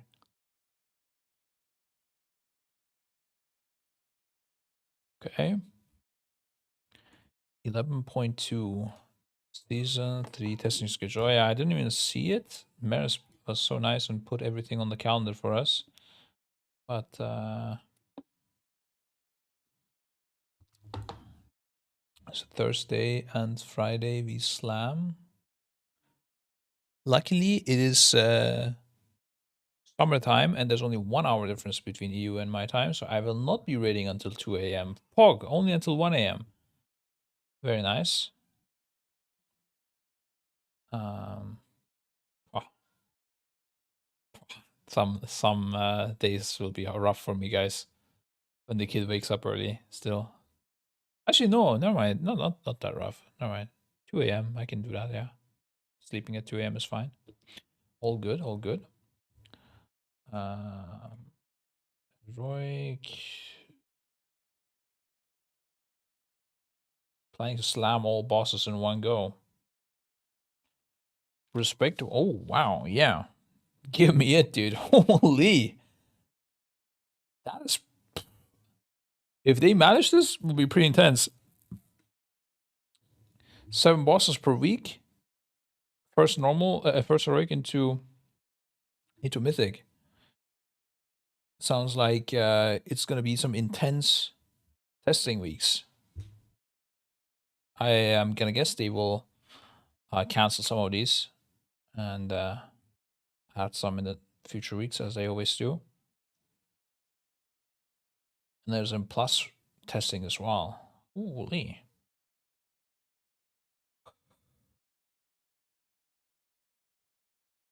Doesn't they also want a summer break? Yeah, I don't know. I mean, they'll be at Gamescom probably, so I don't know what kind of summer break they're gonna have, but yeah. I'm curious what ideas was looked into or thought to be a good idea. Wait, what? Oh, I don't know. I mean, wait. Let me find your Discord, and I can actually talk about it on stream as well if you don't mind. I just need to remember your Discord name, sir. Looking.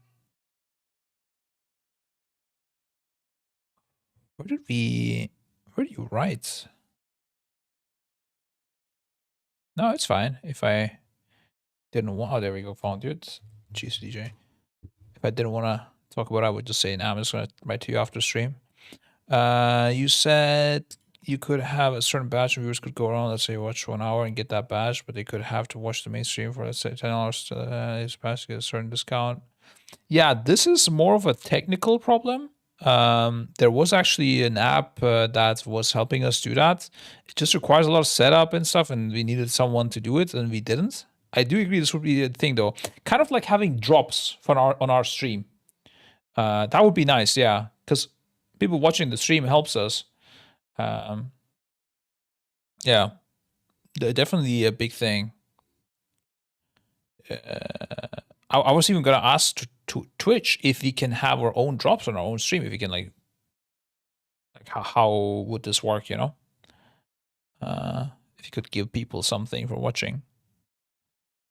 Also, if you had short ideas for a child, or like a child drawing a WoW character or dragon or Echo logo, yeah. I mean, Mara sent me a picture of that actually, and we will 100% do that. Now that we have merch, we can do merch much easier nowadays. There's also some new merch at the Echo shop, guys, if you want to check it. There you go. I'll link you to the new arrivals tech. I mean, it's very basic stuff because we started with like testing, but we didn't even have like a mug ever or something. We have some slides. We have a baby grow. Sam's kid got this. I didn't get it to myself because I CPA with dealing with customs. But yeah, water bottle as well, and some other new cool stuff. There, you were asking for sweatpants, Shalf, if you're still here. What you said? You wanted the gray one, I think. Yeah, there you. I mean, this is kind of gray. I don't know why we see the ass though only. Okay. Yeah, I need to fix this. It defaults to the back part. Yeah, that's guys.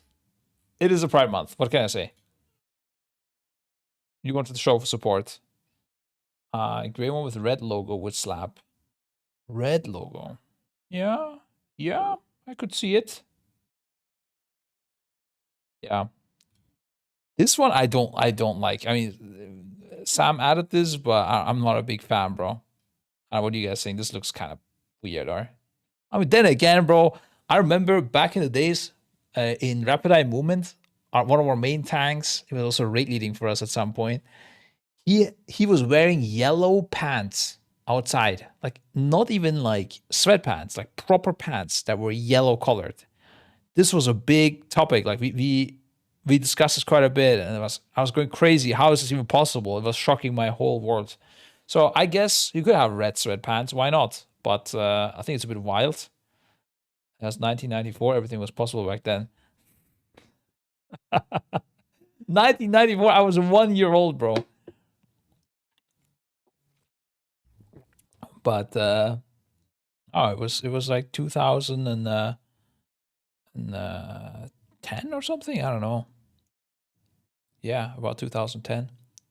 So drama dump, especially needs children are close to my heart. As special needs child which die, but putting a spotlight on these children would be so good. Wait, how did we get into this?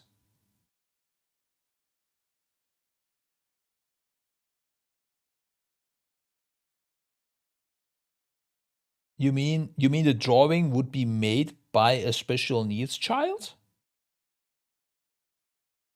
Or what are we talking about?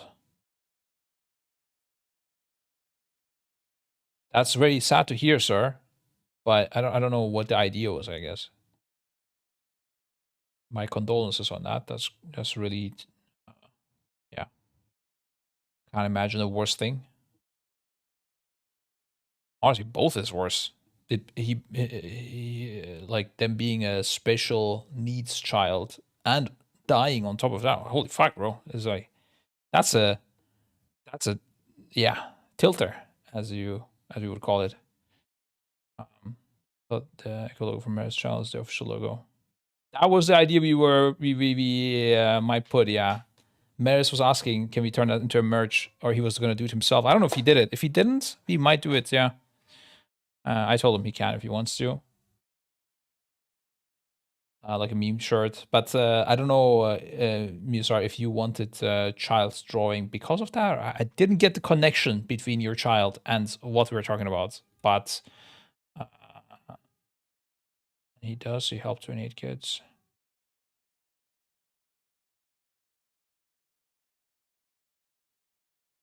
Oh.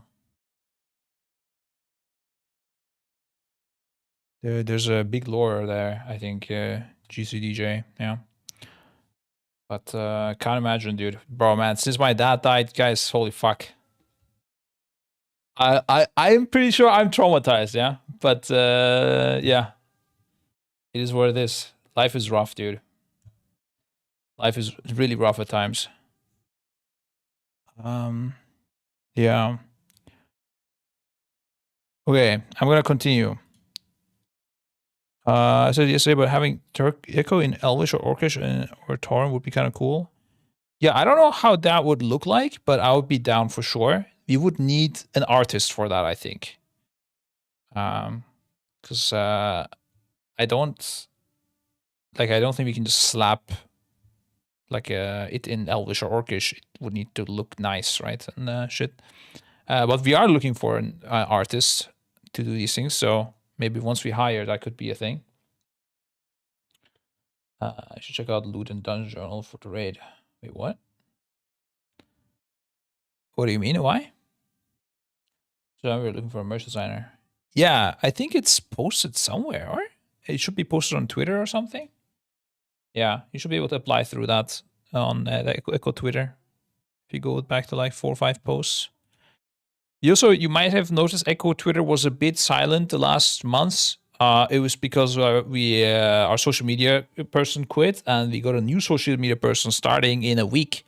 And he is actually the first social media guy that we recruited that has like good experience in social media.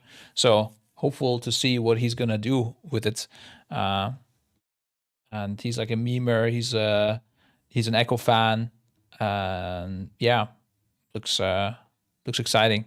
He was already working in an esports org as a social media person, so it will get more active soon, I think. Hopefully, it's our new social media guy. Yeah, exactly. He's quitting Liquid.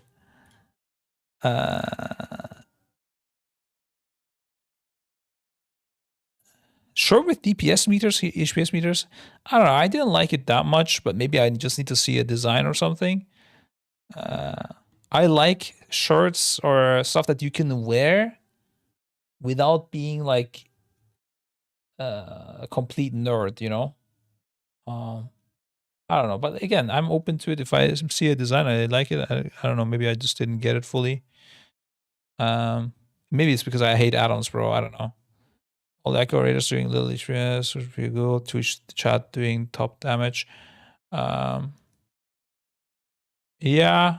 I had some thoughts about this. I don't remember. Maybe it could be like I could see this being like a meme post or something, or a social post, but I can't think of it as a merch. But I don't know. Maybe that's me. I really like the DPS. Twitch is carrying the rate on the meters. Also, maybe do Charlie. He does card breaks for upper deck and cards or something like that. I don't like the cards. Thing, but I don't know. I mean, this is something that some people enjoy, these collection cards with like players on them. You mean, right? I don't know. There were some companies that actually reached out to us back then to sponsor this, like sponsor us. We didn't think it was a good thing, even though they gave like us money for it. We still didn't want to do it because we thought it was a bad idea. But I don't know. If you guys tell me like Echo cards would have been good with player photos on them, we could consider it, I guess, but I don't know. What call this charcoal header? I don't know, man. It's gray, I guess, but I mean, this isn't like made up by us. This is a color that exists. But yeah, there you go.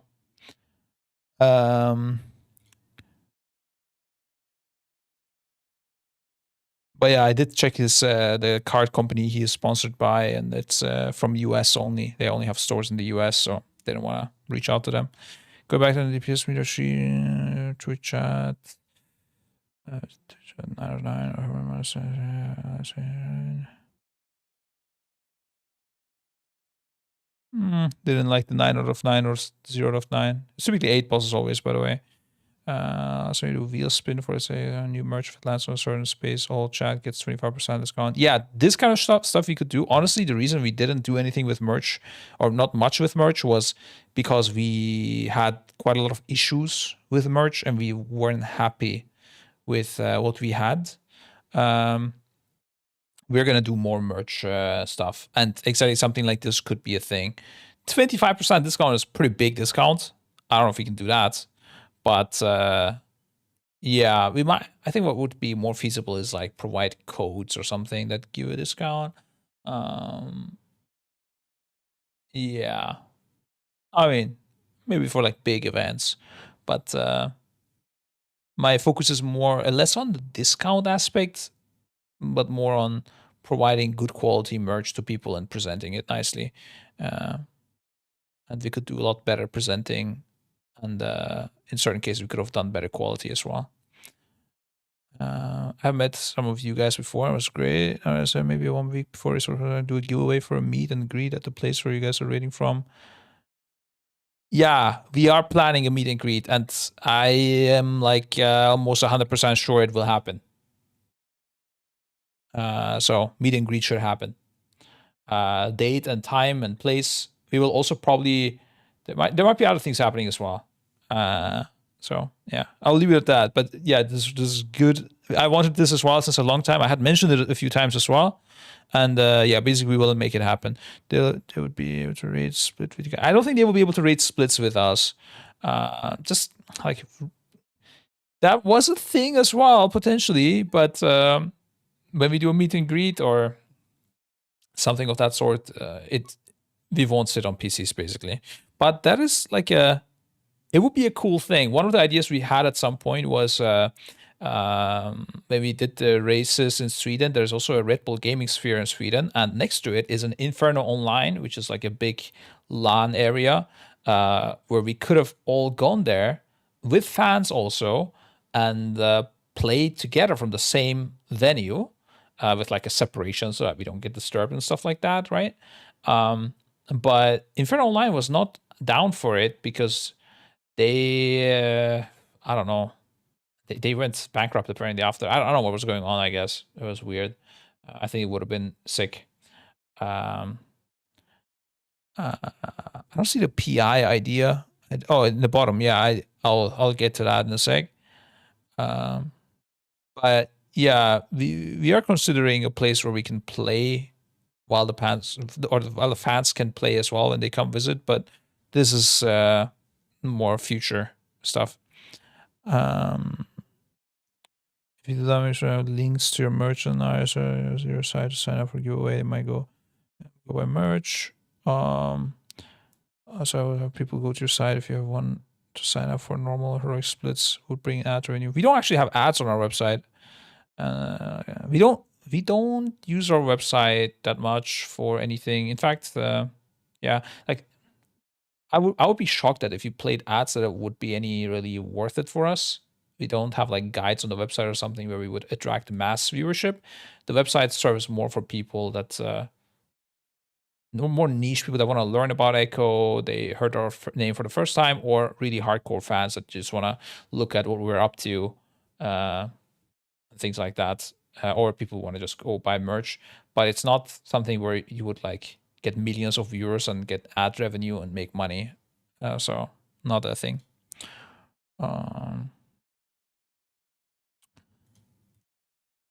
And then is a meme in the community also that Gene says he didn't get PI. Maybe the piece of the person at the bottom. I didn't get PR. I see what you mean. Yeah. Again, I just don't like displaying a DPS meter on a merch piece. I feel like that would look bad. Just such a big thing to make it readable, and it doesn't really look fashionable, you know, like a DPS meter on your shirt. I don't know, bro. Again, maybe I need to see a design how it could look like. Just my employer checked the website before my interview. Oh, really? Did you say like you're an analyst at Echo? That's sick. Yeah, the website, it's one of the projects as well we're gonna work on make it some things better updated at least. Yeah. Okay. But I've went through your stuff, GCDJ, yeah. Okay, testing schedule. They are slamming it hard. That's good. Okay. New Lina mode, guys. I think this is suspicious. I think this is going into the ERP direction slowly, yeah. This is like all connected with the grand plan of housing and some dirty stuff I think Blizzard was planning.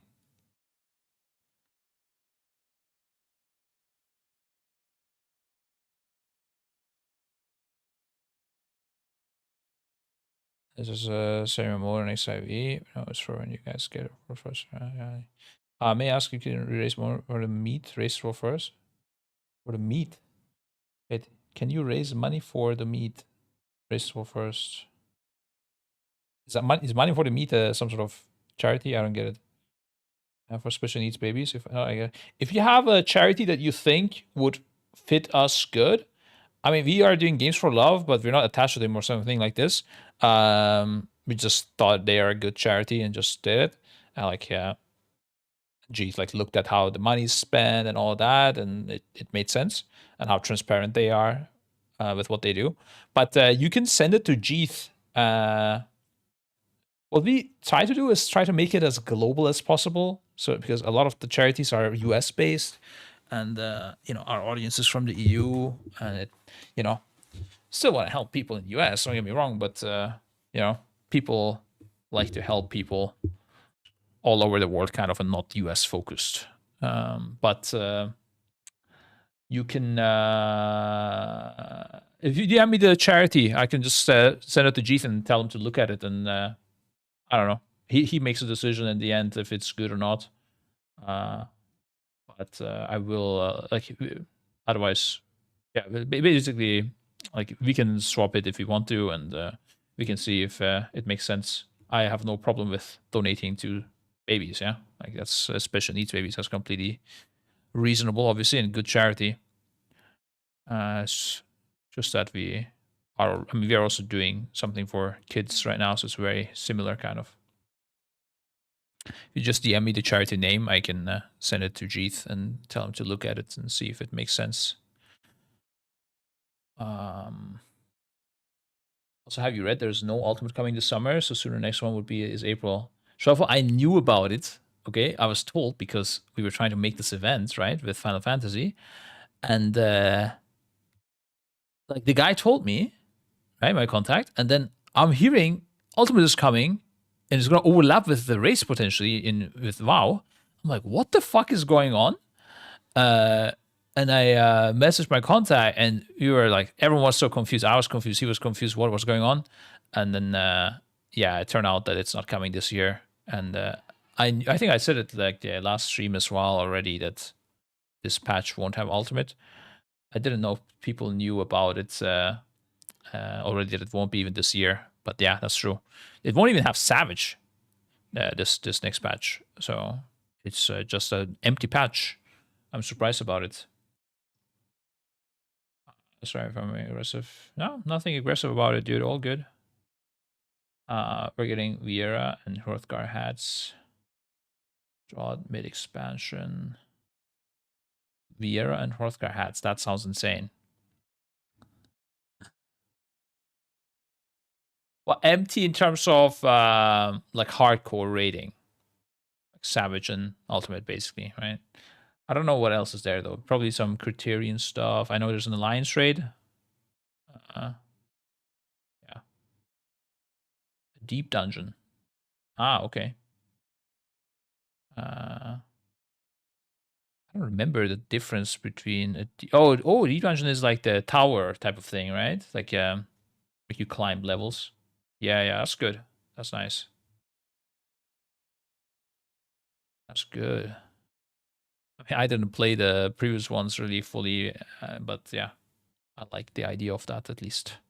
Maybe I could start that one and then I'm on even footing with everyone. That's true. Yeah, I don't know. Final Fantasy streams, I need to get back to it at some point, but right now the focus is back to fully WoW. I want to play Path of Exile as well. I actually like held myself from progressing because I wanted to play on stream this weekend, and then bang, they slapped the patch, and now everything flipped upside down. Okay, yeah, but yeah, Lena mode very dangerous. ERP detected, guys. Yeah, I think some suspicious shit might happen soon. Okay, these I clicked with the intention to have the tabs open when I start the stream. I didn't read them yet, but then I realized there's so many things that I will just open them one by one. Optional modifier, rating color. Oh, there we go. So this won't be in part of the Hall of Fame. Yeah, I mean, then it's not part of the Race War First, basically. That's pretty much it. Unless, could this be unintentional?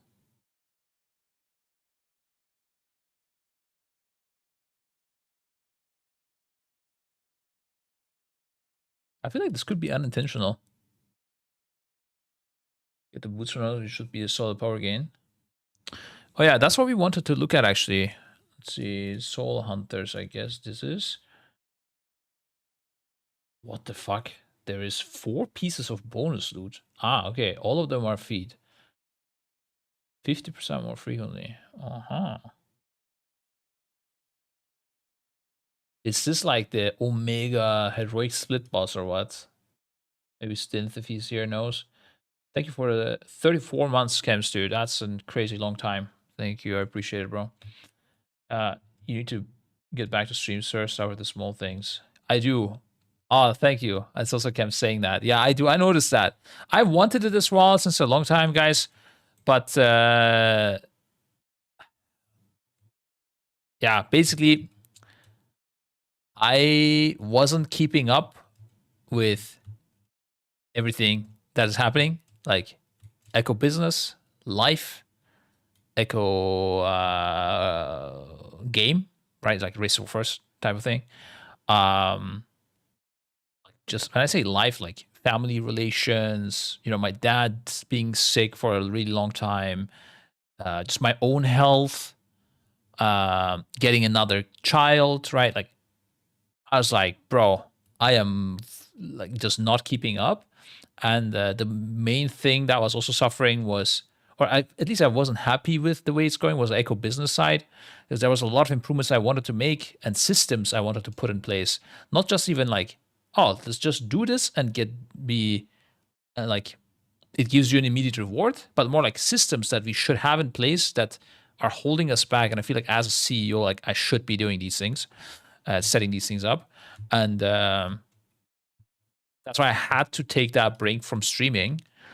And I mean, still, I can't full-time stream right now. We're not there yet. But at the same time, not streaming also takes away like a very important part of my, like an understanding of the scene and how things work. Like me streaming helps me being more in touch, one, with the community. It helps me it lets me also play the game and look at these things, you know, in a more enjoyable way as well. Like if I read these news off stream, bro, I would be bored so much. I don't know. It's so much better doing this on stream. It lets me play like fun little projects like the Path of Exile thing, and just be more aware of how things go on Twitch and everything, you know. I don't know. So I felt the lack of it a bit. So I started a little bit now. My goal would be to stream a lot more. I enjoy streaming more than working, I would say. I mean, definitely. For sure I did. Holy fuck. If I could just stream and play games all day, you know, and chat with you guys and make money from that instead of, you know, CEOing around. Holy fuck. I would much rather prefer that. But having, you know, healthy business is also making my life easier and lets me be doing this as well in a much easier way. So I had to fix that first, let's say. But things are getting a lot better. And I also, honestly, I've just, it's been now 3 weeks, I think. I have a very strict schedule with how I do things. And that has helped me quite a bit. That allowed me to, like, I was like, okay, I want to start streaming, but currently it's literally impossible if I try to. So I sat down, I looked at the, how am I spending my time, and made a strict calendar with what I need to do. And this includes, like, I don't know, it includes my sleeping time, it includes my eating time. And, you know, sometimes I'll be a bit crazy, guys. And I'll be like, yeah, you know what? I'm going to eat 2 hours later. I'll do something like that. Or I'll be like, you know what? Today we're going to eat outside. I can do crazy things like this, but I know what I'm sacrificing when I'm doing this. And I know I need to change my schedule. And I'll plan what work I need to do when. And it's just a lot more structured. And this helped me. Like, this was the way I could fit in streaming. And I also put in, like, my workout times. Sounds so adult. Bro, I'm telling you, this is the play. Because I was getting, like, going crazy. I want to do so many things. I don't know when. I don't know what I did. I had no documentation. Nowadays, when I did something, like, I just put in my calendar, okay, I did this work. You know, I fixed this last 30 minutes. I go next. And if I don't keep up with my calendar, I will adjust it. And I know what I need to do. It's so much nicer. I don't know. It's been working out great so far. TLDR. And I'm trying to make it healthy. You know, I'm also putting things like working out or spending time with the family into my calendar. Granted, it is a bit less than what I used to do, but it's still there, and I can adjust it if need be. You know, so it's pretty nice, I would say. And this is why I can stream now, and I think I'm even though I'm streaming, I'm still planning my work better and getting it done. And yeah, the goal would be to fix a lot more things and increase the streaming times probably after the next race ends. I mean, there will be also some, I won't be able to stream regularly, right? Like next weekend, there is a normal testing, so I highly doubt that I will stream. Maybe adjust my schedule. I mean, I need to adjust my schedule now that PTR started, but it's only 2 weeks, luckily, so maybe I don't need to suffer that much, even though it's a big burst damage. Yeah. But yeah, basically, I do enjoy streaming. I want to do it as well, and also don't want to just sit and play WoW or like push in plus keys or do some like mindless thing.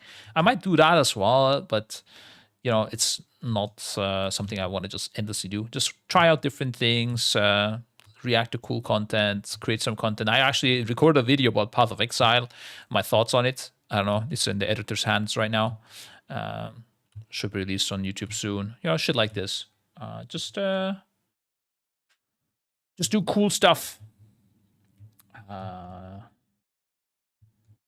I see I see you as one of, if not the greatest readers, and hearing your ideas makes me better. But you actually don't stream enough.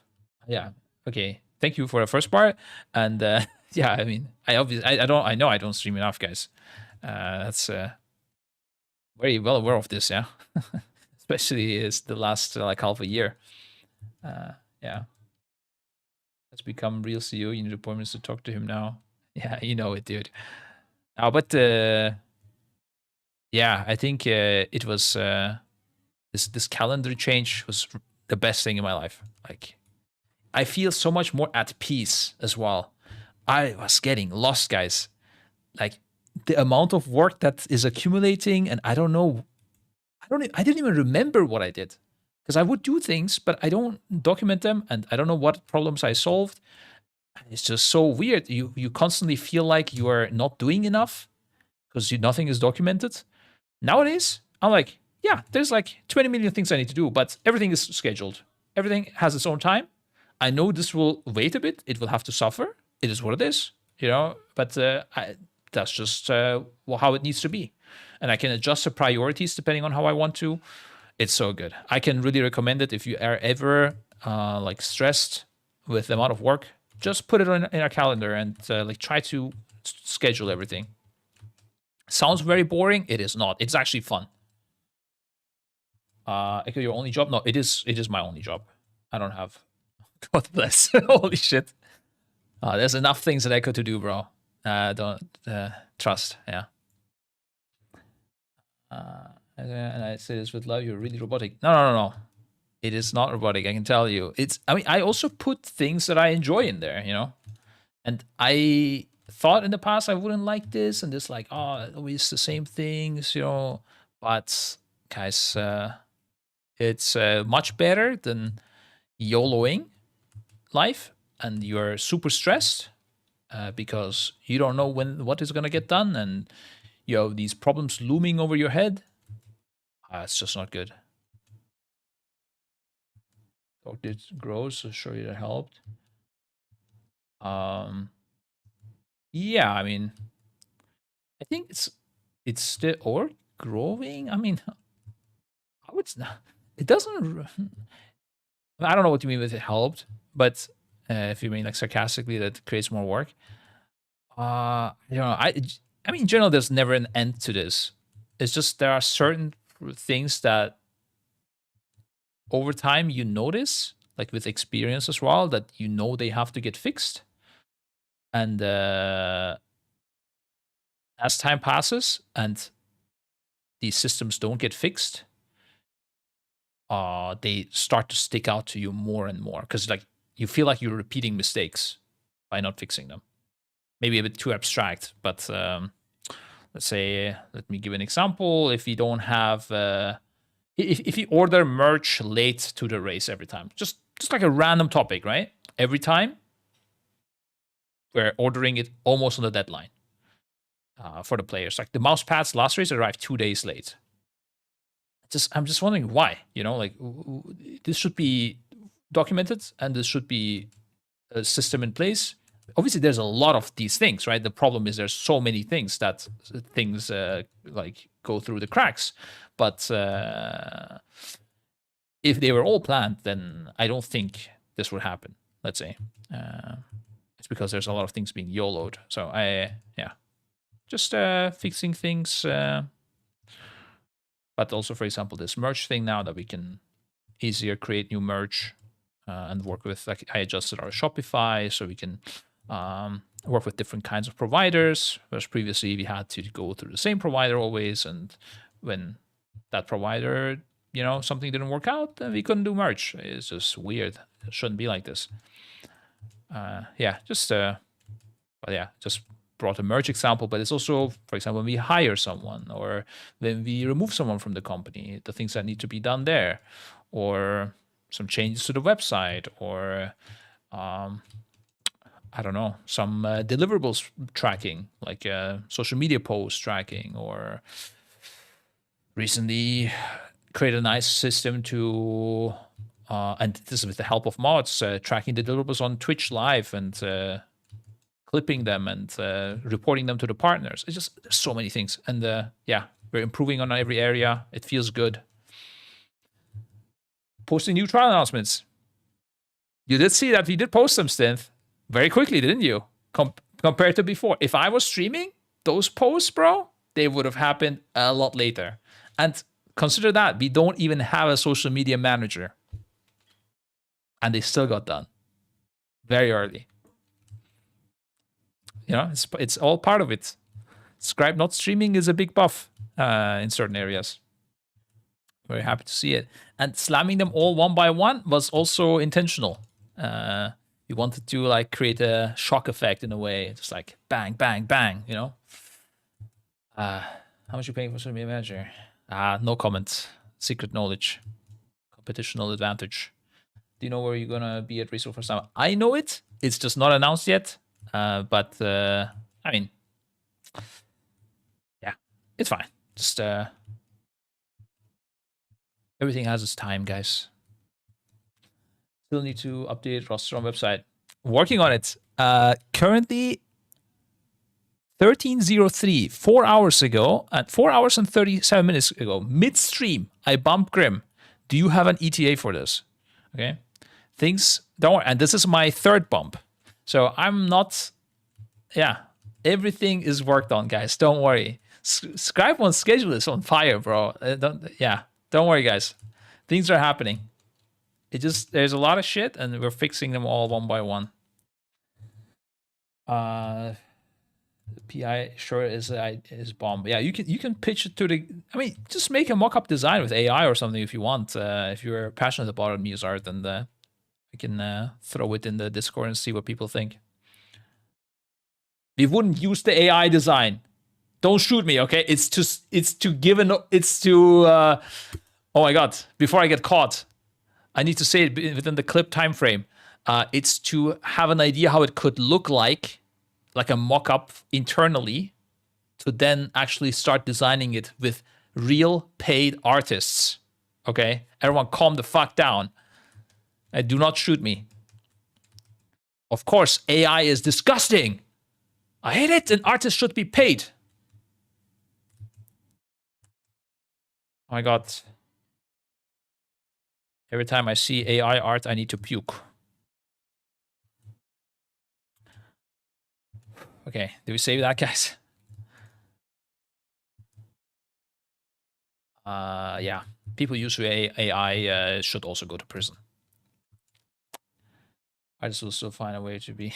No, don't say that. Only AI could do splits. Damn, dude. That's at that point, we take the artists on. We just say it, fuck it, we use AI.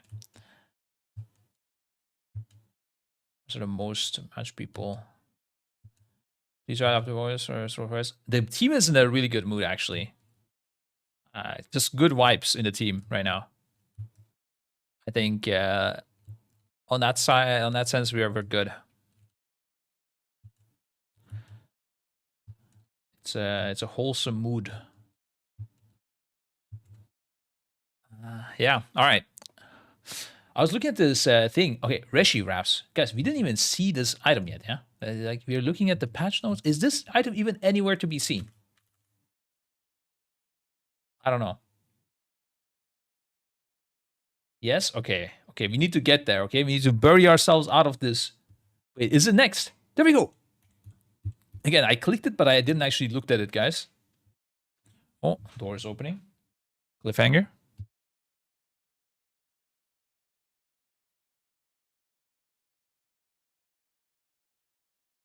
Oh, let's go, dude. We're getting another tea sponsorship by the wife, guys. Actually, is there... Bro, I wish we had a tea sponsor. That would be sick. Yeah. I don't know why these companies don't sponsor esports teams, bro. Getting a tea sponsor or coffee sponsor, wouldn't that be insane? Actually healthy. It's like a lot of us drink stuff. We like drinking liquids. Liquid, we drink that. I don't know. I would take a tea sponsor for like not iced tea or something, like, just pure tea. Another energy drink sponsor is best I can offer you. Yeah, I mean, we're probably gonna go with Red Bull. Not gonna lie. I mean, the team also prefers energy drinks. To be fair, like, there was almost a coup happening because people didn't get their Red Bulls last time, but because we decided on Red Bull too late, we were supposed to go with another brand, and they kept telling me it might happen, it might happen, it might happen, and then I'm pushing, it might happen, and then it didn't happen, and like I had to set like deadlines and push things and cut deliverables because we were even like reaching the deadlines for those, and then eventually I said, okay, that's not happening, and reached out to Red Bull, and they're always nice. They give us drinks. Sadly, they don't pay as much or anything, depending on the situation. So I just got the drinks for the race, but people at homes didn't get their Red Bulls, unfortunately.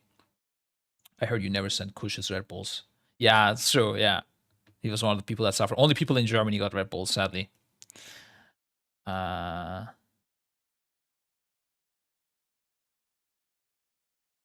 Don't tire yourself. We'll get them this time for sure.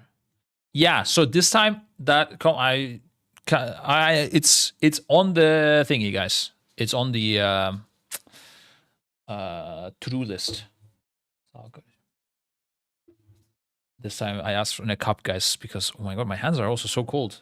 I'm blasting the AC and drinking tea here like it's winter, bro. What was I saying? Yeah, Red Bull is on the list. I got the response from that other company like literally yesterday. Currently it's the weekend. It's my streaming time. Okay, I'm not gonna message Red Bull right now, but on Monday that is on my list to do, guys. Yeah, everything is planned. Everything is good. We're popping off. But yeah, they are typically like very down. They told me again already a few months ago that they are down to send again, and we should hopefully cover the players as well this time, so everyone should have Red Bulls. I mean, I'm drinking tea, but I have Red Bull in the fridge as well. Yeah, I like Red Bull. I like sugar-free Red Bull, but yeah, I like him. So get Dranos and Reverse would be a hit to US in a way. I don't know what's going on with Dranos. I'm not sure if he like had a problem with us or something. It felt like that a bit. I didn't get it, but I don't know. Currently, casters are about to get locked in. Last caster waiting response, but yeah, Dranos is not in there. Manscaped. But also, I think I mean Dranos is in the US. He has a podcast with Max. He's I think getting paid more at Liquid. I mean, there's no reason to invite Dranos, to be honest. So it makes sense for him to go to Liquid.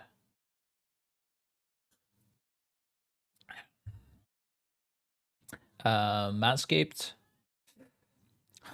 There's some spicy lore that I could pop about why Manscaped is not sponsoring us, but that's for another time, guys. Okay. That's I can't be that transparent, sadly. It nothing bad about us or Manscaped, but yeah.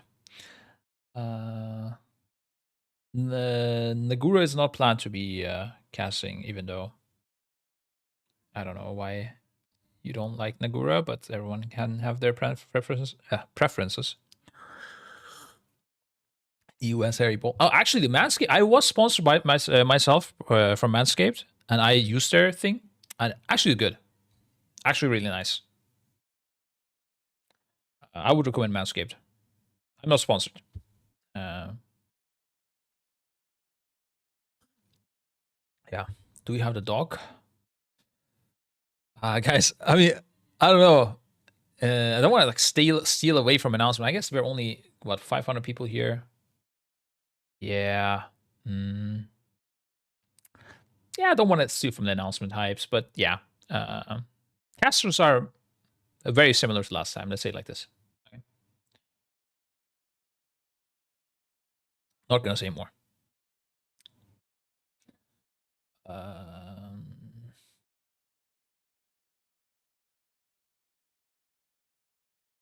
Wait, why does Miyazar hate on everyone? God, I hope it's not Nagura. Oh no, not Breach. Who do you like, dude? Uh, uh,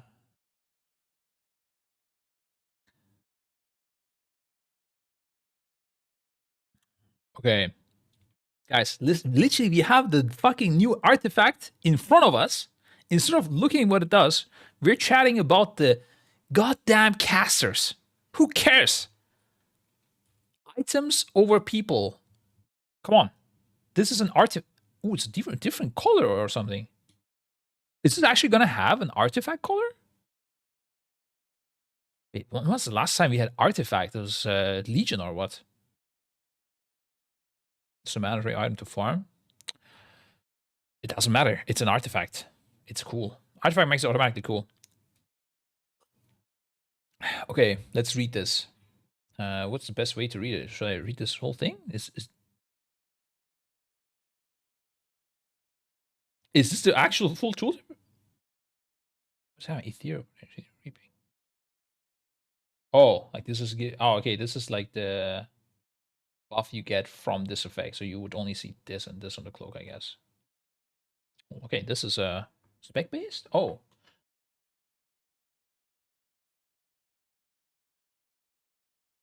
okay.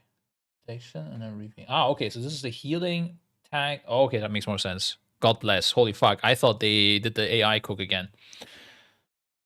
Okay, let's see. After special and grant you ethereal reconstitution. Your helpful spells and abilities have a chance to gather dormant energy to heal an injured ally for 700k. Overhealing from this effect grants an absorb shield for 20 seconds. Okay. Sure. This doesn't sound amazing. I must not lie. But I mean, it sounds good to have. Approximately 2 procs per minute. I don't know how much this will proc. Not sure what that means. Honestly, it doesn't sound like great. Protection. Your spells and abilities have a high chance to coalesce an energy around you, granting you shield that reduces damage taken by 20%, up to 1 million total damage. Feeling upon falling below 40% health, gain this effect as 500% effectiveness.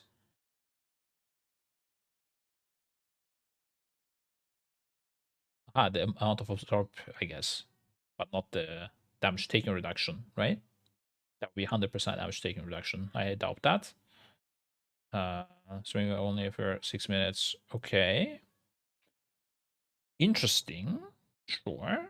Offers a chance to exchange around you, deal arcane damage between your target and nearby enemies. Enemies below 35% health take 20% more damage. None of them sound like any big effects, but I guess like hey, the boots. Yeah, so other things will interact with this item, I guess. Perhaps only like lore wise, and maybe also with the thing. Oh, renown buff, secondary stats are increased while inside Mana Forge. Okay. Oh, it also has secondary stats. Okay, I don't see any. Interesting. So intellect and stamina and unknown socket, it says so far. I guess it will have secondary stats. Cheat death for tanks is pretty big. It's not really cheat death though. It's just damage reduction by 20%. Sorry, so I need some energy to give. Just gonna have it then really turn me off to them. I see, sir. Yeah.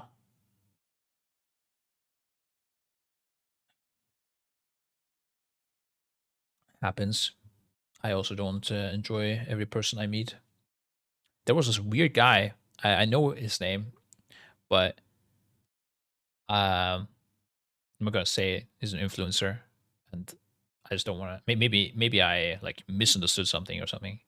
But at the BlizzCon place, there was like a party for like people to get to meet each other. and everyone was just like shaking hands, meeting each other, like, "Oh, nice to meet you, dude. Oh, yeah, I've been following your stream." Or maybe they don't know you, and you're like, "Oh, what do you do?" And you just chat like a normal person. This guy comes, greets everyone, and then tells me, like, I've never had an interaction with this person, by the way, and just says, "Yeah, I know you," and then just moves on. I was so confused. I don't know what the fuck that was. I sometimes I think about it when I see the person, and I'm like, what? You know, it was the weirdest thing. Everyone was like, "Oh yeah, hey, what are you doing? How are you doing?" Yeah, I know you, and then just kept moving. It was so weird. I don't know if he was trying to be rude or what, but he may have not liked you. I think so. Interesting thing is, I don't like the person either, but I've never spoken about it, so it was really weird. Uh, so I was like, no, he's an influencer himself, you know. But that was for sure the weirdest thing. Aside from that, every person I met at BlizzCon was really nice, fans and influencers. Especially fans though were really nice. It's crazy, guys. Like that's why I wanted to do a fan meet and greet since a long time as well. It was also really nice at Switzerland, but in BlizzCon as well, I don't know. There was not a single weirdo, nothing. Yeah. And we've met like I met like maybe like 100 people or something.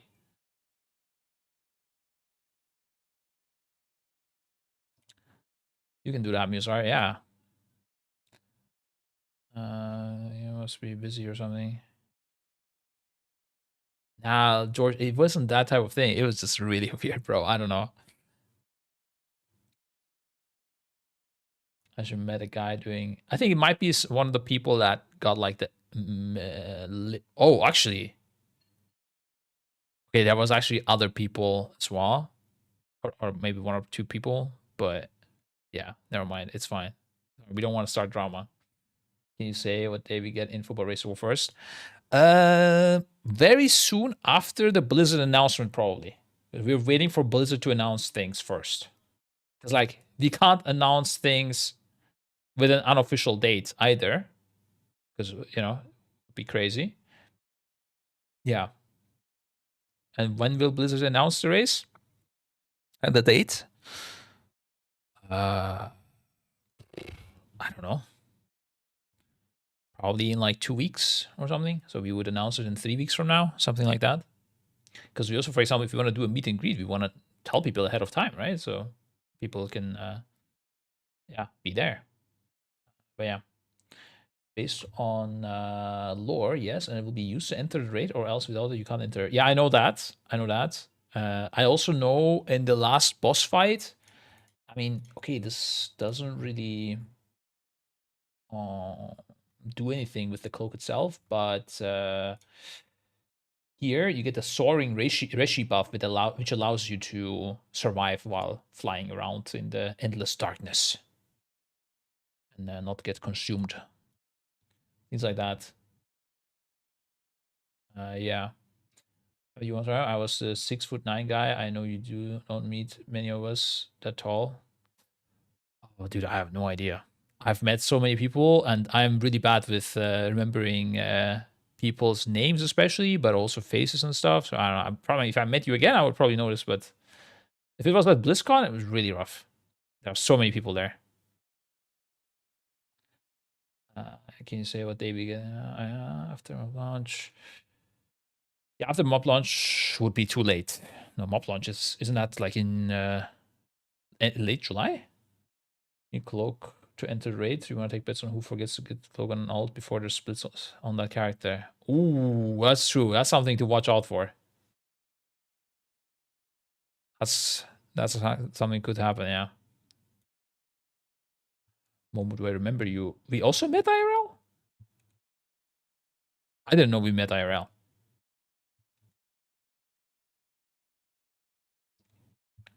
We need more meet and greets. Oh yeah, yeah. Okay, I remember you from in game. Yeah. Helpers without cloak. Ooh. I guess we should put that into the week RS then. Yeah. I mean, maybe you can still get into the raid if you get summoned. So maybe it's not that bad. Or the summon won't work. That could be it as well, yeah. Okay, so anything else about this cloak?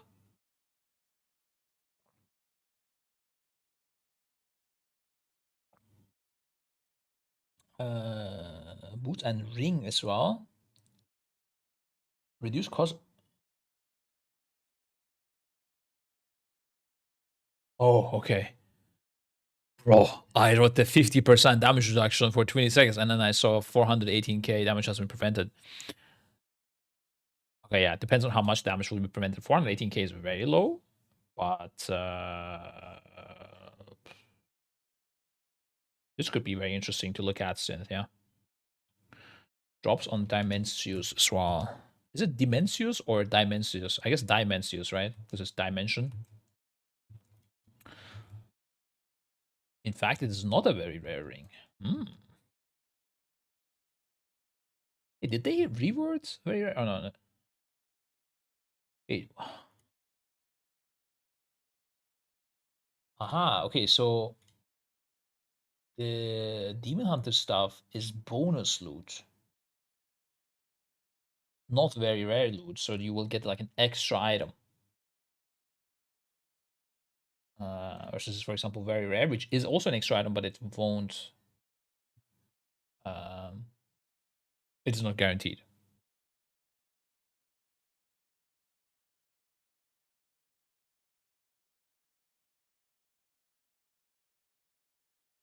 Okay. So the ring also interesting, yeah.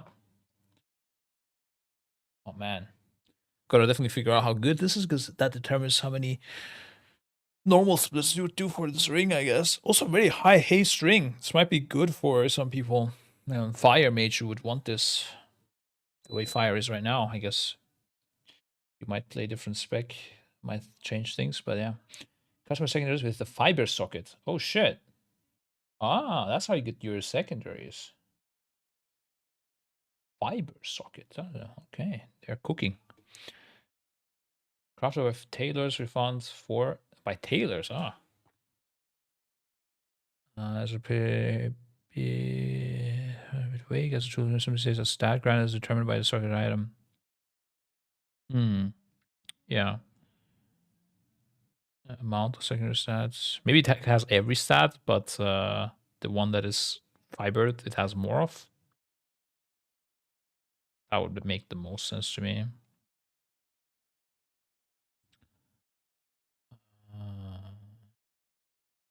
Or you could have 2 sockets or something. That could also work, true. Material to craft. Then level 6 renown buff is giving you more secondary stats. Okay. Shifting into energy form.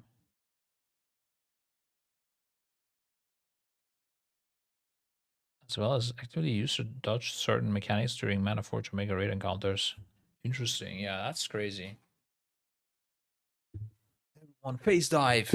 Sounds cool. Sounds cool, dude. Sounds like you're gonna do it and then you're gonna go kill an ad inside or something like this. It's like holy shit, they have so much.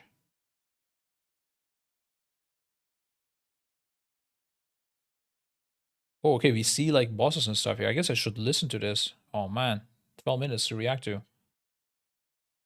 I guess we're good on time right now. Let me check my schedule, guys.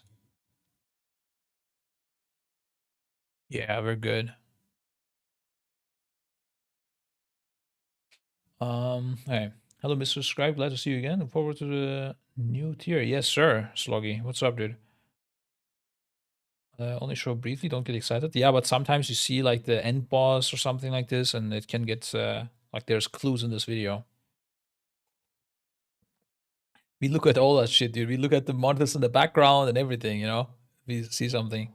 Oh my god, holy shit. This was very quiet for you guys, but that was not the case for me.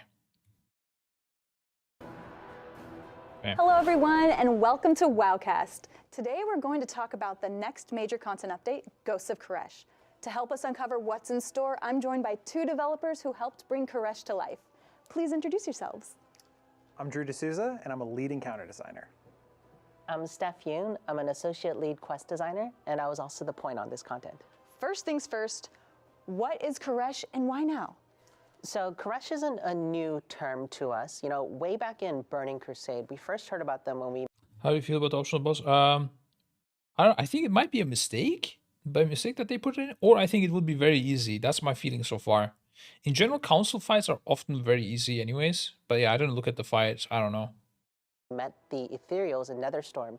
And you know, they told us tales of Koresh, a beautiful arid homeworld for the Ethereals, until Dimensius the All-Devouring came and consumed their world soul. So we helped the Ethereals get revenge in Netherstorm, and we thought the matter was finished.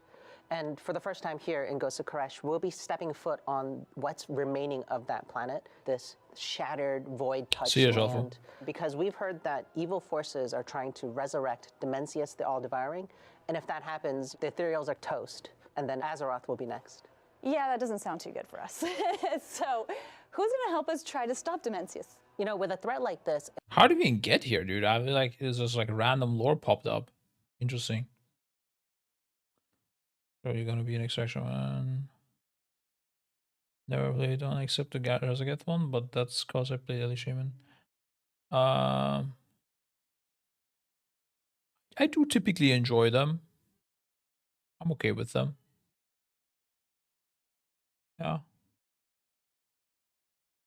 It's learned from last year and the last bosses. Yeah, and I think they learned from that. I think they're not saying it, but I think they did learn. My concern is that if the race overlaps with Gamescom, if they are gonna be preoccupied. But I'm just gonna message that as feedback because basically last few races were okay. So basically, we either have a race and we have Ian, Mr. Watcher, communicating in the Discord, and everything is smooth as fuck and it's really good. Or he's not there and other people are more communicating. He's a bit more in the background, and it's not that good. You can really feel him, like, I don't know, maybe it's just that, maybe that's just how it looks, and maybe he's always doing stuff, but whenever he spoke to us, the tier, like the tuning and the nerfs and buffs or whatever, it was always much more on point. And whenever he was gone, it felt definitely like mistakes happened on Blizzard's side. So I'm concerned that because of the Gamescom events they probably will have, that he might be occupied with things and the race gets fucked. So that's something I will also tell them about. And I don't know, I might even just email him because maybe not too nice to say, yeah, if Ian is not there, you guys are not doing your work properly. I don't know. But yeah, that is how it looks like. So yeah, well, that's an email to send, I think. Yeah, I mean, I'll probably. They also say if you have feedback, you can email us, or I'll probably email Ian and Morgan, and yeah, hope it works. I mean, last time before Midrasil, we made a big push at BlizzCon, and like talked about our concerns and how we think they should do the race and how long it should last and all that stuff. And the race was fucking insane. So I don't know. I don't know if it's coincidence, but so far it's been working whenever we reminded them of how we like things, let's say. it's all hands on deck. Within the last major content update, Illyria sort of took a step back and undermined, but she'll be here front and center with her old mentor, Locust Walker, as he brings us to his old home planet. And the eager players among us will have already gone through the content in Legacy of Aerthor, where there is a feature called Lore Walking, which gives hints to sort of the content that's coming up here in Ghosts of Koresh. In there, we learned that Venari and the brokers are interested in helping. Not only that, they've brought their entire city, Tazavesh, the Veiled Market, from the Shadowlands and placed it here right in Koresh. So we'll be able to use that as a home base. We're going to gather as much help as we can so that we can face Dimensius in the raid Manaforge Omega. I'm excited to see Venari. I know a lot of other people are too. You mentioned the raid. Can you tell us more about that, Drew? Absolutely, there's a lot to talk about. So our raid in Ghost of Koresh is Mana Forge Omega. It's a giant facility that's been built up on the planet to harvest cosmic energy. We're going to be fighting our way in and through it to take on Shadowguard's Ethereals, who are trying to revive Dimensius. While we're in Damn, that looks actually sick. it to take on Shadowguard's Ethereals, who are These guys look actually sick. This one as well. Ethereals are cool, dude. trying to revive Dimensius. I think this model could be a raid boss for itself. Or like I guess like an ad in a raid boss fight, maybe. Like a good ad. While we're in there, we'll face down with an army of Ethereals still being wrapped, the creature they're harvesting silk from, and even a mysterious council of demon hunters that have found their way onto Koresh. Oh, and of course, it's going to end with a cosmic level battle with Dimensius, who is the biggest raid boss we've ever made. How big are we talking? Like City of Stormwind sized? What? Yeah. Do you have any examples of boss mechanics in the raid? One that I think is really cool is actually our intro. Like I mentioned, this is a giant like mana intake Oh, this facility, is- and we're actually going to I thought this was from a Wowhead interview. It's from the WoW cast that they just transcribed. come in through the pipe where they've taken the mana. We're actually going to utilize a artifact cloak we're introducing in Ghost of Koresh, the Reshi Wraps, to turn ourselves into energy and trick the filtration system. So our first boss encounter is against a warden that's overlooking these pipes, and we're going to need to go in and out of energy forms to survive. I'm excited for my druid to have another artifact. So let's break down Reshi Wraps. What's the fantasy behind them? We wanted to give the players an upgradable artifact that had a visible component for transmogs, of course, because that's the true endgame of WoW, but didn't interfere with any Oh. tier sets. So the Reshi Wraps are an artifact cloak Oh, that it wraps your head as helps well. us turn our bodies from corporeal That's kind of sick. into an energy form. You know, a very powerful person within the campaign helps us gather these ethereal artifacts and coalesces them into the Reshi Wraps. And it turns our bodies into energy form and basically allows us to see the world through the ethereal's eyes. With this, we'll be able to interface with an outdoor activity called phase diving, which allows us to enter untethered space, which is an entirely different way to look at Koresh. It's an overlay that introduces new creatures, new objectives, new world quests, you know, new mechanics. And the cool thing about the Reshi Wraps, it sort of interfaces with so much content across Ghost of Koresh. You can use it in the open world, you can use it in the dungeon, you can use it in the raid, and in Not a big fan of how these look, honestly. delves as well. Seeing the world in the eyes of ethereal sounds really, really cool. You mentioned delves. What is the new delve coming to Ghost of Koresh? So we have a new delve coming in Ghost of Koresh, and this is called the Archival Assault. It takes place in the Azure Vaults and Dragon Isles. You might be familiar with that place, but this time it's chock full of ethereals, ethereal pirates, some brokers, and they're plundering the place, and we're going to put a stop to that with our buddy Bran. You'll be able to take advantage of your Reshi Wrap to unlock unique challenge gateways. They might have boss rushes or unique challenge rooms and need the cloak to access them. Additionally, we're doing a little bit of a social feature in here where you'll be able to see your friend's presence. They might be able to leave you messages. You see their ghost running around where they died, maybe. What? Yep. So I can make fun of my friend dying Yep, in a certain yep. place. And Got it. speaking of dying, let's talk about our nemesis for this season. Okay. You might be familiar with her. Her name is Nexus Princess Kaiveza. You have unfinished business with her in Erebar. She's got a whole new bag of tricks for you. She's not going to thought hold we back killed this her. time, and it's a 1v1 scenario, so buckle up. That's so exciting. I loved her fight. Wait, does that mean we could get the transcriptor trinket back? Or transmitter, not transcriptor. In Nerebar Palace, and so I was always wondering where she She ran away. Dude, I didn't even notice, bro. It's crazy. vanished off to, because you don't actually defeat her. Let's head back to the outdoor world. What can we do on Koresh? Yeah, there's two major systems. You know, the first one is called ecological succession. When we met the ethereals for the first time in Netherstorm, the two things that I noticed were their energy forms and their really cool ecodomes, right? These systems that allowed them to create biomes inside that didn't match what was outside. And here, basically, you'll be helping run one. Venari is trying to bring life back to those shredded parts of Koresh. And with that, she needs your help to fill it with animals and creatures that really thrive in the Koresh ecosystem. What this means is that she'll ask you to go back to previous zones, get animals, and experiment and see if they can survive in Full the RP Koresh stuff? ecosystem. Really? And then release them to create a thriving ecology. Think of it as like a void Jurassic Park, where you're just sort of like trying to make sure that this beautiful place can thrive. The other feature I want to talk about is phase diving. I already mentioned it a little bit when I was talking about the Reshi Wraps, but it's basically an overlay across to access Request and Soften things that are Plus. where you Looking forward to also building my own ecosystem. That sounds so cool. What else? coming. Reboss done. Have to talk about this place. Dungeon is I'm gonna skip through then, guys. Tazavesh in the halls of it. Back. Tazavesh street down. Tazavesh will be able to plan and goblins throughout, and the fish is not back down through the question. Nothing from the raid? So Except now, so in my case, I play an arms warrior, I play Colossus. I'll have bonuses target competitive, Players can look at season 3 at PvP, and I'll be you both. going to be or with it like he was before. Baby blue. War grapple. But the thing that I'm most It's the old quest, I guess. Hard work. Oh, okay. I guess this is not about the raid, it's the patch itself, right? So it's very little stuff. But they could have shown something from the raid, I'm surprised. When is our sandbox coming up, dude, that we can sneak into the raid? Let's see. Still no update. But raid plan already has already went into the sandbox clearly. They're a bit faster. They showed last boss. Yeah, I guess, but I mean, I had already seen that, you know, like it's just him standing there. It's not like a mechanic is being used or something. Wait, Mana Forge. Even this looks actually sick if this is the first boss. I don't know. That looks nice. But let's see. We're going from top to bottom, okay?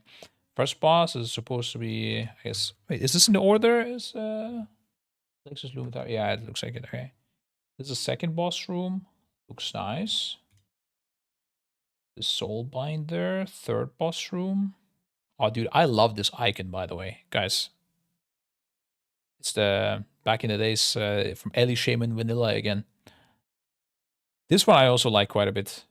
Fond memories with these icons. This one as well. Yeah. But yeah. I have no problem with them reusing icons. So zoomed version. Okay. It's a very zoomed.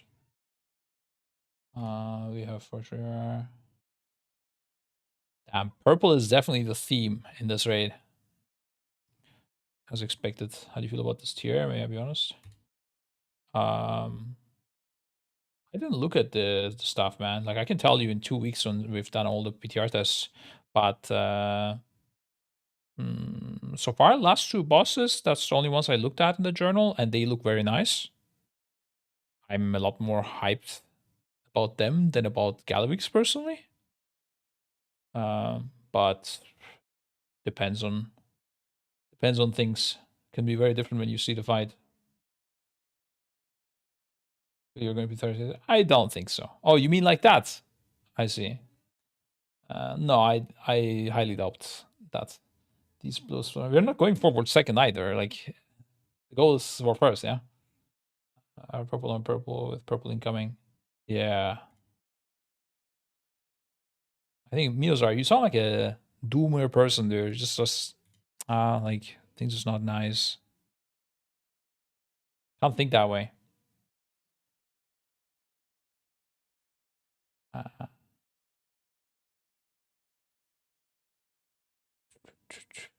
This is the Demon Hunter one. They have like a tower here. Interesting.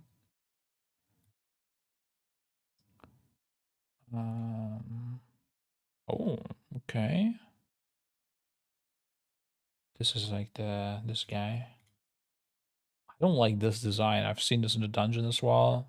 Like there's that dungeon that looks like this as well, right? The boss. I don't know. Not my thing. This is the Nexus King one. Very simple platforms. Interestingly, okay. This is the boss to that. Oh man, looks good though. And then Dimensius, it has the seat. It has the entropy. Wait a sec. So which one is this Event Horizon? Stage 2 is the Dark Heart. Stage 3 is the Singularity. I don't even know. Oh, my Chrome is lagging.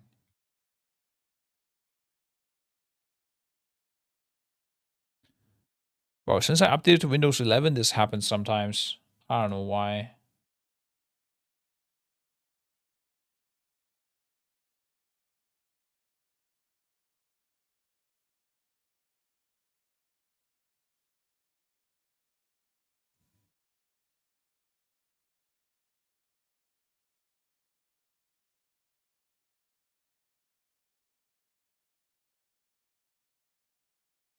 Sloggy will be very similar to last time, so you should be having a good time.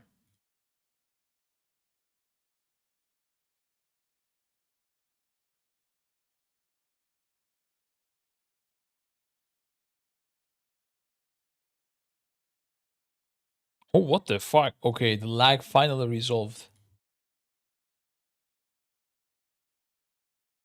It's only 500 viewers, so the casters is pretty much the same.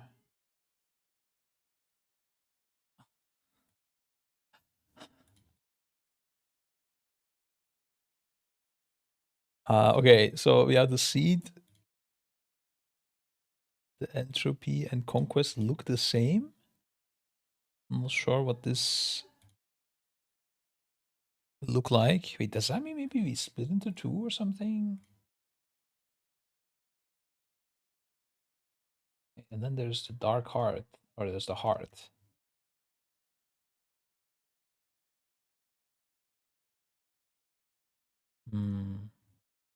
Yeah, no idea, guys.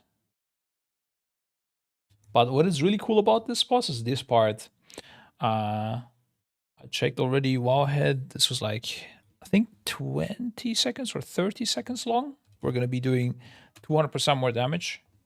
Bosses that have this typically are nice. Although, I mean, okay, Nyalotha and boss had it somewhat as well, but not as much. So this, it's gonna be a big pump at the end in the last phase. But it will only last for like 20-30 seconds. So burst classes probably gonna pop off here. What the hell? And Nexus King has something similar as well, where you're doing extra damage. I think is it here on the ad? Oh, where is it? Yeah, here. You do 100% more damage to his pet, which then heals him for the amount of HP left.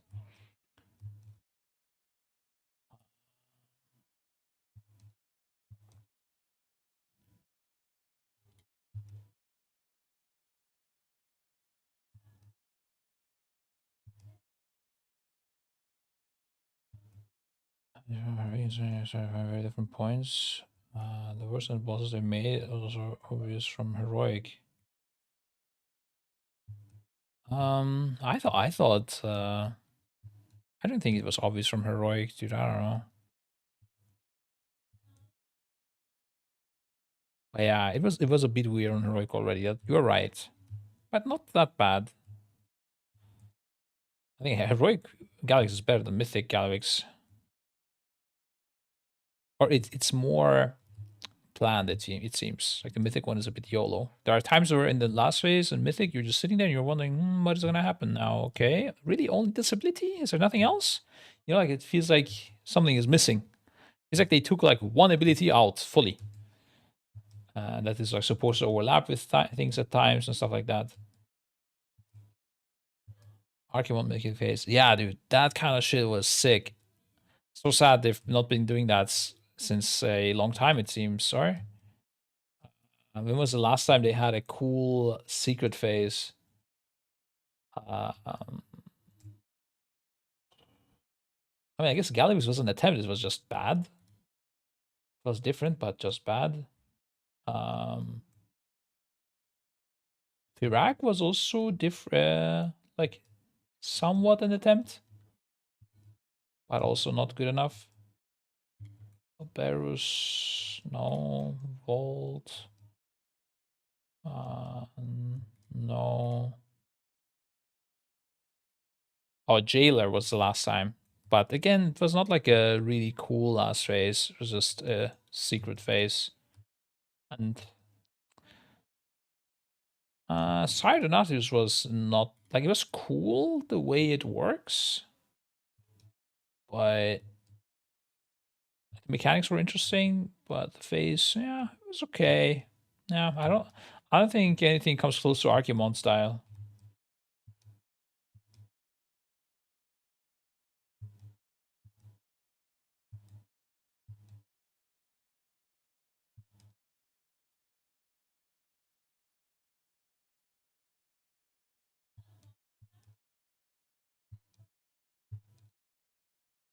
I was sure they would implement the car driving mechanic into the raid as they did with Dragon Playing, but nope. Oh, that's true. That would have been good, yeah. I mean, they are bringing, I don't know if you guys saw that, they are bringing dragon riding back on the last boss, so that's, if they do it as good as Tindral, and I mean, they had a very nice attempt on Tindral, it was already very good.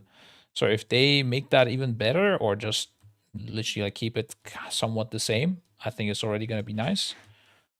So we should be good.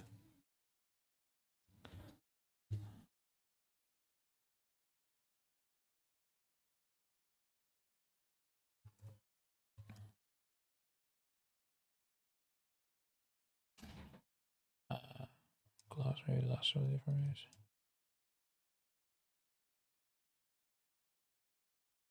Gul'dan, yeah, true. Gul'dan was good, dude. Holy, Gul'dan was really good. It also was unexpected. I do not forget the moment. I don't know who was it, but someone said like, "Wait, is that like because we wiped as soon as we got to the last phase? Like we just barely got there, on one of the attempts, and like." You know, just before things disappeared, Illidan was visible. We didn't notice that, and someone was like checking VODs or something like that, and someone pointed out, "Wait, is that Illidan at the very end there?" And we just look at it and like, "What the fuck is going on? Holy shit!" I was super hyped. That was a real good last phase, and it was also unexpected. We didn't know that Illidan will come. At least I didn't know, and it's one of the characters that I actually know from this game. It was very cool.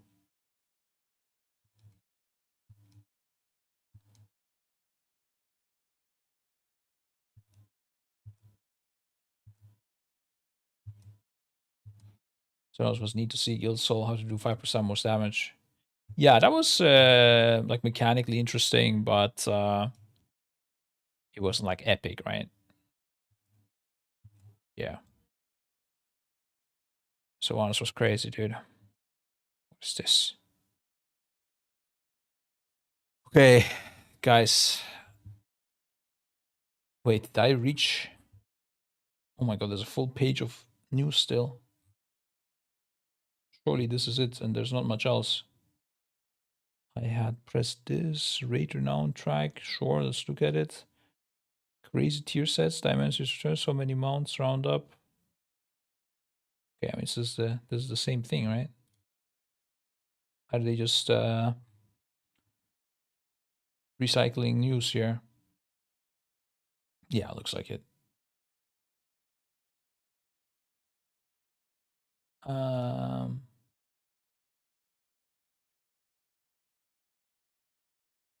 There's a whole fucking interview left.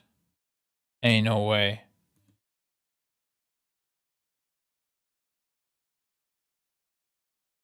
Oi, oi, oi. Okay, guys, I need a break. I'll return in a sec, okay? Didn't expect this one. I forgot about this. I did see it initially. I did not look at it yet. I have no idea, so... Okay, I take a quick break, and we look at this after. Maybe I pop a Red Bull, dude. Maybe I think it's time. Yeah. After the tease, dude, now it's time for Red Bull. We do this. Then we end the stream, we work out, and then we play with the kids. All right, bye-bye. I mean, not bye-bye. I mean, BRB.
All right, we back, boys.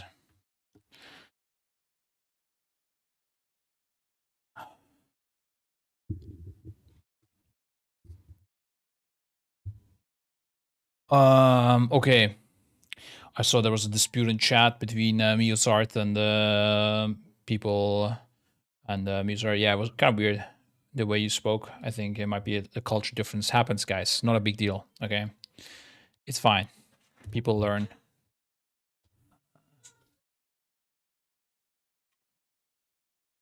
We respect and welcome people from all sorts of diverse brain activities. It's okay. Next up, we are looking at this interview. Do we watch the video or do we read the notes?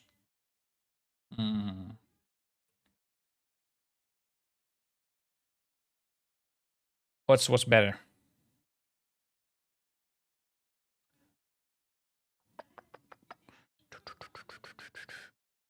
Let's see how the video is.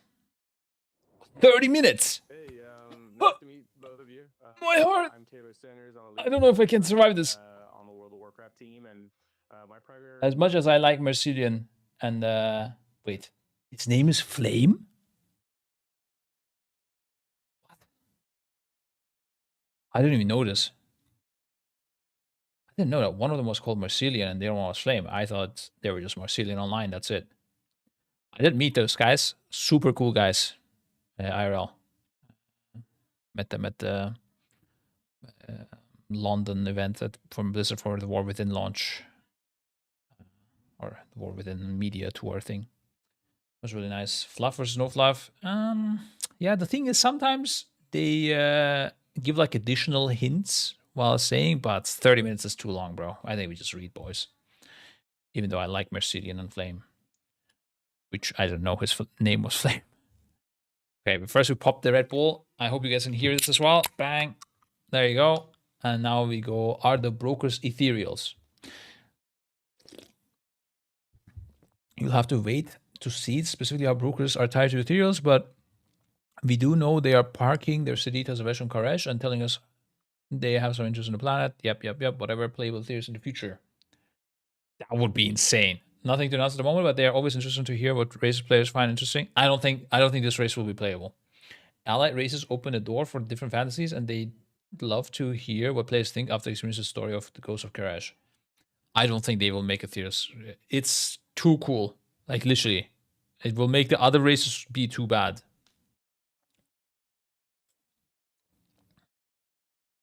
And also, like, tier sets and stuff, how they would work with this class. Like, it would be weird. I don't know. But they are quite cool. Returning to iconic ethereal zones. Didn't even know that. Yeah, okay. New dungeon. Same philosophy, combat pacing, cast bars. Team is also trying to further refine dungeons, boss design, making them more focused with clear hooks. Making them more focused with clear hooks. Not every boss fight has to be super intense for the healer or require everyone to dodge swords every 2 seconds. At a certain key level, everything will kill you, but the Choiceman should be much more approachable, and they've simplified the bosses a bit. But they do have very cool bosses in there with some mechanics players haven't seen before. Cool. 3 dungeon boss only. That's okay. That's interesting. A short one. One of the favorite dungeons I was playing actually back in the days before M+ came out was the it's like similar purpley, the mana hungry guys, where you have to find the culprit or whatever, speaking to the guards. If something like that wasn't solved by Vikaras, that would be kind of cool to play as well. When he's talking about like new mechanics, I was thinking of that. Eventually Vikaras came and you just had to speak to things. Court of Stars, exactly. Then you just had to speak to things, and then eventually it was solved, and like no one did anything because that was sad. But in fact, I think at the start, correct me if I'm wrong, but you actually had to look at the models. That's how you would do it, and then you were like looking for if it had a glove or I was carrying a potion or something like that. I don't know. I don't remember it fully anymore, but it was really cool. I remember really enjoying that.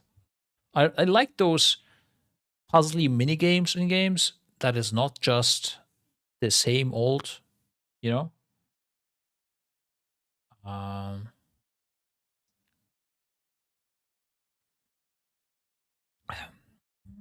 But you can cheat using DH or Poly Shield. It would be cooler once or twice, to be honest. Yeah, you could cheat during using DH and Poly Shield. That's true. I didn't like it that much. Yeah, that was not that nice. Once people figured that out, yeah, it was kind of weird. Yeah. I think it was also back then. Was it even an M plus, or I guess it was. Yeah, it was during Legion. Yeah, true. It felt like we were less stressed to be faster. I guess people weren't really pushing high keys. That's actually interesting. I don't remember people pushing high keys at all in Legion. Maybe because people were too busy getting AP and getting their legendaries, no one even like considered that.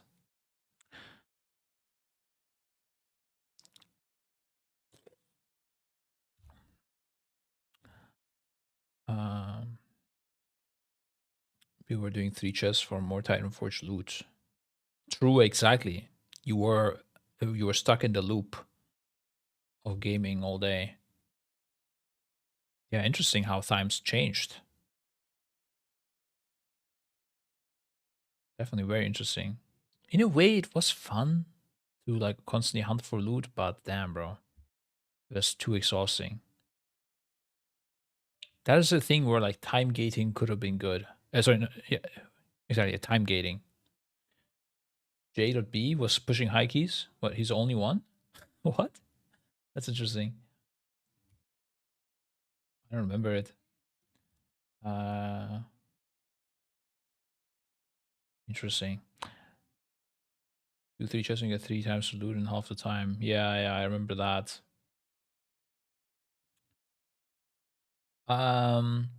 Okay, yeah, it's fine. Yeah, 3 boss dungeons. Cool. We're going on to Dome, some into dunes and ruins. Sure. Some V-Cars and raids. New approach to add-ons is a long-term goal, not something that Mana Forge Omega has been specifically designed around. That said, the team is taking it very seriously, and as they remove future add-on functionality, it's important for them to make sure that the content still fits. The types of challenges requiring computational add-ons probably aren't appropriate in a world that requires solving problems by communicating through voice, pings, or markers.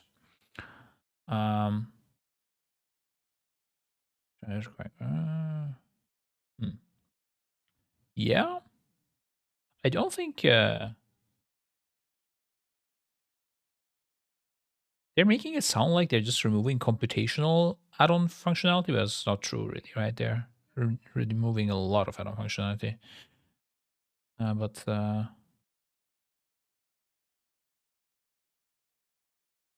I guess, yeah, they can't have challenges that require combination or add-ons. I don't know. There's not that many either. I mean, I think it's just the ones that we spoke about, right? Like Sprocket, I would say, in the last year, and Mugsy. So there's really not that many. I guess maybe they wouldn't even want to do sticks then. Yeah, that's true. Maybe they would need to assign positions for sticks. I could see them not doing it. We would find a way. Kinda. I think they could also work a lot more with an ability targeting exactly like 1 tank, 1 healer, and then 1 DPS, or like 2 DPS, and then only the DPS need to figure it out, or 1 tank, 2 healers, 1 DPS, and the healers need to figure it out. Like, make it a bit easier like that. That's how Final Fantasy does it as well. So you know you can as hard assign the DPS or something like this, you know? Visual clutter and FPS fixes. Of course, they want the war to look incredible, class abilities to feel awesome or powerful, and a dangerous strength spread to take up a certain amount of threatening space. But there's always a balance between spectacular visuals and performance. The CPU usage feature was added to help players see if add-ons are impacting their performance. The team is keen to hear more feedback. Yeah, I heard some stuff about this. If anyone knows much more about this feature, let me know. I don't know if I'm remembering it correctly, but like people were complaining that this will take up performance to measure it already. And also, I was always told that it is hard to measure it correctly, which add-on is using what. I don't know if this will be actually good, but I haven't seen it yet. Would be interesting though, definitely. I don't think a lot of it is add-on related though, a lot of the lags we experience. Mythic only raid phase surprise. Ooh. Raid phase surprise? What? Mythic only phase. Surprise, maybe? Can't share anything about the mythic version of the end boss, but in terms of predictable. Wait, is this a word or did they mistype? No, predicable. I think that may be predicated. Ah, okay. Or affirmed. Okay. In terms of the predictable nature of big bad threats, overcome threats, new patch, new threat. 11.2 is not the end of the World Source Saga. They are telling a huge story spanning 3 expansions. And so we may see a conclusion for this ethereal storyline. It's more the closing of a chapter rather than the whole book. I don't give a fuck, honestly. We're talking about Mythic Raid Phase or not. Case in point, Xal'atath is still out there, and she may have taken a backseat briefly during the Liberation of Undermine, but her schemes are back in full force in the go. Okay, so they are saying Xal'atath might appear in the last phase. That's what I'm getting.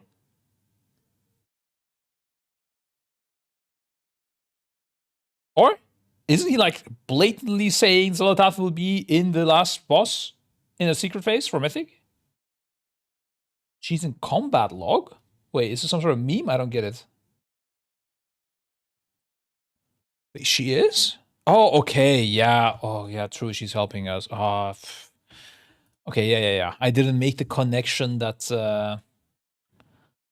for some reason I was expecting an evil Xal'atath, but like this Xal'atath is helping us, so I don't know. My brain didn't think that's the same NPC for whatever reason.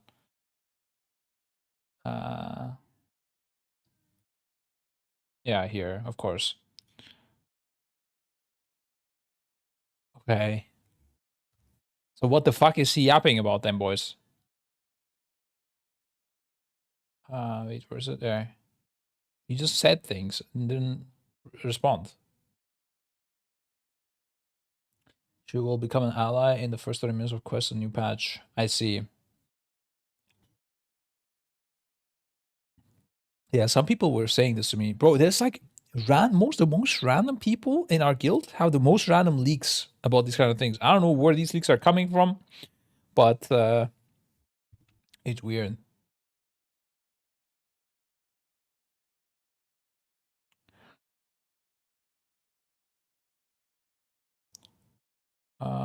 So, you know, honestly, with modern X3D CPUs, it's not that much of an issue.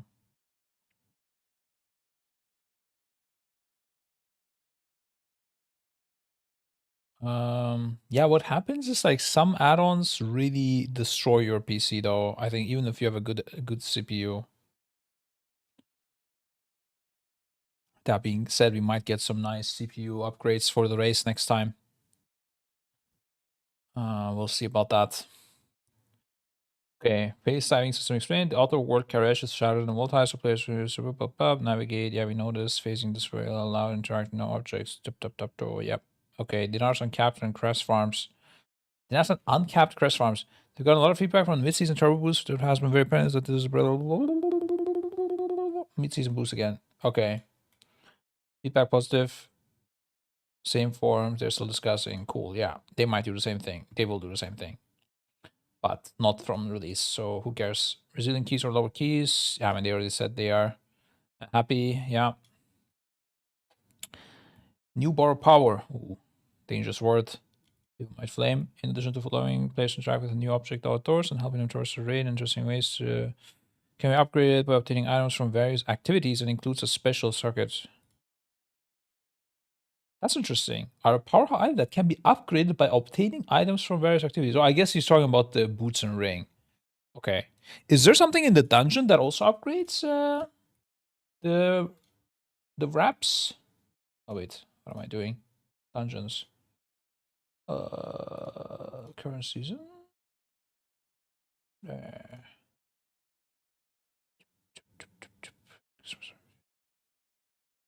Oh, there's an agility pole arm with the spell effect. Okay, that's whatever. It's only agility, so who cares, lol.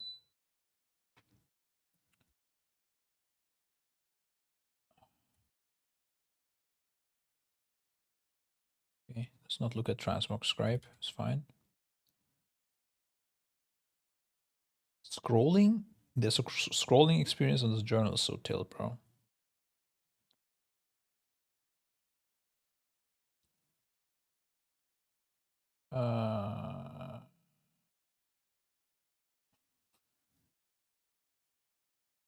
The AI strikes again.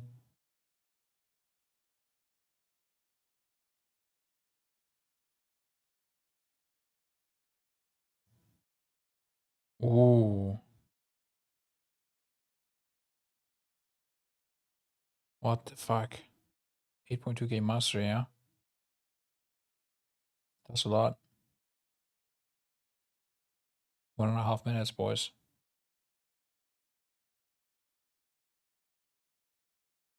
I hate that Arcane has like a 1 minute 24-second CD or something, whatever it is. It's such a tilter, dude. That's the big thing I hate about shifting power.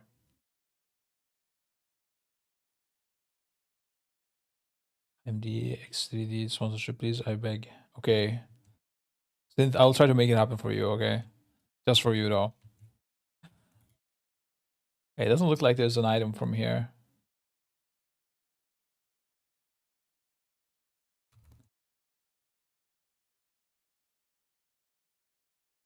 Hero talent reverse 11.2. Nothing to show today, but always.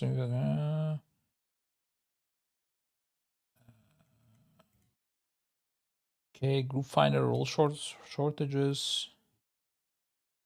They want players. Okay. Address soon. What do you mean soon? The expansion is ending, bro. Capped and uncapped AoE debate. I couldn't give a shit about this personally. Key part runners. I don't know why people are so like caring so much about this. I think what matters is your class good or not? Like it doesn't matter if it's because of this or what.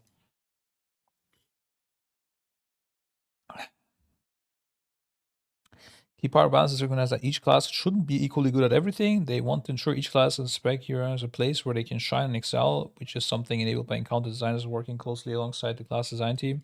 As designers, their focus is on creating a variety of different combat scenarios through their seasonal dungeon pool and 8 new raid encounters to make sure that each class spec and DPS sheet has a moment to shine. This is full bullshit though as well.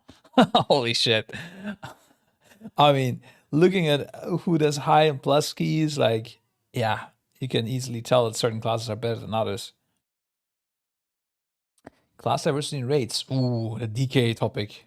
Did they say this forbidden word? One of the pillars of Encounter design is empowering the player, which means making those unique class capabilities feel heroic. If they don't put those problems and obstacles into challenge players, then the player will never really gets to feel like their tools matter. So they're trying to design with those capabilities in mind. Is this a time for grip or a place where a well-timed demonic gateway or barrier can save the raid? They're trying to create a landscape where every type of utility has a spot where it feels awesome, and they believe that there should be ample opportunity for every class to shine in Manaforge Omega. Ooh. Doesn't sound like they're going to give DKs a buff. But it sounds like grips will be needed.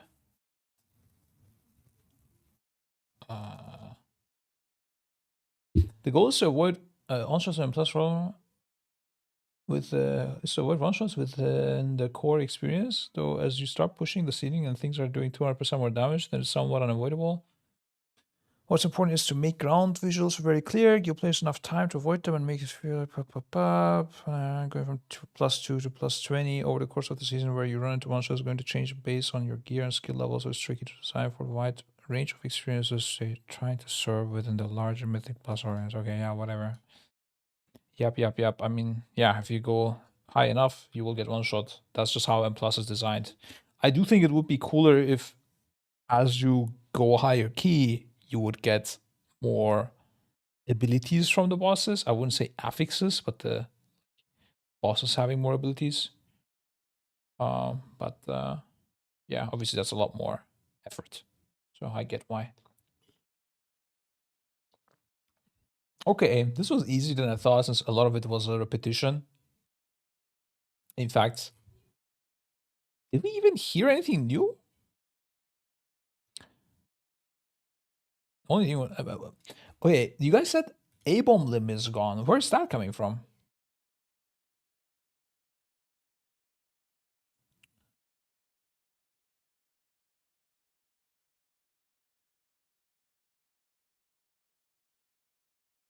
Bulblock being removed for he's a huge issue. Check new talent tree for DK. They're making a post for everything. They didn't make a post about A-bomb limb? I don't know how the DK tree looks, dude. I wouldn't even find it if I even look for it. It just doesn't exist or what? It's kind of crazy if that's the case. So they nerf DKs? I mean, I like it because I don't like A-bomb limb, but DPS DKs, I mean, unless you're getting Mask Grip instead. They did a post? You guys are looking at a rough spot. Holy.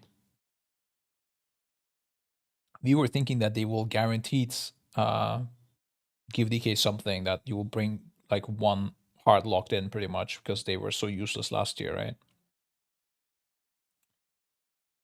Was DK the only class that was useless last year? I guess so. Old AMZ, they're getting back. But it's 3 minutes.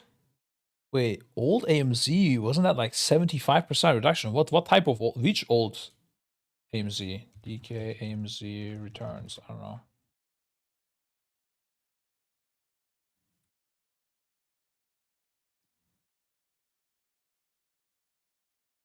What?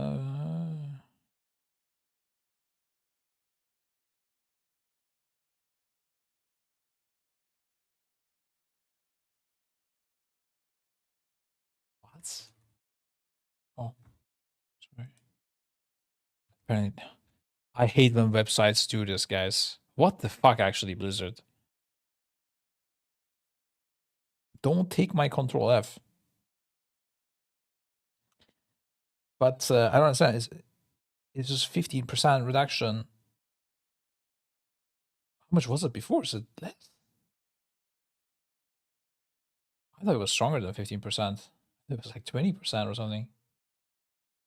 So I was overvaluing it in my head.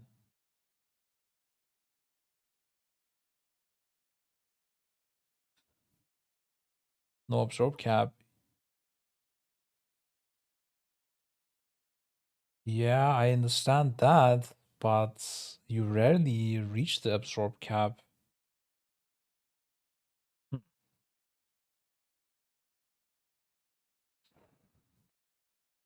I don't think this is the... I don't think this is a W, especially if the CD is going up in return as well, huh? Yeah, I know, Berke. I just CB8 looking here. Yeah, there. It has a DR, but it's no longer cap.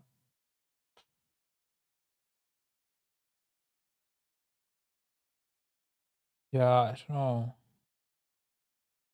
It does make the DPS one more equal to the tank one, but I'm telling you guys, this was not really a thing that your AMC got consumed so much. I mean, okay, actually, I don't know what it scales with. So maybe I don't know how it is on the first year versus the last year of the expansion. But yeah,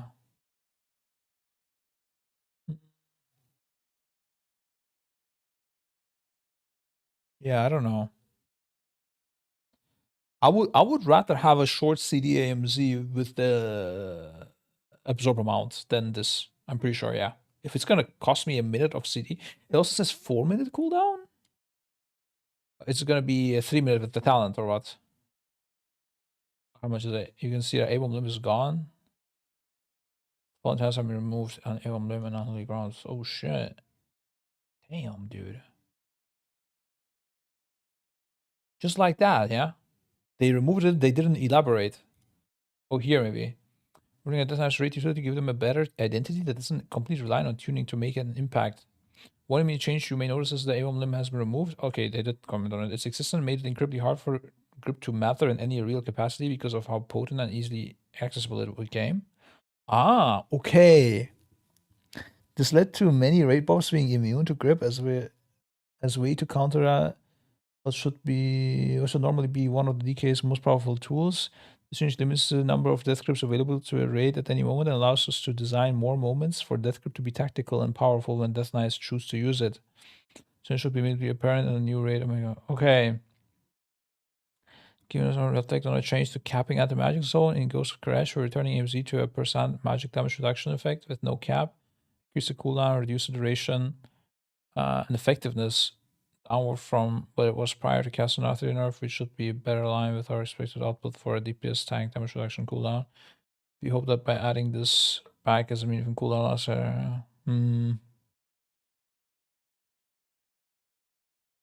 How much is darkness? Isn't it 20%? Or they that could be lower as well. Oh. That's 15%. Okay, it lasts 8 seconds. Yeah. I mean, this is obviously nice because you can place it, even though it's 6 seconds. Also shorter. Actually, now it's the same CD as darkness. Yeah, I think this is. I still think this is worse than current AMZ. Darkness is 5 minutes, but you can get it to. Can you not get it to 3 minutes? Darkness happens, guys. It happens, okay?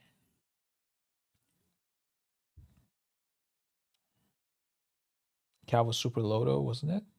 I don't think so. I don't know. Let's see. Wait, this is where we're gonna see it the best, okay? Because this AMZ saved our asses.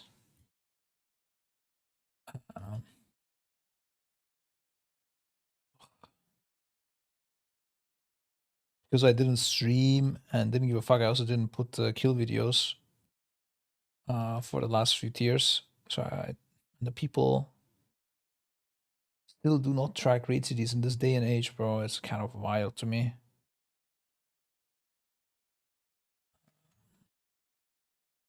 There we go. There's AMZ. Look. AMZ's up. We go into it. We have the shackles all landing. Boom. And it goes away. Okay. But it also only needs to survive the shackle landing. So that's the... But I guess it is slow. Yeah, you're right, maybe. There's some taking damage before, obviously.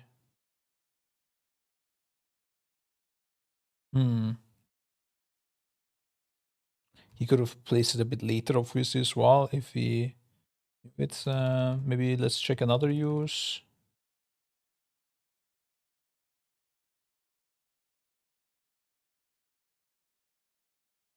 I mean, the thing with DR is like, typically you don't need a long DR. You just need to survive the thing that will kill you, and then the healing will take over.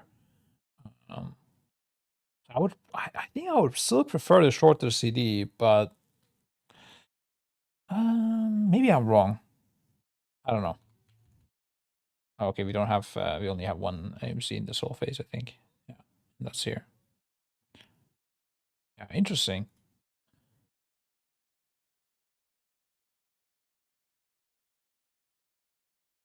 How much % was it previously? Was it 20? That's not a thing. I mean, it consumes it, but it's also 20%, right? Okay, yeah, 20. It really sounds like single grips are gonna matter quite a bit.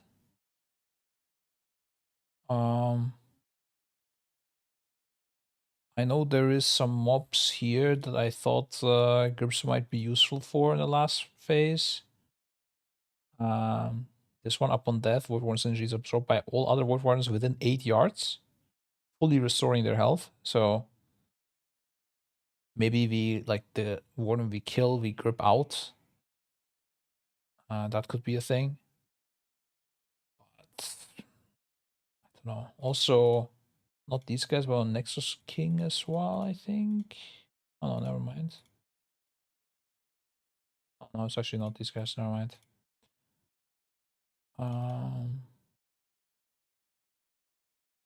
Yeah. Interesting. They make it sound like you will want the thing though. You will want the DK grip.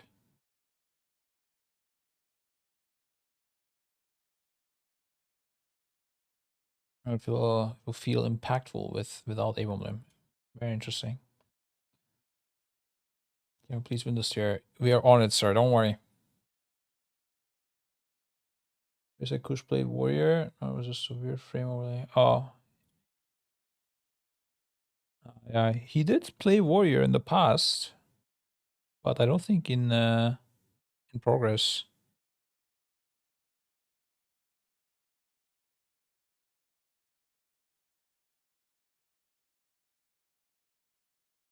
Yeah, I don't like these people that have weird rate frames, bro. Like this here, like I really hate. Like, what is this? You can't see the class.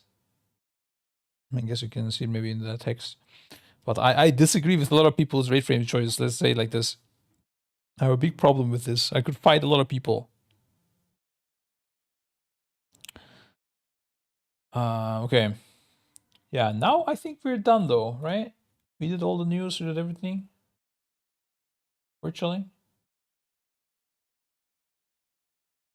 In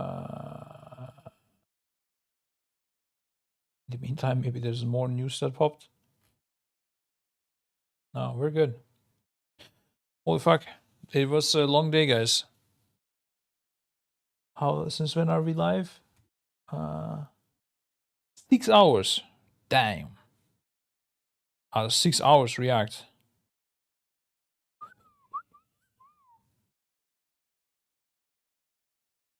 Intense.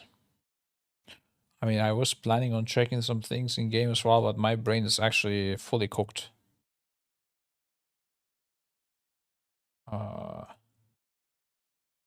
I don't think I can look at any bosses or something. Dude, reading journal PTR bosses is the best thing to do if you wanna go sleep.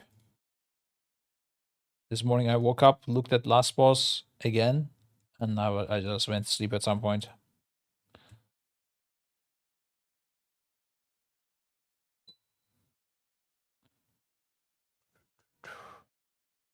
It feels like studying to me. Like when I read journals, I feel like I'm studying for an exam at the uni. Always been like that.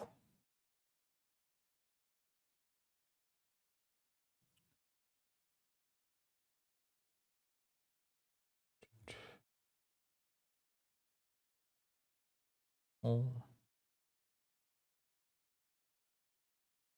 Especially boss show entry recommended for an even better sleep. Last boss is nice and long, you know. It will get you there. You won't finish it without getting sleepy, that's for sure. If you want a guaranteed one, you go for that.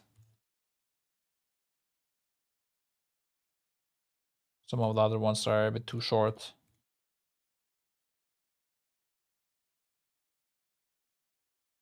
And this looks nice, this looks easy to read.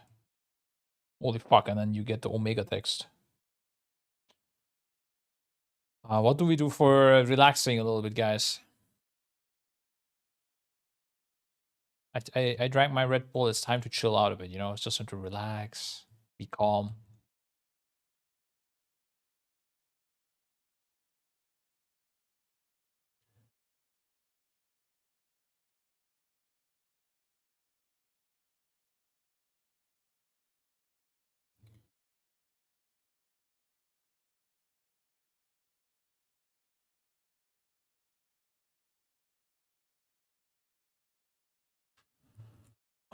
The thing is, I was thinking maybe I would play Path of Exile, but Path of Exile will give me even more brain damage right now. It's I'm at the place where I need to like kind of change my build and stuff. And doing that right now, I don't think my brain can handle. I need a nice, chill gameplay experience. Or maybe I end the stream and go work out, guys. What do we think? Leveling classic hardcore. Actually, Chris invited me to level together. Apparently, there's a project going on in NA. Where this Ampy guy is making a raid with no word buffs or something. They're trying to clear classic. But I don't know. I would enjoy it, but I don't have the time for it, and I enjoy other things as well. It would be nice. It would be like nice also streaming and talking and just leveling in WoW. But yeah, ain't nobody got the time for that right now.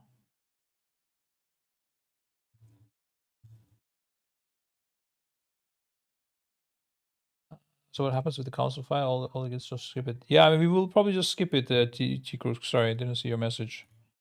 If the only time you kill this is if it is easy, that's what I would guess.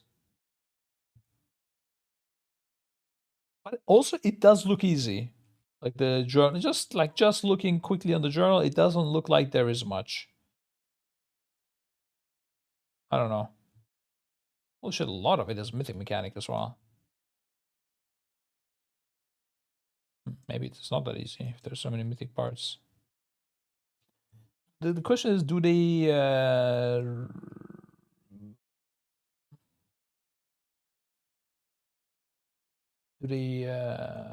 heal each other?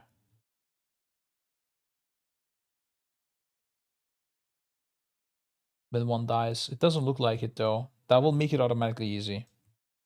Because whenever they do multi-target boss fights, because they never tune multi-target properly, it's always that certain classes are gonna be OP at it, and you can always stack that class and blast, and like ignore the DPS checks kind of, or even ignore certain mechanics because you kill it too quick.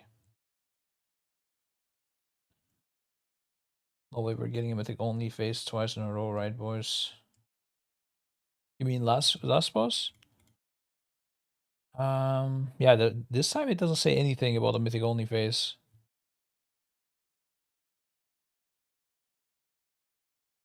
Wait, does this not even exist on Heroic?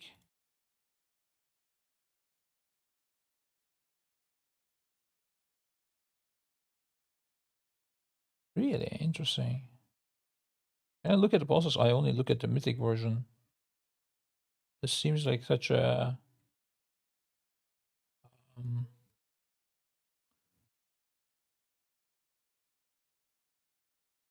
an ability that should exist, you know, it's like a crucial part to the whole thing.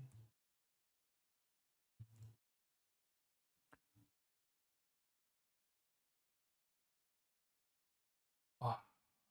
Yeah, guys, I think we end the stream. My brain is just cooked. I'm not able to do anything. We have a stream tomorrow as well, though. I will either look at the last boss, maybe like try to paint something ish, or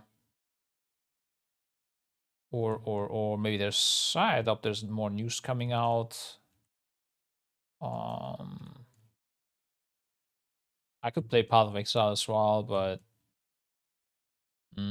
it doesn't feel good playing with so much work to do.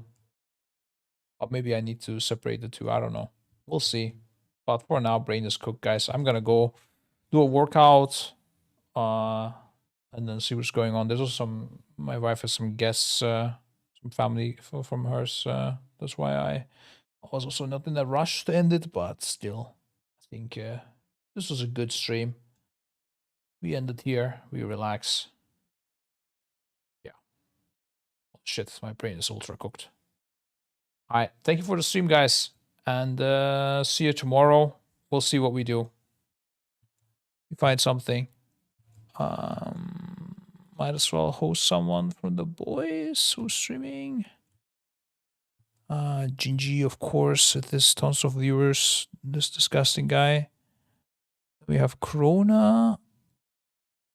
Yeah, Verb and Arxis. They're all at a similar viewer account. And we hosted Arxis not too long ago. I never hosted Krona. Let's send Krona a welcome gift. Alright, guys. Thank you and bye bye. Join the raid train to Krona. He's a new druid, main druid player.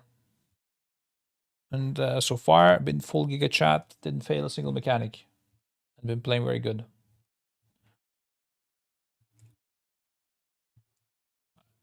And I'm peacing. Bye.